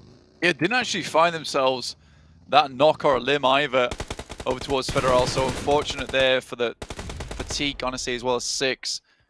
Titans made a pretty smart rotation as well, heading over on that top side to go for the crash onto Influence Kemen. But again, they've just got a better team fight in them to Influence Kemen. Titans relying a lot of times on Teak as well as Axa to hit those opening knocks, opening limbs.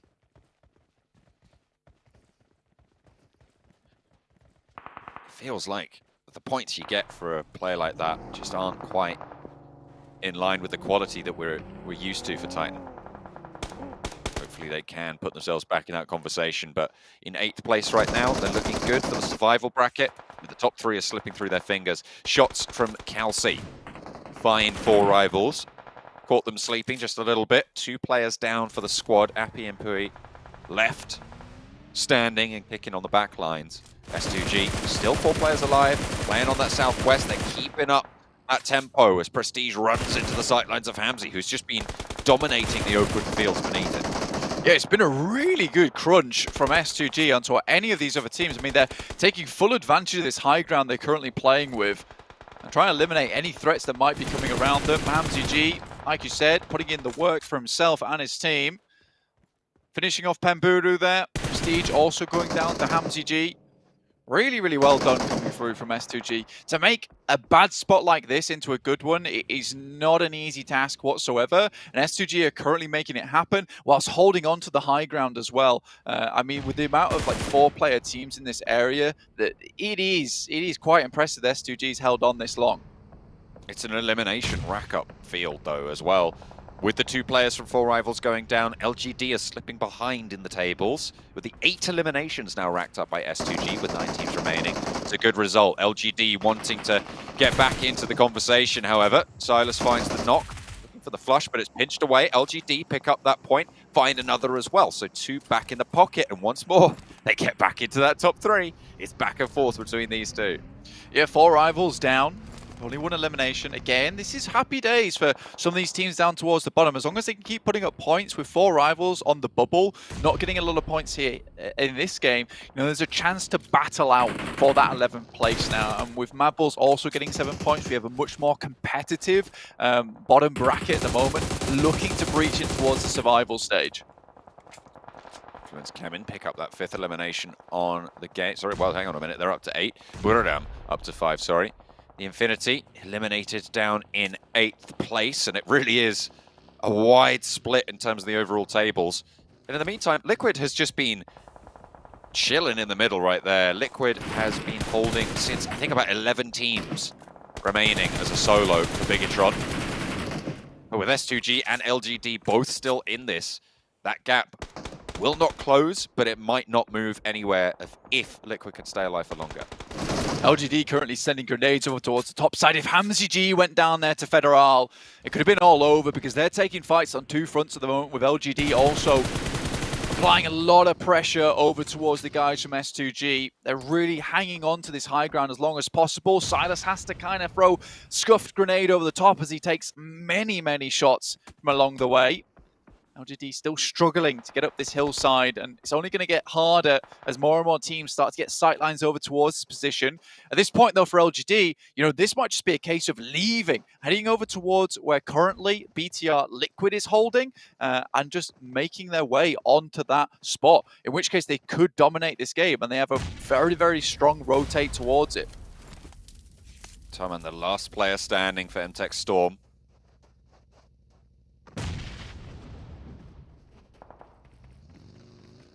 Playing on the inside of the shack, our man just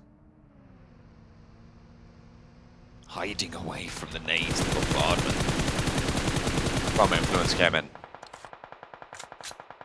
Kingzo spray down towards LGD as they descend.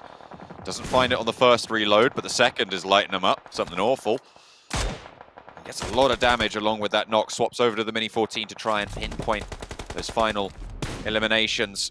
As Influence Kemen rack up that 10. Is this a return to form for the once great Influence Kemen? I mean, 10 eliminations is absolutely nutty here on Miramar. Hamzy G takes a tumble down the ridge side. Not the place you want to be in, and Kengzo's absolutely spoiled the day over towards LGD, looking to get all the way into where currently Liquid is playing, who could also cause some big issues, but YZZ aware there's probably players in there, drops a nade in, and that's going to open up more space for LGD to get in, but they have to make it fast, and with all the delays so far, it's giving more time for Influence Kemen, and even S2G to get into position as Silas tries to steal away the spot. YZZ, though, very aware of what's happening here. Kengzo has been going for a long, long time to stay up and into fourth. This is great news, actually having an impact on this circle as well with some solid sightlines. Influence Kemen not going to take any casualties, however, and at this stage with 4 players alive, you've got to think that nobody can try and challenge them. Humbled there. I think that was Suki actually getting the spray. It wasn't the knock coming through as we thought it might have been from Kengzo, but still alive. 3 teams remain. LGD being pulled apart here. Kengzo! There he is. Joking That's gonna me. find it. Federal gets the off angle, and that's the first knock over towards Influence Kemen in a long time. They might have 15 eliminations, but you can't count King Kengzo out yet. Honestly, the fact this guy has just not snaked it at all, instead, you know, just barreling the fists on his chest, just making a right ruckus on this side. In fact, even almost getting the triple spray down to LGD is impressive in of itself. You know, this guy is on fire today, celebrating a lot. Finally, he's spotted though and has to back behind cover, but he's not silent into this game. Little Boy finds shots underneath the vehicle over towards LGD, not shooting the vehicle's wheels out of yet, means that there's still that visibility underneath, and can find some shots towards the side. They're under massive pressure at the moment, John. No, Kengzo, don't do it. Tiny little nails through the tires. He's got a broadside on one, but opts instead to pay attention to the rest of Influence Kemen. Law rolls up, so does Kayovsky. They want to take the challenge, the spray for one. Can he find anything? Hits the deck instead. Low HP, low ammo, and will fall down. Finally, the pressure is just too much to bear. LGD stay alive in second place, but Influence Kemen, the headline here. A return to form. We haven't seen him in a while. Oh, that, well, I put a dampener on it, but you know what? We'll give them that one. Influence Kemen with the chicken dinner here, Blank. Can they challenge back up to Buram? Because they were staying alive for super long in that game. I mean, Kengzo, I think you see a lot of snakes just remaining put, but he kept putting pressure on both those teams to try and keep them away from him as long as possible before Kayovsky was ultimately able to send on over. I mean, that comes down to Lil Boy and Laura on the top side, who are able to find some good shots towards LGD and keep them at bay. Even Suki sending a little bit too far out into that shack and just opens up the sightlines for the rest of Influence Kemen. Again, though, Kengzo just putting on so much pressure towards LGD, S2G, as well as Influence Kemen, allowed him to get that third place in the end, which realistically he lived from, I think it was 11th place that he went down into single player. Again, though, also Mad Balls challenging out, gets the crash onto DRS, gets all those players, and then takes 3 down from Buram. That is a real good change of pace for them, taking it to, I think that's the 5th place team and the 1st place team as well. A very, very good result, though I'm pretty sure Influence Kemen with that 30-pointer should now be in 1st place, if I'm not mistaken. They were 25 points behind Buram at the start of this game, and if Buram were able to earn a pretty big chunk, I mean, oh, that's true, it's going to be pretty close, but we'll have to wait and see. Influence Kemen, though, back in the running. They're back on form.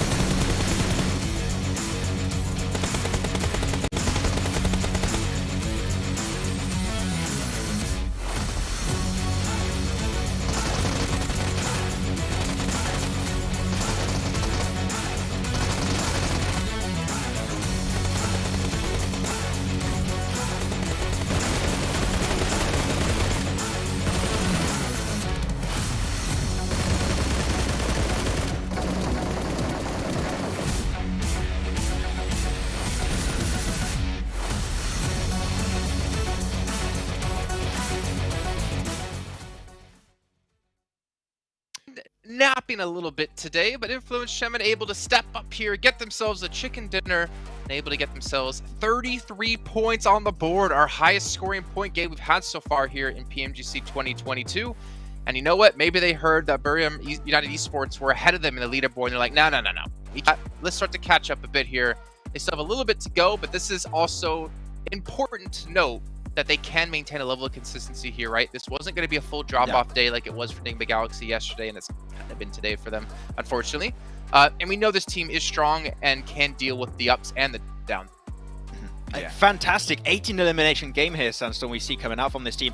I was a little bit doubtful. I was like, I maybe wanted them to leave the northern side of the road a little bit earlier, but the timing was on point. The numbers were going down for the teams around them, and they took full control of that game. And you saw it after that game. They had smiled. They're like, we still have it. We can still get wins, luckily enough, so they can hold on to that top 3 position. It's good to see they can still close off games.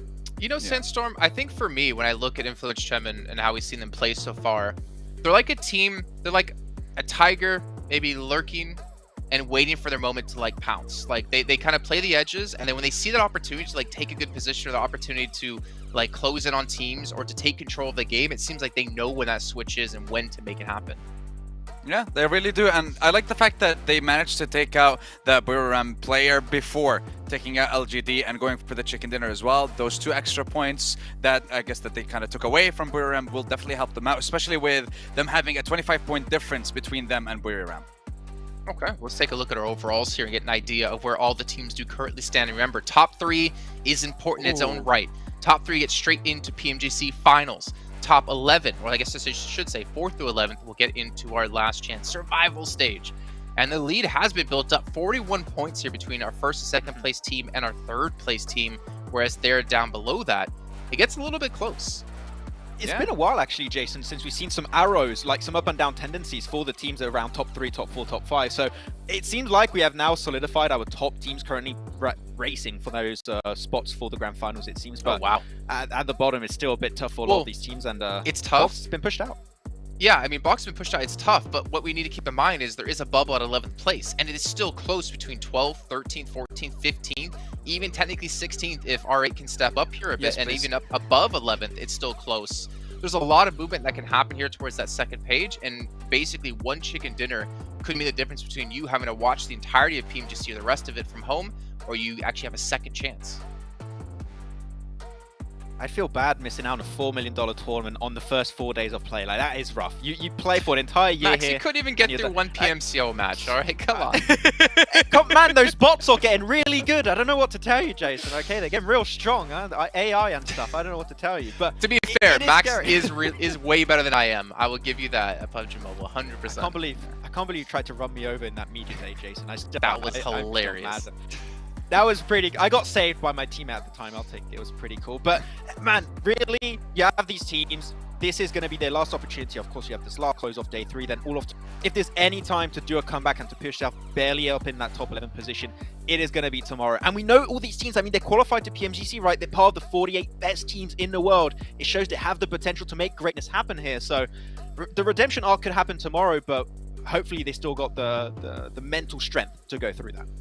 Speaking of mental strength, 5 matches here on day 3 of the PUBG Mobile Global Championship League here in Group Red. And before we kickstart our final round of our day 3, we are joined here with the Infinity, and we welcome on board their coach here alongside for his interview. So could you please introduce yourself to the rest of the world?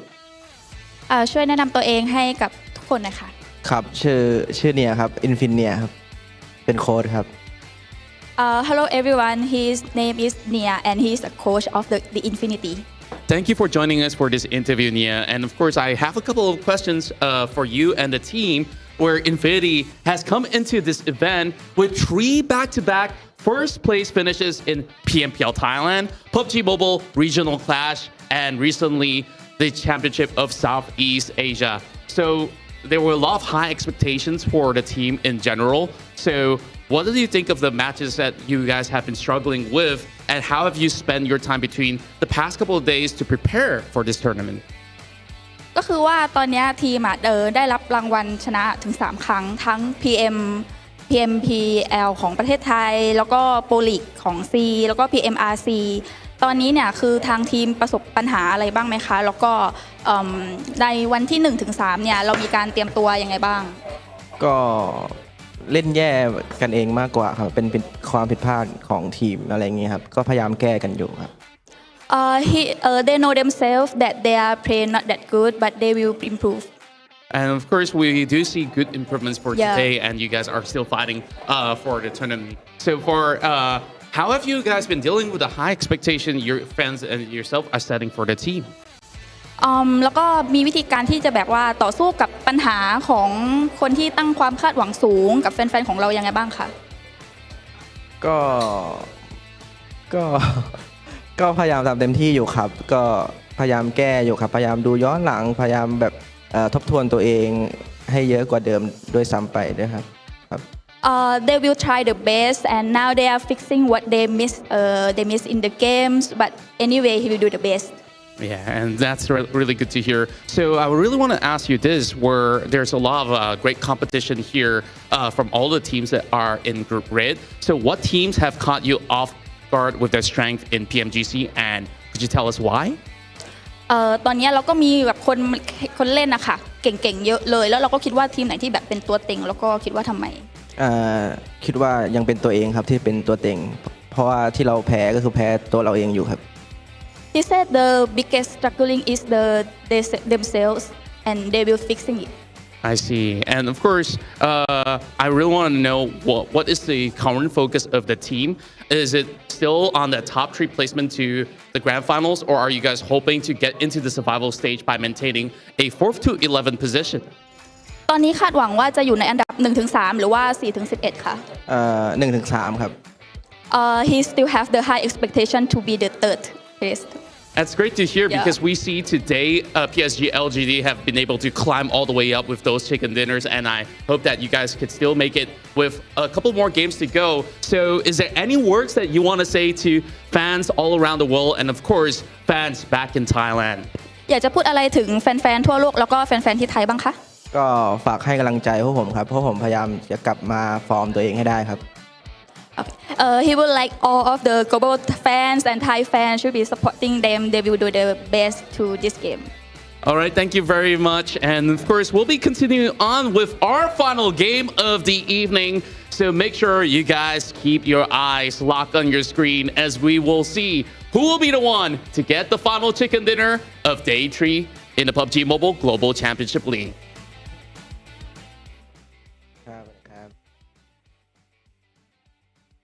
Okay, so their expectations still looking for top 3, but you know what? They're going to need to kick themselves in the rear to get up to that position. They need to really step up here, just like we've seen, well, quite a few teams today. But look at this. Influence Chemin. 3 players in our top performers. Not bad, Sandstorm. You know what? You can use the word that I banned you from saying when we're off air. Nice. Very happy with that. Yeah, very happy with their performance. Expand on that. Go. That's the analysis. He's done. No, look, but looking at the rest of the day in the one game that we have influenced Chemin, I would love to see them get a back-to-back just so they can keep up that competition. But we're seeing the competition between Kayovsky and Kengzo here.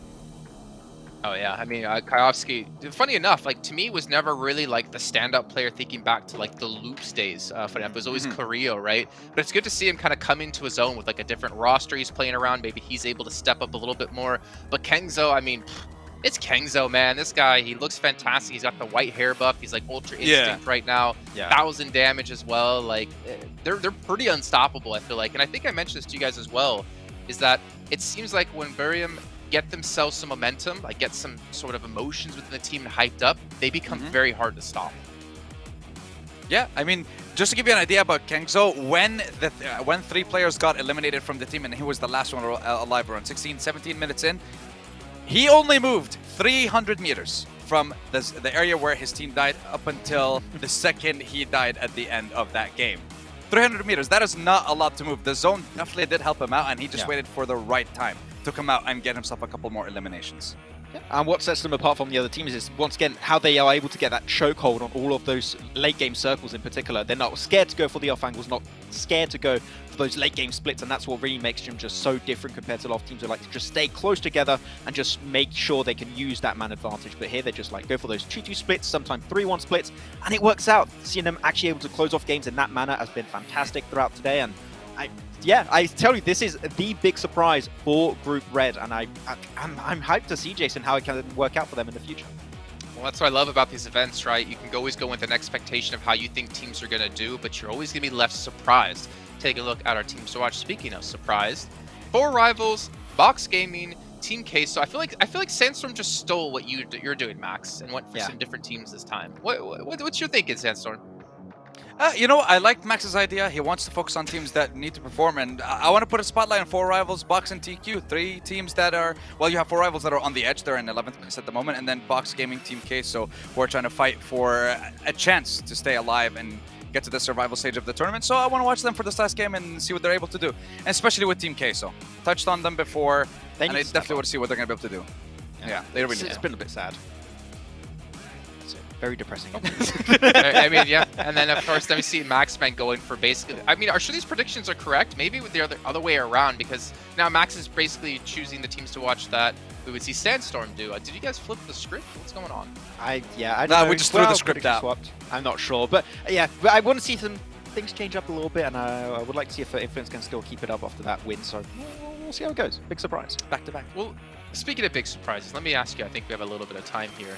What was the big surprise so far today for you guys when it comes to teams? Whether it's great performance, bad performance, mediocre performance. I'm just kind of curious of where your guys' mindsets are.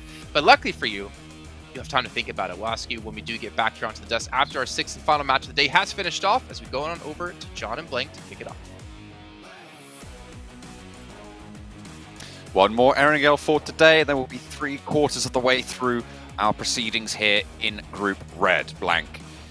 It is right into the thick of it as we get into our last Erangel. Just hit me with a fat blank just straight out the gate. That's fine. I like it.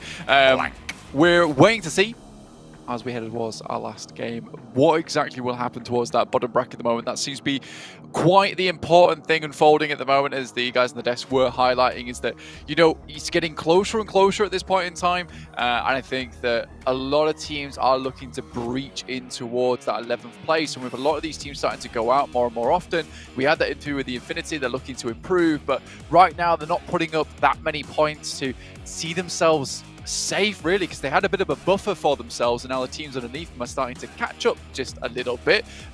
We do have some subs going in at the moment. So for BTR, we're having Zuxi coming out, Luxi's heading back in again, and for Influence Kemin, we're getting Federal out and Golden in.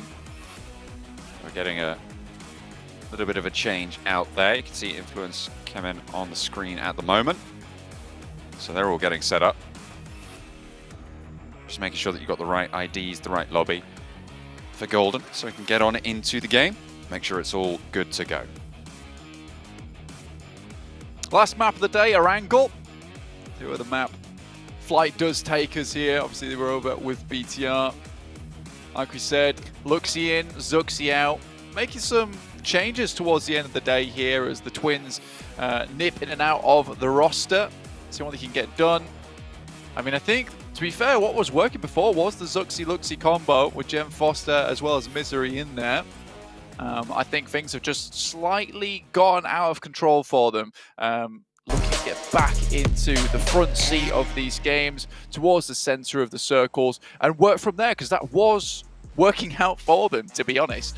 Last game of the day, though, like you said, John, 75% of the way through.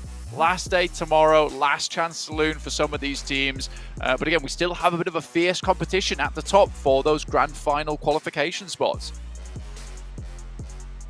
All important now. I mean, every game at this stage very much matters more than, well, not more than any other game, but certainly the pressure is on more than most of the other games. The plane path Stalber to military, cutting out the west side a little bit, but still should be fairly fine on the lean that it has. Luxi dropping in for his twin brother Zuxi, as they play a little bit of spot the difference on the substitution cards we have on the screen. I'd say, you know, Luxy looks a bit more like you could go up and chat to him, and Zuxi looks more like he's here for business. You know, he's ready to take some names in game. I think after a while you start to get it. And I mean, to be fair, I think someone said that to me when I first started commentating in PUBG Mobile. I didn't know what the hell they meant. Now I do.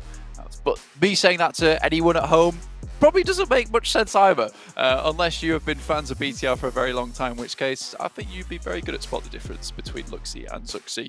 However, the moment for us, it really is just taking a look at some of these teams who've had their big comebacks over the last couple of days. I mean, LGD have really sent themselves flying up towards the top of the rankings with some very good performances, very consistent performances, maybe not those blackout punches that we were looking for, that we're seeing in maybe a team like Influence Kemin or Buradam, but certainly enough to keep them in the running for that third place position. I think at this point in time, it's going to be difficult to catch up to Influence Kemin and Buradam, who are currently fighting out for that first and second place. Ooh. Goodness me, Effect though, getting taken down this early on is really unfortunate.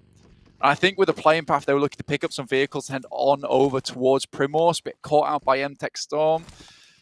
Not another good start here for Mad Bulls. And after they got those 7 elims last game against some very difficult opponents, they were able to put themselves at 77 points, just 2 points behind Team Queso and a little bit further behind Box with 9.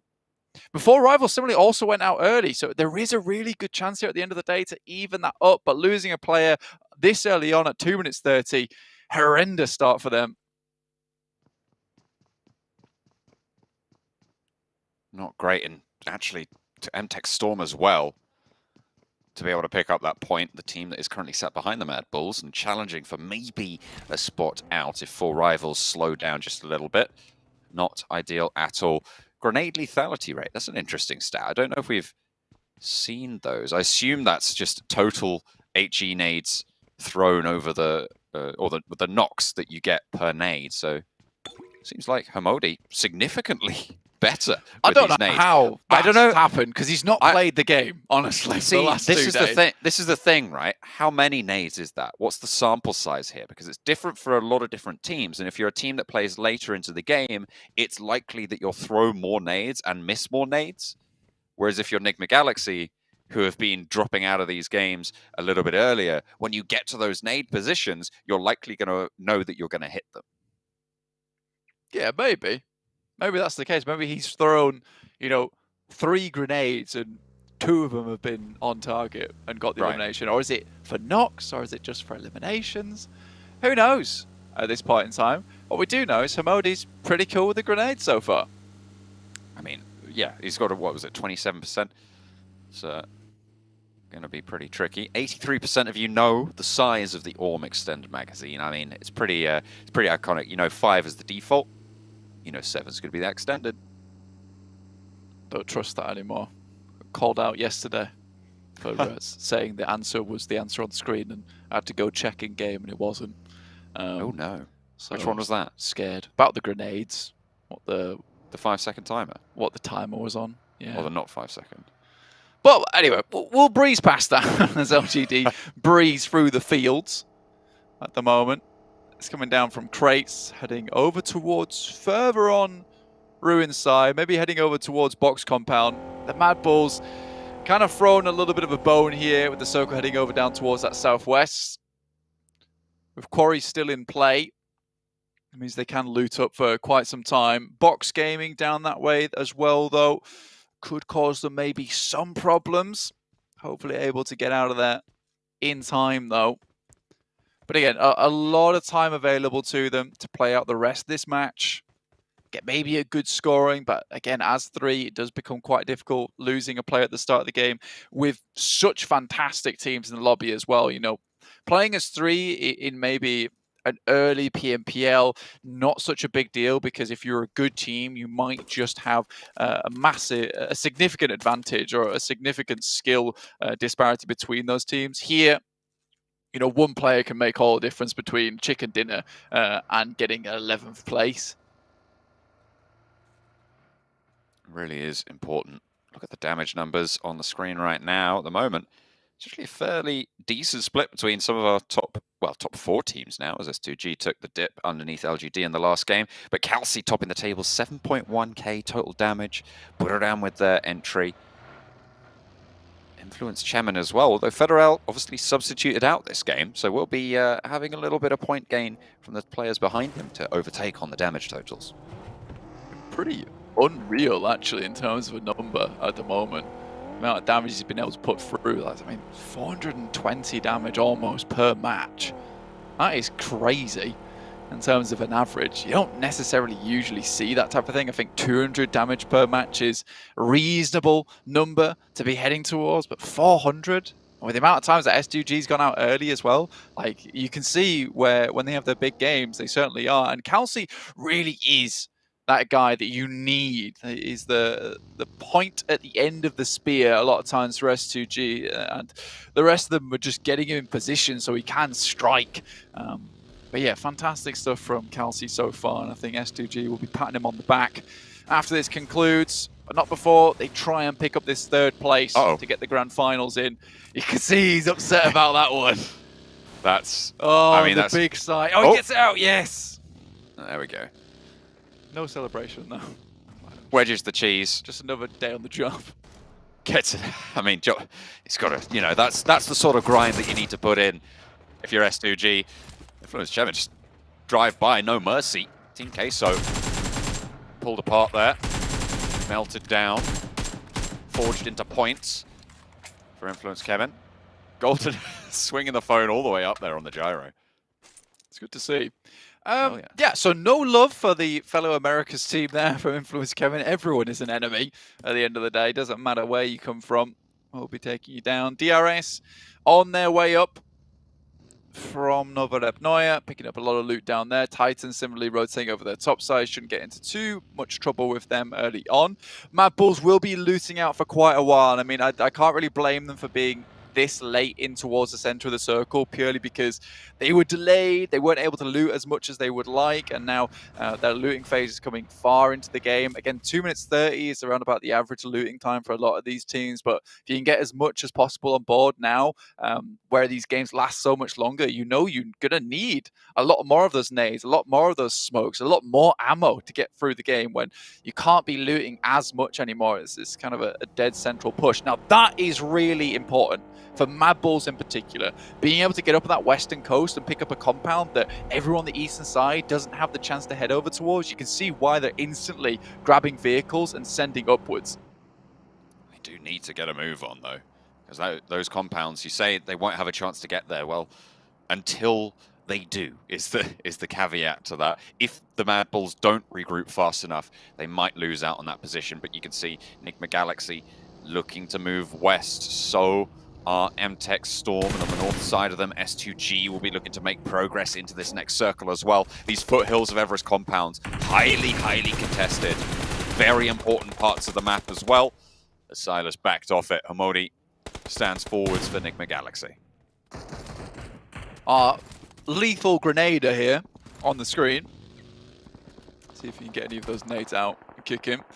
Mad Bulls taking their time on that western coast, going to rely on an edge style play, and I think that's fair enough considering so many teams are coming in from the east right now. It is very difficult for a lot of these guys to find space within the circle. There'll be pretty much a lot of conflict going on early on in this game, John. That is somewhat unavoidable.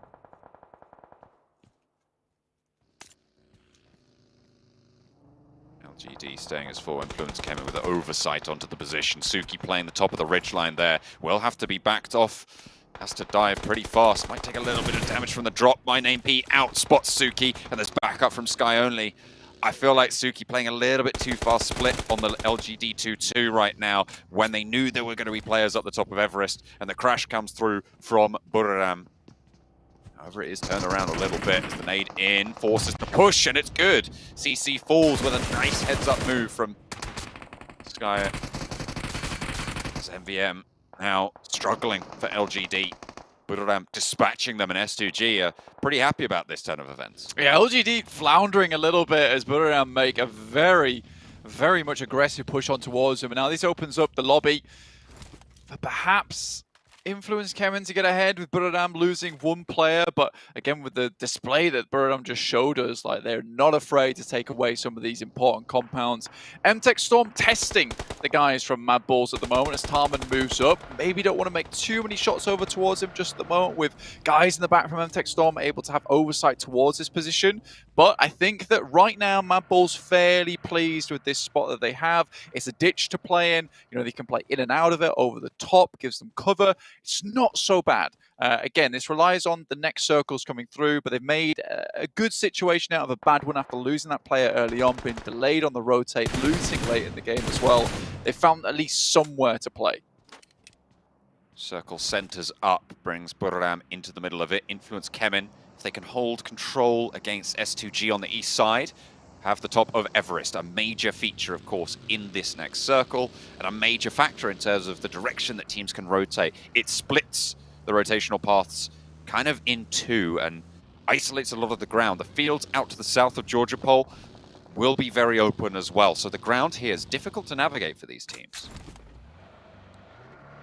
A little bit rough, yeah, like you say, a lot of fielded area here, high ground that is held by Influence Kemen and S2G, cuts out a lot of zone to be played in. Skills's heads up towards Hospital anyway. We'll be providing information back down towards the rest of Mad Balls. Teams like BTR, R8 might want to make that rotation down that way. Again, for Mad Balls, it's a fairly safe position where they've got Zerich and Monkey set up. And I think that's purely just off the back of the fact that it's fielded area all around. So if vehicles come their way, they'll hear them and see them fairly quickly and should be able to get some sprays off. Ayala pops SLR shots out the way of Aegon I8, but doesn't quite land anything.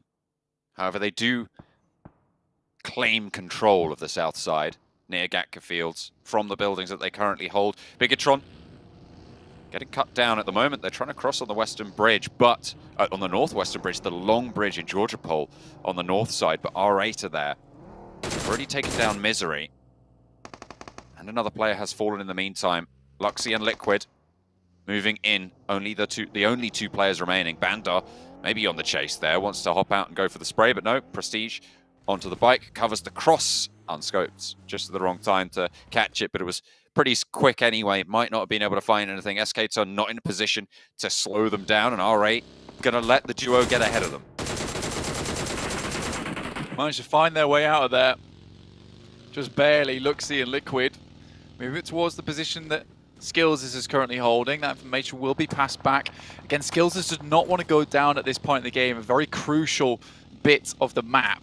Waiting for this next circle because hopefully for Mad Balls, you know, we get a northern shift, in which case the rest of them can regroup with the rest of the team, just razzing it across the fields over towards Skills's. If it moves back down towards the two players in the middle of the field, Skills's can head down that way. For the guys on the east, though, a little bit difficult. Mox Gaming currently holding a nice compound towards Gatka Fields, but on the edge, and S2G still have to push through Influence Kemen, although Calci and Razy underneath towards Ruins might be able to provide a better rotational path. I'm surprised no one's actually challenged out LGD's spot, though, with YZZ, the lone player, underneath 4 rivals in Everest, as you can see on your screen now. I mean, the teams that could potentially move there are Box, Nigma Galaxy, 4 rivals, but they've all got solid positions already. S2G may be the main team that could go for this. I mean, right now, yeah, this might be a case of one team just tries to instantly take that spot up for themselves.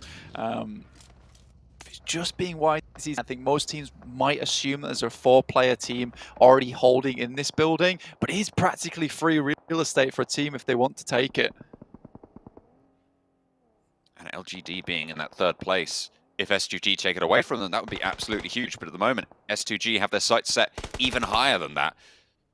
In the game, they're moving to the top of Everest, and they're trying to move up to the top of the tables with Influence Kemen in their way, and they want to take that fight on Everest. They want to roll down and play from that position, try and use that control. Infinity, though, moving in along the roadside. Mad Balls have something to say about that. They will exact their toll on the road. 2 players from the Infinity going down. Monkey peppered back. With effect already down, they are at 3 for Mad Balls, but they've got a pretty solid divot in the spot. Yeah, a lot of damage going their way too. But again, like you say, it's a decent position, but very little supplies available for the guys from Mad Bulls, and losing a player to Buradam up on high, unideal. Should be able to get the res off though.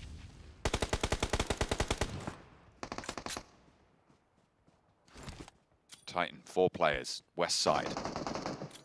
Egon IA skirting around, scampering across the fields. Like little mice, not trying to make a sound, but when you're in a vehicle, that's pretty difficult. Try and stay safe like that. Mad Bulls will be taking shots out this way. Titan going for it. Over to the top of Everest, though. The rundown for Influence Kevin actually going aggressive against S2G here to move through the barrier and take control back of the top here. Golden has been knocked, but the rest of the team are still live and kicking, and S2G get dismantled as they try and take away the territory from second place team Influence Kevin.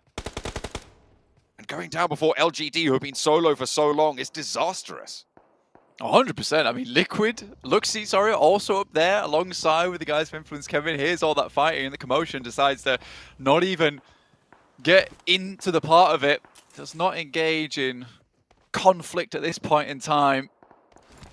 Mad Bulls, though, stopped short. I think they would have loved to head in towards where Infinity are currently playing, and they got a good couple of shots off at the start of that engagement. Did a lot of damage, but couldn't make their way all the way through as suddenly so many other teams were taking shots their way. Buradam also have purview of their position.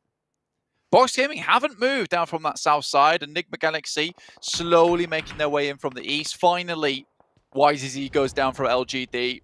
As 4 Rivals take up position, post up where he was playing originally. Ooh, IQ for 1, but spray down from the UMP at close range. Leaves Titans at 4, playing on the west. They have finally gotten rid of that difficult players in front of them, but there's field to cross ahead, and a lot of teams now starting to be on the swivel in these compounds. Mad Bulls in their ditch that they've been holding down for a while. They're ahead on that field crossing. Of course, MTech Storm with 4 players playing on that curve in the road will be fairly solid. Luxy spotted, flushed. Influence Kevin not letting up. Finding even more on that side. R8 also taking a bunch of damage. Circle shifts down. DRS now firmly in the center. But only 3 players, though, not the most of defensive of a position. The Infinity keeps putting pressure on towards Mad Bulls, knowing that they're now on the right on the edge of the circle. But also have to leave as a 3-man unit. Titans crossing the field, a difficult push for them. They might have to rotate over towards the south side or even head up towards the north. But either way, it is all held out. Not many central teams, and Box Gaming's position actually quite valuable at this point in time. With both LGD and S2G eliminated here, Blank, they maintain that 6-point difference. If DRS have a big game, they might be in the conversation. But going into the final day, there is a massive point of contestation around this third-place bubble, which is the difference between instant qualifications over to Jakarta in the grand finals and having to go through the gauntlet of the survival stage. It would be a massive upset for whichever team doesn't quite make it. Titan, though, being drawn short here as they try and crash in. Armen holding out, goes for 1 and 2, but can't quite find the third. Tizzy rolling on over to try and get the crash back into Titan, and the rest of the team is good for it. Armen slowed them down for long enough on the southwest side for Titan to go down fully.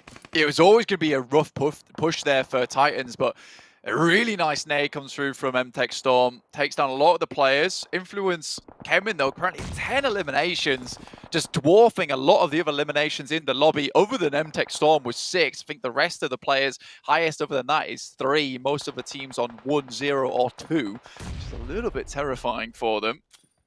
Again, though... Do you think Influence Kevin remembered to turn their phones on this game, or last game, and now they figured it out? I was like, oh, guys, we should actually look at our screens. Yeah, 100%. Feels like they are back in it. Yeah, it feels like also Golden's added a little bit into the lobby, and you said that Federal wasn't doing too much today, and we expect him to do quite a bit. So the fact that he's able to bring himself back up into the fold as Golden and bring like a really good game out of the bag, I think Federal might have just needed a quick break, and having the substitution there was a good idea for him.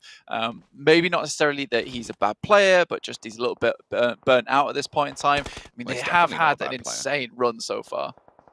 He's definitely not a bad player. There's no question about it. This is part of the team that qualified and had excellent days 1 and 2. Day 3, a little bit of a slip, but to be back on form like this is excellent news. Law for Influence Kemen will be able to move on down, keep crunching in south. 4 rivals, the main threat in this position. And this is really actually bad news for the bubble teams towards the bottom, that 4 rivals have such a strong spot. Box, kind of, if the circle shifts away, or if the circle shifts towards Box, they have a great position, but otherwise not great. MTech Storm really caught out in the open as well on that southwest side. Looking at all of these teams, the Mad Bulls as well, it's not going well for them on that side of the circle. It does keep Box for the next time around, and it loops in 4 rivals compound. Yeah, over down towards Gatka. Gatka not exactly easy to hold, having to take that 4-man split across all of the northeast, northwest, southwest, and southeast directions. I mean, for Mad Bulls now they have to move. MTech Storm also in a really good spot this game, 8 eliminations, so they'll be sending themselves up the rankings alone just on elimination points. Able to find loads over towards Titans as well. And now for the Infinity, they know it's more important than ever to actually find some eliminations over towards Mad Bulls, because that would be a position that Mad Bulls would love to take up. So if they find even a single knock over towards the Infinity, you know that Mad Bulls are going to try and capitalize on that. Influence Kemen lose a knock up close. Kayovsky does have a little bit of cover, but it's nowhere that Influence Kemen are going to want to push to try and recoup that. So Nick McAllick holding out well. The difficulty is, Blank, even though MTech Storm, Box, and Mad Bulls are still in this, 4 rivals have a better position. If they could hold out Influence Kemen on the north, and with Kayovsky going down, that's going to be all the easier. They are the moving barrier. They are the moving bubble that will just streak it out and potentially negating the impact of this game. Either way, still decent for MTech Storm. If Mad Bulls can get a little bit further, it might be good for them as well, but they just need those points.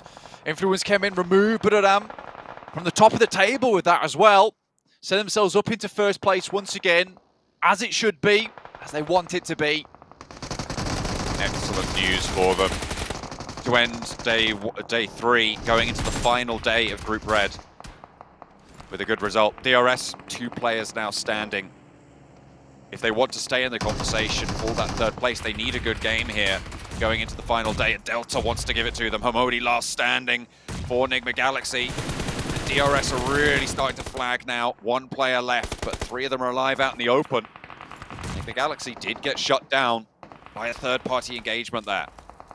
Tons of grenades go through, and Hamodi even nades his own teammate, so certainly lethal with them, that's to be sure.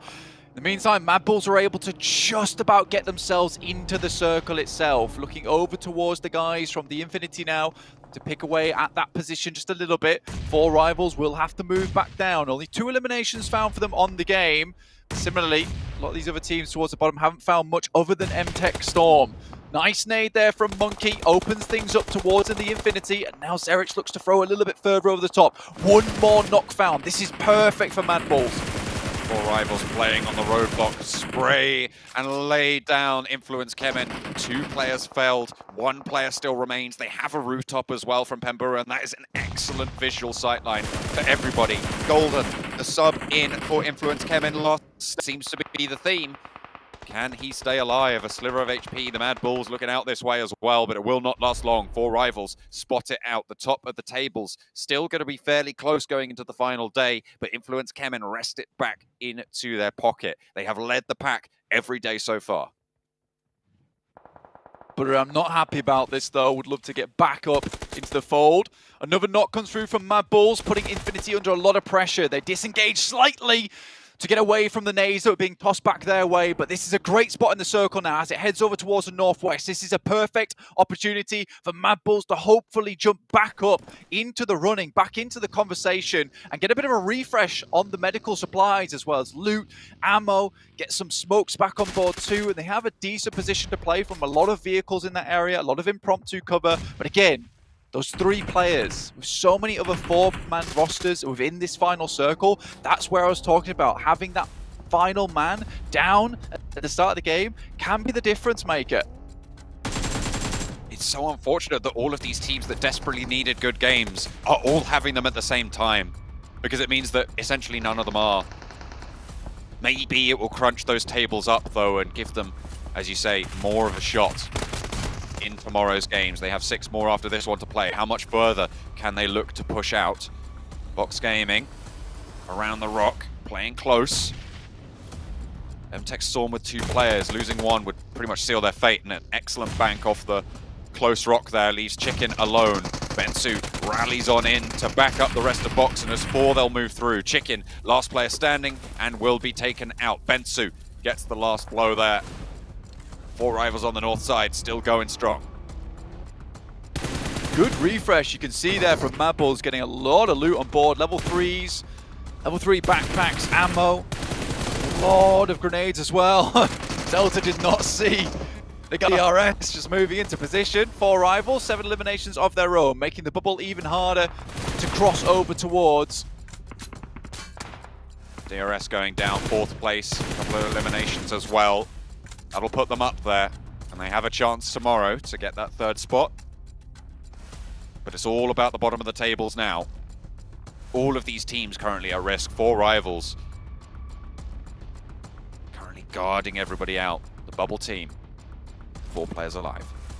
Mad Bulls can't really get involved in a lot of these engagements at the moment with the terrain in front of them. It does not give them oversight downwards towards 4 rivals or Box Game, and they don't want to give up this position either. Circle moves a bit further over towards that western side, making the guys from Box as well as 4 rivals have to move up their way, but 4 rivals seem to have their attention set over towards Box and don't have too much cover over towards the guys from Mad Bulls. They set up a forward outpost now. Getting a position in this next circle is crucial. At the moment, only the Mad Bulls are in there. But it's a risky position. I mean, you can see Skills really doesn't want to be there, uncomfortable, to put it mildly. Smoke start to bloom for 4 rivals, and they want that path in. You can't really move forwards too much. There is that loot crate ahead that maybe the 4 rivals will be able to leverage, but it's going to be such an obvious position as soon as you leave a vehicle there. Yeah, for Mad Bulls, terrain-wise, they've got a great spot. It's uphill towards them. Cover-wise, it is not looking good for Mad Bulls at the moment. You can see that if they peek out, some easy shots over towards their way would just eliminate them from the match. So what they're having to hope right now is that these 2 teams go head-to-head against one another, weaken each other, injure, do some damage on either side. But currently both teams currently at 4-man squads apiece, and maybe they'll have to kick the Hornets' nest just a little bit to get it ongoing. Keeping the smoke cover there for 4 rivals to have a little bit more maneuverability. They moved forwards, Appy, onto that little ridge, and that's going to be a powerful position, a linchpin for their coming plays. But the Mad Bulls are still in this, and they're starting to move to the roadside. They will have sightlines. 4 rivals, although unimpeded currently. There's one. There's Zerich looking for Pui on the sideline. We'll be able to get it backed off. That is Reserble, though. Not able to quite find the flush, yeah, that's the important part. But Box Gaming see their opportunity and look to take it here. They have to push in, and that delay gives them time to move up towards where 4 rivals are playing. But right now, Mad Bulls are at a really scary position in the game where they could get pinched, and the circle now starts to move through. Break finds at least one over towards the Mad Bulls. Ooh, they're trying to trade it off. Mad Bulls have taken 1 knock, but 4 rivals are still all 4 of their barrels active. Box pushed out right on the edge of the blue. They're getting crunched worse than anyone right now, and they are getting cut down as well. Trisme behind the vehicle. This position is known. The res for Mad Bulls coming out as well to bring them up to 3. Dangerous. 4 rivals lose a player on the back to Box. As Soaz out in the field has got the UMP sightlines. They're not going to go back for this res, so 3 players alive. Box down to 2. Spray, not going to find him for Soaz. Makes the mad dash and cut down out in the open, and that might be the end of Box for now. Trisme still up, and the Mad Bulls just playing their cards slowly. But Trisme on the side swipe here could be a big problem for them. Luckily, it's Voki who has eyes on. 3v4. Zerich moves on up with the blue zone there. That was important. All step up. Excellent knocks. 1 up, 1 down as well. Zerich still alive in the smoke. Pemburu and Appy now the last players alive for 4 rivals. It's 3 versus 2, but the blue zone is closing so quickly for them. Monkey needs to find this shot around the edge of the smoke. They're cleaning it up, and there it is. Pemburu with the side swipe. Is he going to be able to find it? Skills falls as well. We're on top of him. There. He's in the smoke. He's right on top of him. He flashes out the back, and it's a 1 versus 1 atop the hill. Drops it down, and Pemperu leaves Monkey on a sliver of HP, but still alive. 1 versus 1 now. Monkey sends out for the Mad Bulls. A sliver getting smaller and smaller for them. Hits the deck on the drop shot. Why is he not going down? Blank Monkey is surviving like an absolute madman. The DP around the side finds the is he wheelbase. alive? Oh, is he doing that? And he finds it. Somehow, some way, surviving so long, but in the end, will not be able to stay alive for much longer. It is the 4 Rivals chicken dinner. Goodness me, I thought you might have had it there, but the Mad Bulls denied right at the post, and the Bubble team stay alive with a chicken dinner. Still a fantastic performance coming through from Mad Bulls, much better than usual. But there it is, John. The 4th man, the difference maker in the end, to not get that far. Again, they played things a little bit slower because of it. Maybe it supported them, but it was not an easy game for Mad Bulls. 4 Rivals had the zone a long time. A great compound that they found coming down from the top of Everest, and they played out from it marvelously. A lot of nades thrown. And I think for Mad Bulls, if they had more nades in the back pocket and they had longer time to loot, maybe this could have been a different game for them. But again, from the back of a very difficult start, I think Mad Bulls can be happy to get this far in the game. You see, full squad time went down at 1:34, losing that first player. So still, great stuff. Difficult though, John, because so many of these bottom teams got so many points. Yeah, really difficult game to swallow on that one for a lot of these players, because they did so well, but so did everybody else around them. It's definitely going to be all to play for tomorrow as 4 Rivals take the chicken dinner.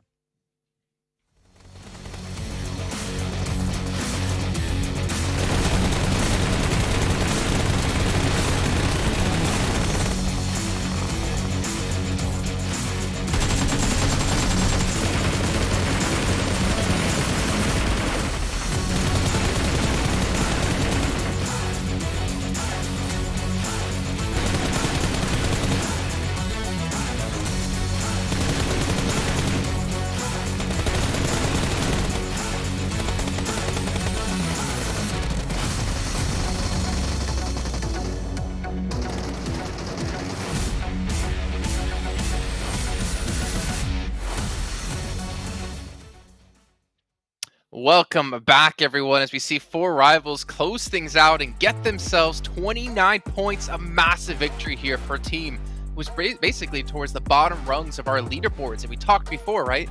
1 win can easily shoot you through into top 11, and I think they've done just that.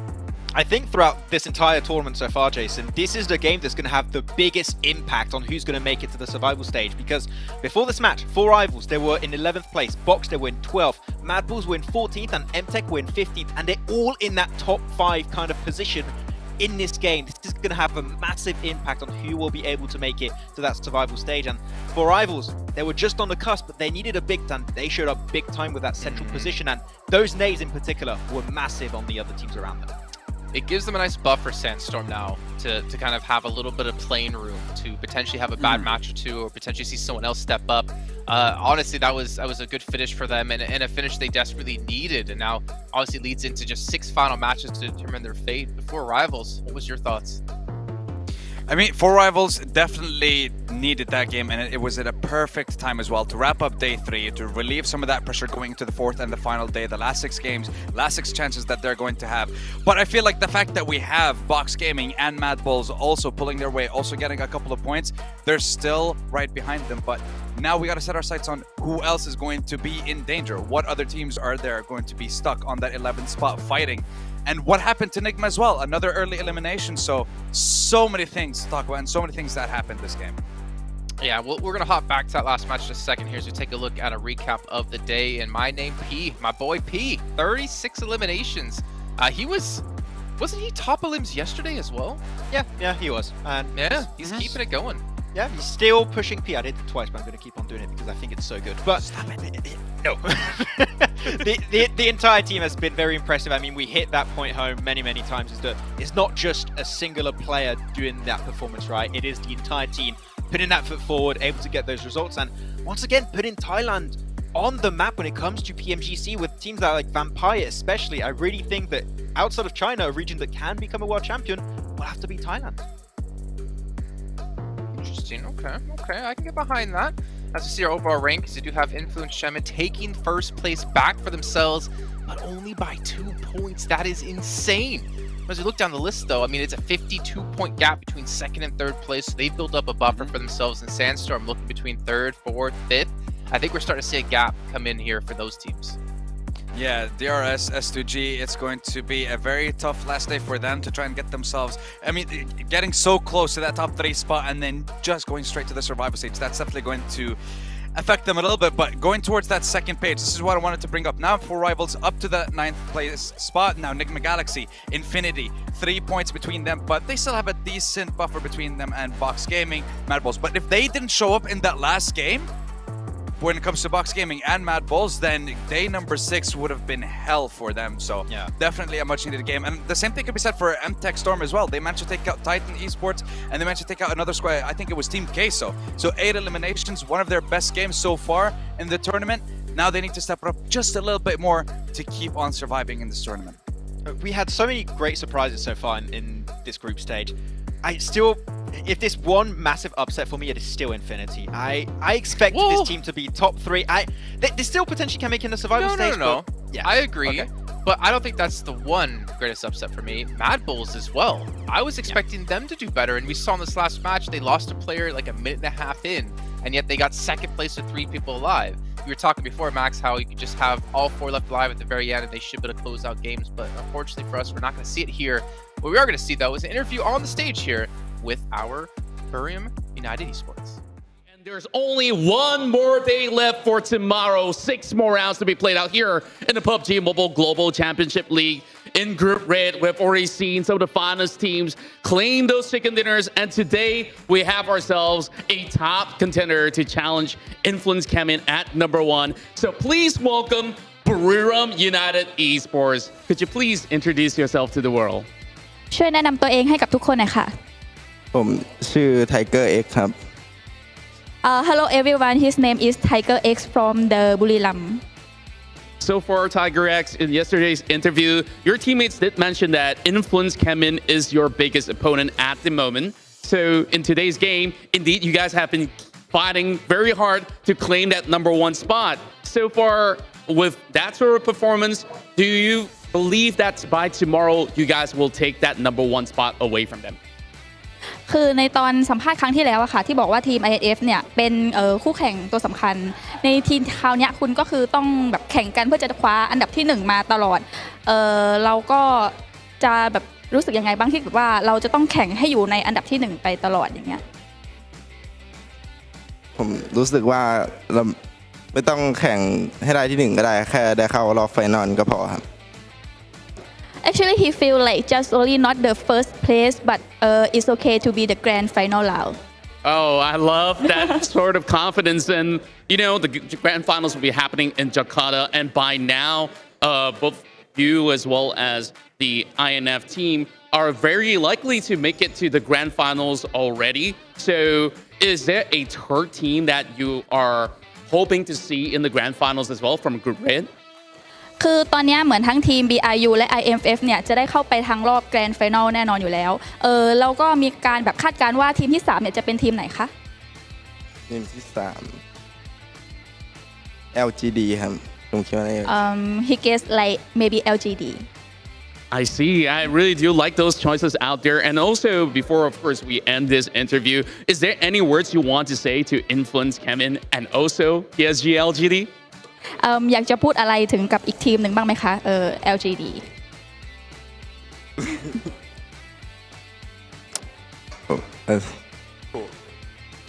ไว้เจอกันครับ He said see you on game All right, so we definitely will see them tomorrow with those 6 more rounds to be played out. So with that being said, we have concluded day 3, and tomorrow will be the very final day of Group Red to be performing. Some teams will have to say goodbye, and 3 of the teams will make it to Jakarta, Indonesia for the grand finals. We'll see who will make it to the survival stage as well. But for now, we take ourselves a great rest, and we thank all you guys for tuning in. So we'll see you guys tomorrow, same time, same place here in the 2022 PUBG Mobile Global Championship League. Bye. Bye.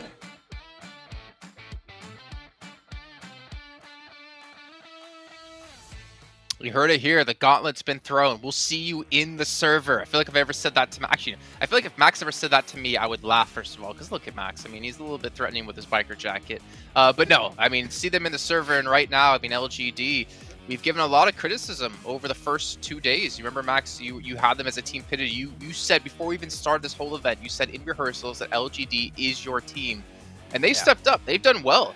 The question is, can they obviously continue to do so? They still have one more day of play to go. Yeah, what we had to see was them being able to bring their performance of PL over to PMGC. It took some time to get there. Now they're feeling comfortable. They're able to just replicate what they do in PL over here in PMGC for the group stage. And if they keep this going, they're looking great so far, but it is not close. It is not close for, I mean, it is not close. It is pretty close, actually, when I'm looking at the points right now. It is not set in stone. They're going to be in that top 3 position, so they got to keep it going tomorrow. I mean, the upside for them, though, Sandstorm, there's only a couple teams in reach of them, I feel like, at least where we currently stand, because we do have those gaps between, like, 2nd and 3rd, and between, I believe, like, 5th and 6th, or 6th and 7th. I don't have the overalls in front of me right now. So they do have a little bit of a buffer, but the problem is the teams right behind them are still really good teams. And knowing if you mess up in any one of these 6 matches, that could be the difference between you having to go to survival or you going straight to the finals is a lot of pressure to deal with.